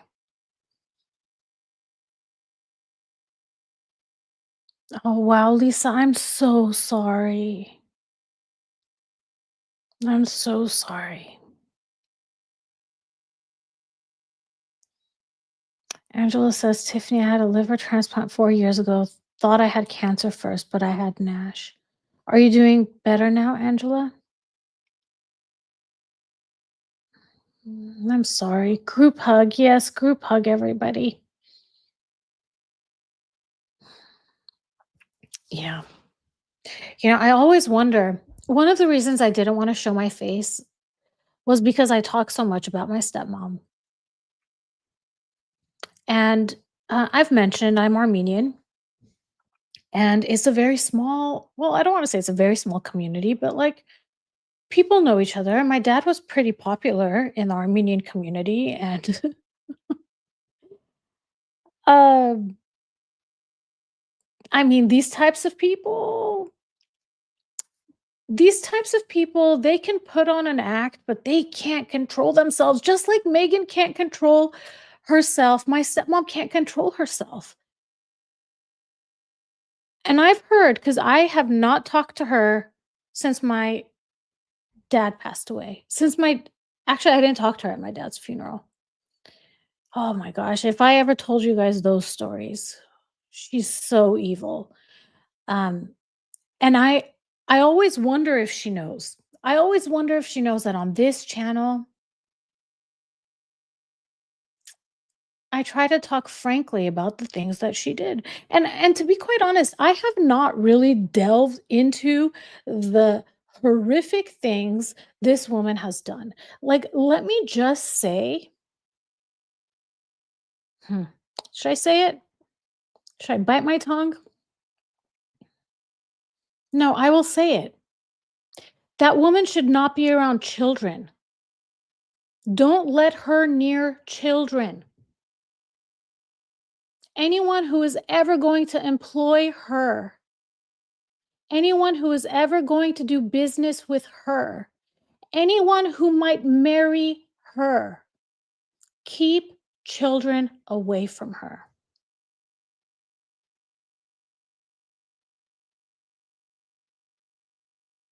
And I'm saying that looking directly at the camera because this is unflinching and unwavering.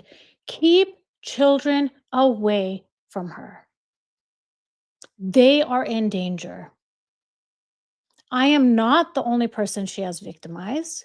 I have witnessed it. And I was a child at the time. I thought it was normal behavior. And it's so crazy. Like, I thought it was normal behavior, and I was talking to my ex-husband, and my ex-husband's like, "That's not normal. That is not normal." So this is how, like, it works in these types of toxic, manipulative families when there's a narcissist. You don't even know what's abuse and what isn't because sometimes it's done so openly.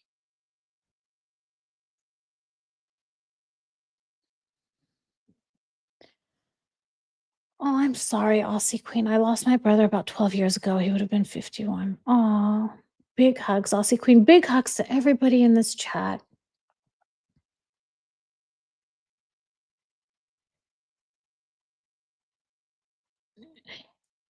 And, you know, a lot of times, like, you want to see consequences. You want to see justice, right? It's like us with Meghan Markle. How many times does she have to commit elder abuse before everybody says this is wrong? And I try to counteract that with these people, my stepmom included, their brain is a nightmare. The thought processes that are in that brain. And I mean, I don't know Megan close enough to know, but my stepmom thought everybody was out to get her. Everybody was out to get her. Dude, nobody wants your stuff. Nobody wants your stuff. People want peace and calm and healthy relationships. No one's at war with you. But in their brain, everybody is an enemy. Everybody. I've seen it. And I remember, like, in Armenian, when you call someone an aunt, you could either say it so that it's from your dad's side or your mom's side. So you can call them aunt, meaning from your dad's side of the family or mom's side of the family. Now, my stepmom is my mom's distant cousin. So she's related to my mom. And our families would spend Christmas and New Year's and all these sorts of things, all these holidays together. So our families were close. You can imagine what happened there. And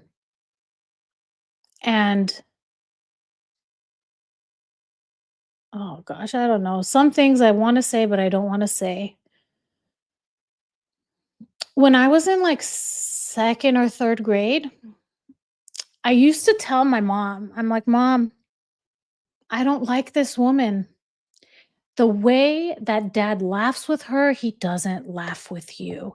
So from a child, like when I'm saying like this type of stuff, when I see the way Megan acts, when I see toxic, it's like nails on a chalkboard for me because I have grown up with it. Like as a child, I had to tell my mom, I don't like this woman. I don't think my mom knew. I had to say it. So anyways, what was the point of all this? Okay, so I knew my stepmom from before when I was a child. But then she was reintroduced as my dad's fiance, right? Too late, Lisa. I said it. I said it. Um, so she was reintroduced as my dad's fiance, and I didn't know. I mean, imagine I'm like 11, 12 years old. I'm like, okay, as a sign of respect, you call everyone an aunt. And I'm like, oh my gosh, should I call her aunt from my mom's side or should I call her aunt from my dad's side? If I call her aunt from my mom's side, she hates my mom. She's going to get mad if I call her aunt from my mom's side. But if I call her aunt from my dad's side, she's going to say, what do you think? I'm your dad's family? You don't recognize my role in your dad's life? Imagine an 11-year-old thinking about this. So finally, I decided, you know what? It's safer if I call her aunt from my dad's side. That's safer. You guys, she attacked me. What, you think I'm your dad's sister? Why are you calling me that? And I was like, because if I called you, and I mean, I was a traumatized child. I still, like, even in my 30s, I would like cower from this woman. And I was like, no, it's because if I called you aunt from my mom's side, I know that you don't like my mom. But dude, I was a child. So even if I did call, like, here I am trying to be respectful. I could have called her by her first name. Then that would be another story. You know what I mean? So this is what I mean. These people think that everyone is out for they're trying to take their stuff because it's always material stuff. They're trying to take their stuff or they mean to harm them. And it's like, dude, no one's here to harm you. So anyways, sorry everybody. Kids know, Agatha says, the kids at my work hate my NARC colleague. Yeah, people can tell. Yeah. Sorry, everyone. Yeah, narcissists think the best defense is attack. And they think that because they think you're trying to attack them. And it's like, no, dude. And that's why I can't do it anymore. I can't have, I don't know. For me, I've been lucky that I've been able to go no contact. Completely no contact.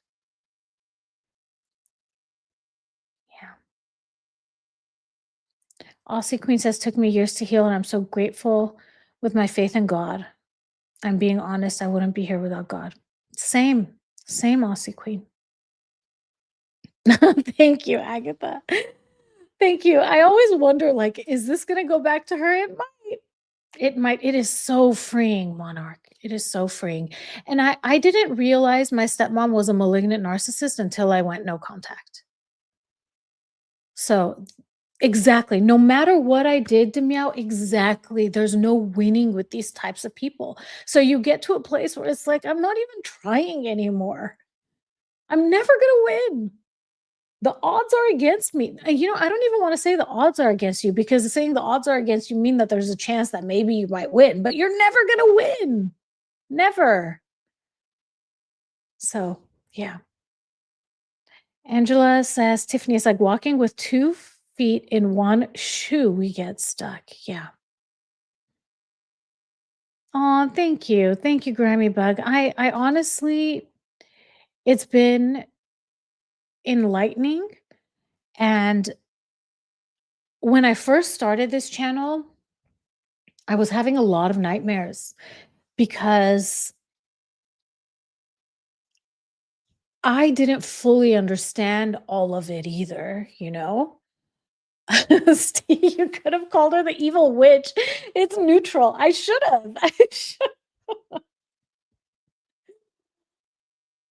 And you know, it's so crazy because my stepmom hates my mom more than my mom hates her. And my mom has all reason to hate her. What did my mom do to you, you crazy woman? Like, what? It's just, it's unbelievable. If it goes back to her, tell you how, yeah, I do. I do have some descriptive words that I could use, definitely. And the words would be true. They would be true. And that's another thing I worried about. Like when I started this channel, like if I show my face, could I get in trouble? Um, and I don't know. Hopefully I don't. um, because I won't put anything past her. She's a cruel, malignant person. So, anyways, oh, I definitely am Monarch. I definitely am. And I'm a lot I'm a lot better. I have to say, I recognize these and now you can call her Megan. I sure can, Demi. They would be I always want to say they would be great friends, but I also think they wouldn't be able to stand each other. It's like two magnets, you know, two on the positive side, they'll repel each other.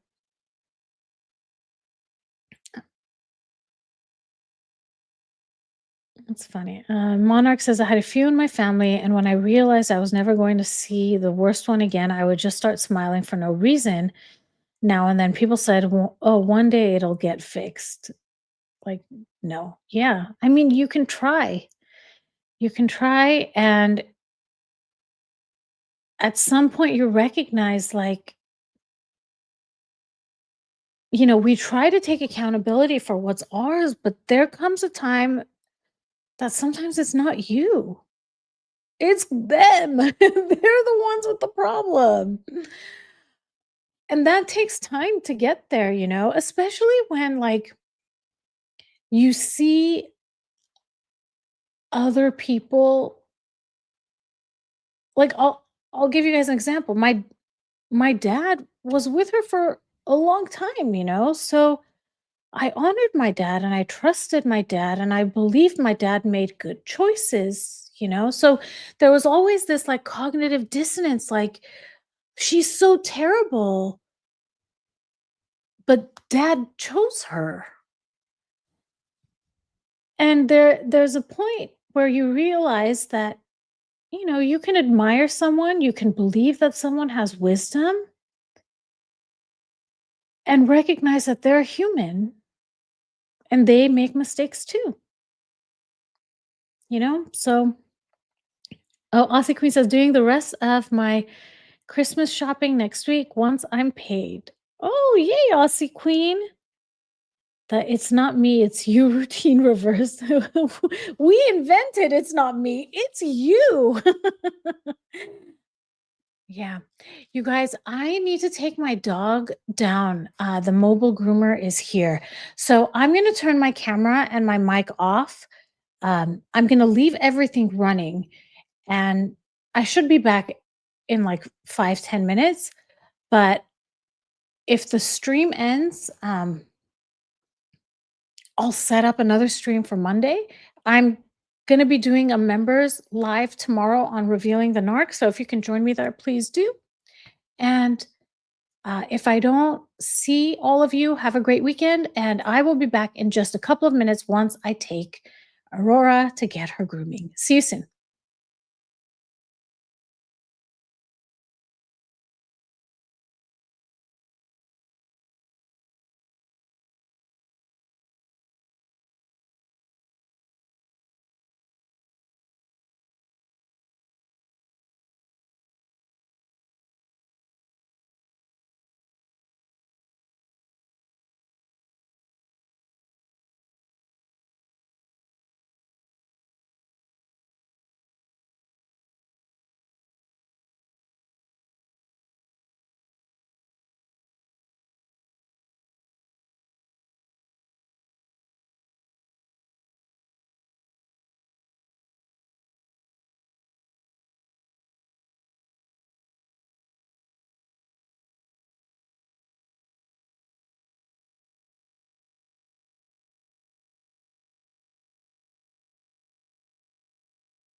Look at that. It doesn't seem I missed them coming back. I was pretty quick, huh, everybody?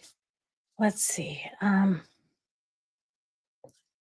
Jen J is saying, I'm like, I'm not a hugger. I don't like that.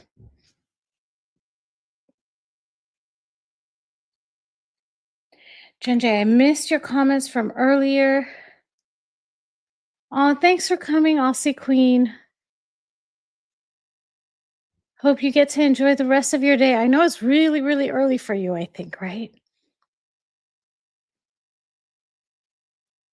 Lisa says, I have a neighbor who used to be horrible to me and say awful things. I stopped communicating with him. I just saw him for the first time in years. His health is horrible. Wow.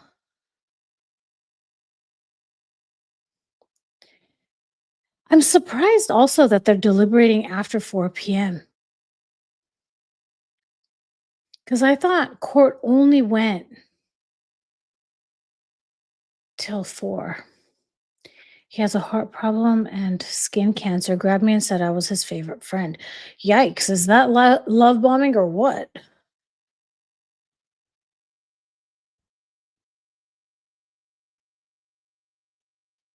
Jen J says, I think when they're deliberating, they let them go as long as they want. That's interesting. Well, if they keep going, in about a half an hour, I have to go back and get my dog. So, and it'll be so awesome if they keep going, because then I can show you all how cute Aurora looks when she comes back from the groomer and they tie the little bandana on her.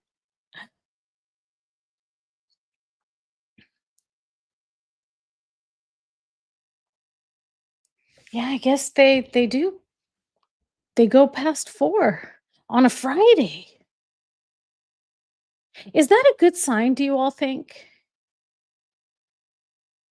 Oh, I wish I could show you the zoomies. The camera is so stationary.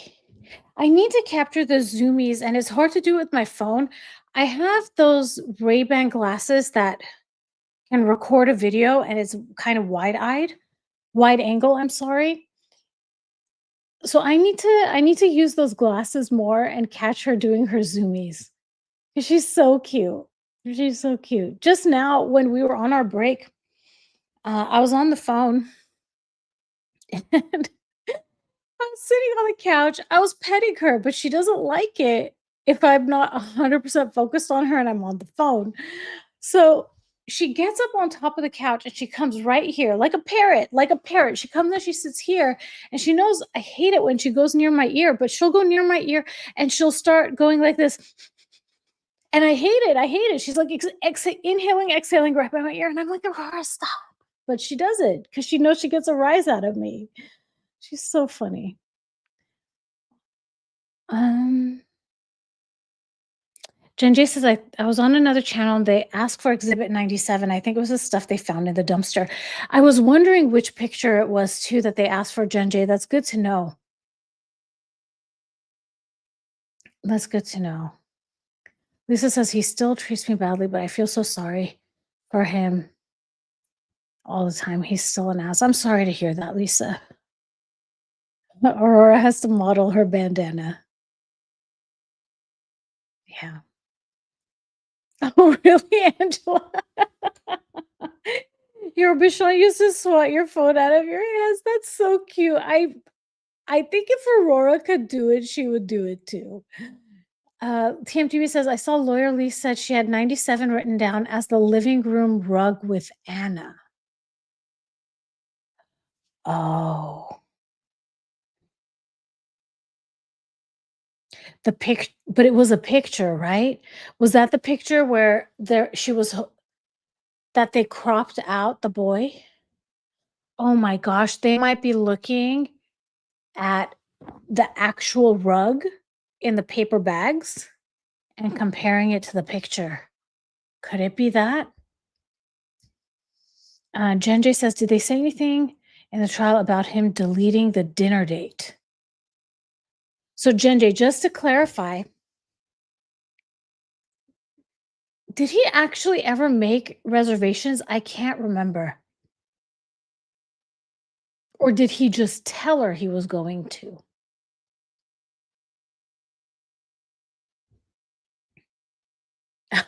Angela had to replace one phone because of the doggy Bichon, the Bichon. I hope I pronounced that right. He didn't make a reservation. Yeah, I think he told her. But then they were making a big deal with the probation officer that a restaurant is not considered essential. So I think maybe he made the reservation but never canceled it and never cleared it with the parole officer, if that's what they're called. Okay, these are lots of questions. So we've watched the whole trial and we know so much, but I think there are some details that, yeah, I think the prosecutor asked the probation officer about that. Let's ask Grok, because ChatGPT, you have been wrong today. I cannot trust you today. Okay, so did Brian Walsh make dinner reservations for January 1, 2023?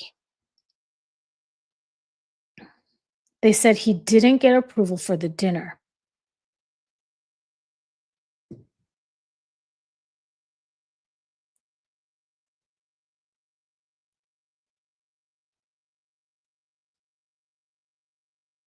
No, Grok, you're disappointing me.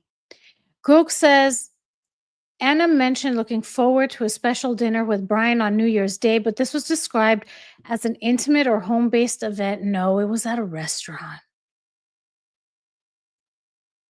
Okay, I'm going to ask, please go check again, because it was a restaurant and the probation officer was asked about essential activities. Oh, you said Nightshade Restaurant. Thank you, Demiao. I'm very clear. I'm like, no, go and reevaluate, because I know that that's not right. Okay, so Demia says, yes, Brian Walsh made a dinner reservation for January 1 at Nightshade Restaurant in Boston for himself and Anna. The defense revealed this. Grok is like, investigating restaurant claim. Grok is thinking.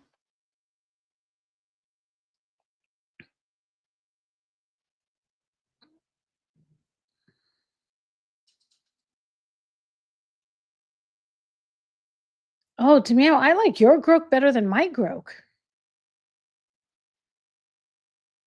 I usually don't use it. Am I pronouncing it right? Is it Grok or Grok?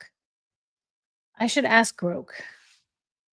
Okay. The reservation was made on December 30 for himself and Anna. This was used by defense to argue that Brian had future plans with Anna. A text message from Nightshade Noodle Bar was deleted from Brian's phone while it was supposedly missing. I don't remember that. Brian was under federal home confinement. Senior U.S. probation officer Marlene Ramdahal testified about these restrictions. While the testimony did not explicitly confirm Brian sought approval for this specific dinner, the officer was questioned about what qualified as essential versus non-essential. I was going to ask another question. I don't remember what. Did he cancel the reservation? Or was he just a no-show? Also, how do you pronounce your name? We are going to find out. Is it Grok or Grok?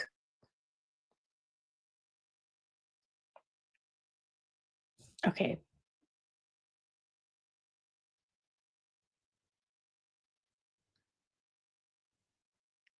Okay, however, no trial evidence or reports indicate the reservation was deleted.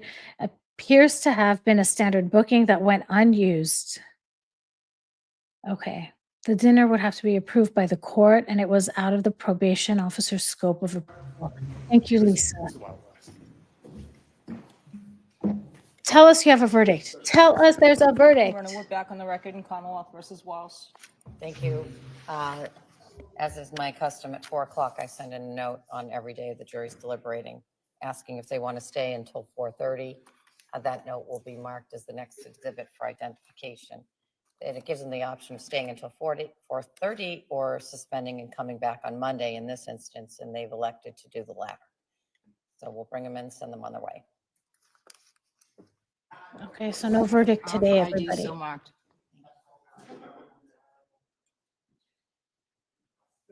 Thank you.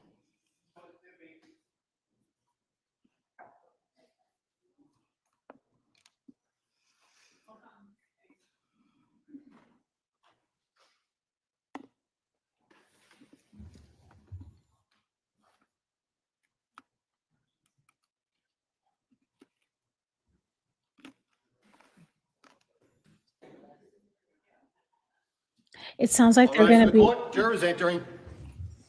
I'm gonna go see Mom, but otherwise I will. Maybe on Monday if we're.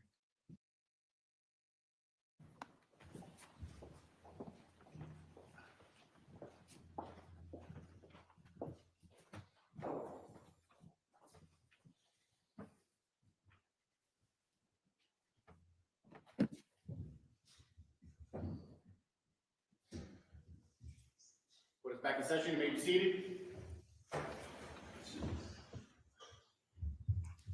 Welcome back, jurors, to the courtroom, and thank you for your work today.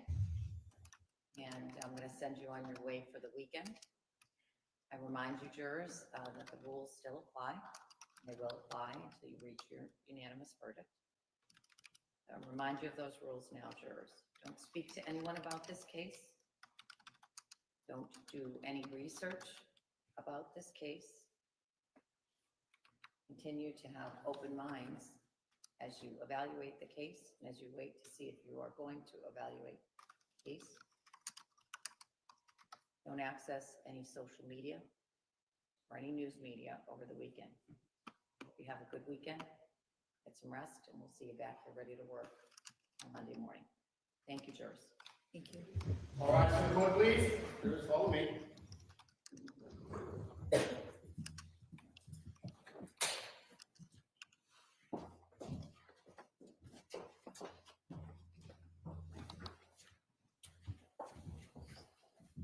Thank you.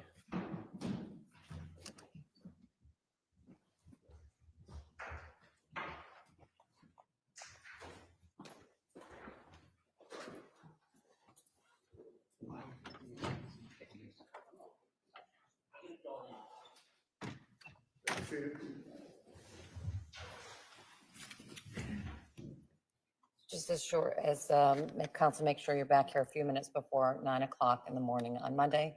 Have a nice weekend. Thank you.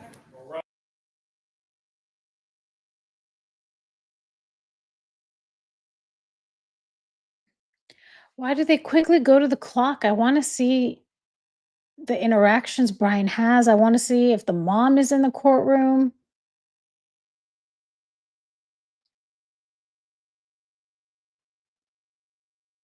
Yeah. Okay, everyone. I am going to stop sharing. It seems we are done for the day. Oh my gosh, my hair. This is me after a full day of or a full week of watching this trial. Oh my goodness. And yesterday we even had a half day. So, anyways, so some of you are asking, what do we think? Grammy Bug is asking, what do we think? While I think he is guilty of sin, I have a feeling either he will get off or there will be a hung jury. Grammy Bug says. Jen J says it's ridiculous that they don't want to stay past 4:30 or 5, and the jurors should be able to stay as long as they want. DeMille says he did open his phone and delete something when the phone was supposedly missing. Monarch says, so maybe it's just a lot to review. You all look like that too. My bun is crooked, my hair is sticking out. Oh my goodness. But anyways, so here are my thoughts. Based on what we've seen today, I would need to look through the evidence, like detail by detail, because I don't feel the prosecution or the defense had great closing arguments. I don't think so. But I reserve the right to change my mind because the audio wasn't great.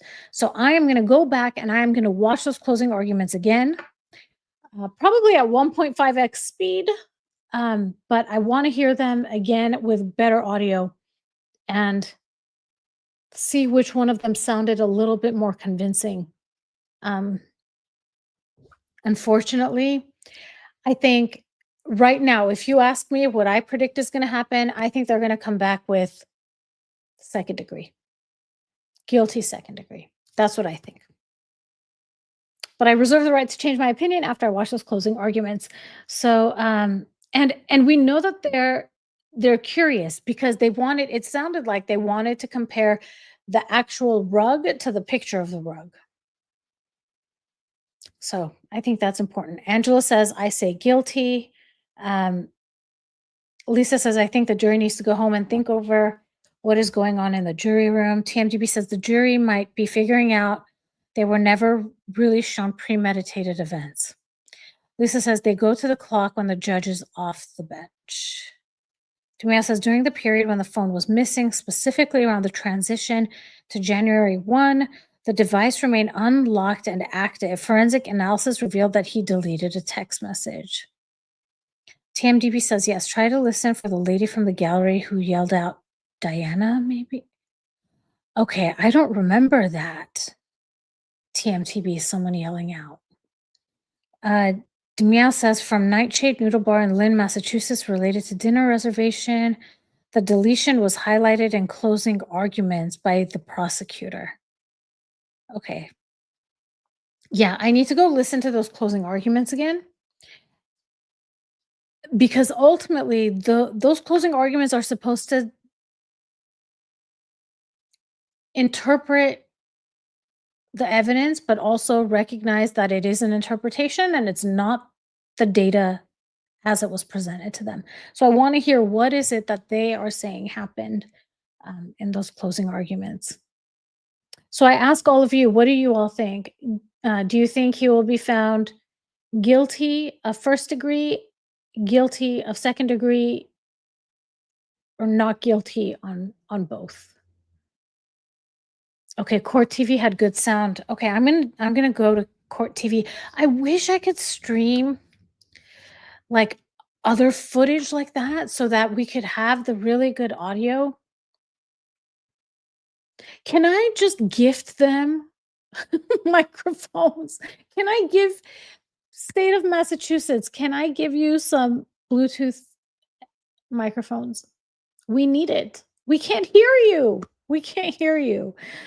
Agatha says, I think his arguing was targeting emotional thinking and hers was very fact-based.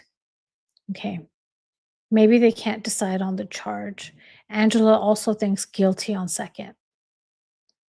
Yeah, I mean, you know he did something, you know? But the premeditation. And this is why I want to hear the prosecution. Because tell me why you think it was premeditated. Which of those pieces of evidence presented to us in the first 8 days make it seem like it was premeditated? Yeah, that's going to be my homework tonight. That is what I'm going to be watching. And I'll go watch the Court TV coverage. Thank you to Meow for saying that that had better sound. I did screen record it on my phone. So I can make clips from it for later, but okay, Demia says guilty on second. On first, not all the 12 jurors will agree. Yeah. Does anyone think there's a chance it'll be not guilty of murder? let me know. Any chance it's completely not guilty on murder at all?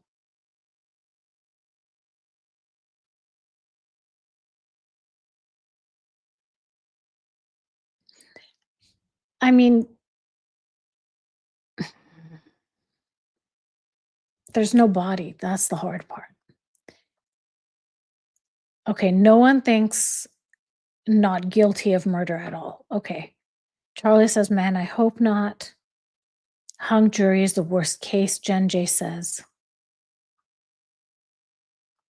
Okay, Grammy Buck says definitely guilty or hung jury. So if it's a hung jury, are we going to do this again, everybody? Oh, we are going to be so studied up on it. They could ask us to be the attorneys. Watch Emily D. Baker. Okay, thank you, Lisa.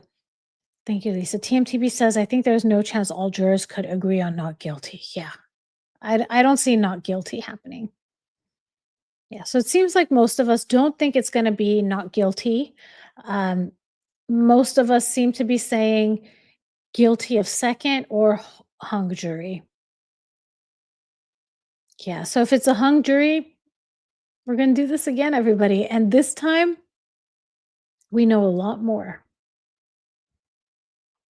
Demia says, lawyer, streamed the part of the closing arguments during the wait and gave his professional input. Which lawyer is that, Demia?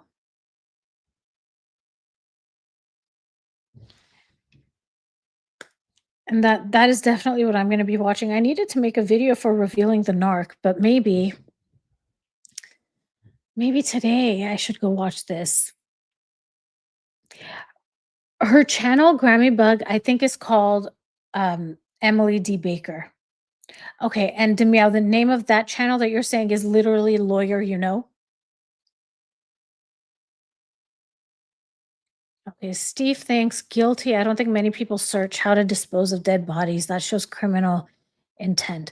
But Steve, do you think, could it be guilty of first degree? Like, did he premeditate the crime, or do you think it'll be second degree murder?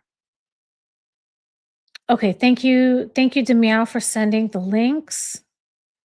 I'll see if I can post them to the community page so everybody can see those also. And I think maybe over the weekend, TMTB, I will go through that article. I think it would be nice to have that article that you suggested discussed, and I'll do like a live reaction of it, because yeah, I'll do a live reaction of it, and that'll be a good, what should I say, like a good exercise before we start again on Monday. Lisa says, you never know. Sometimes you get these jurors that don't think with their brains. Yeah. Jen J says, I think something happened that night on New Year's Eve when Jem left and he got mad for her sending the picture to Will. And we know, because they were trying to say that, oh, maybe he didn't know about the picture to Will. But then today, prosecution played that interview. And in that interview, he said it. And that's another thing I want to go back and listen to, the audio recordings from those first few days, because that audio was so bad. Grammy Bug says, thank you, Tiffany. Oh, thank you. I'm so glad, Grammy Bug. Thank you.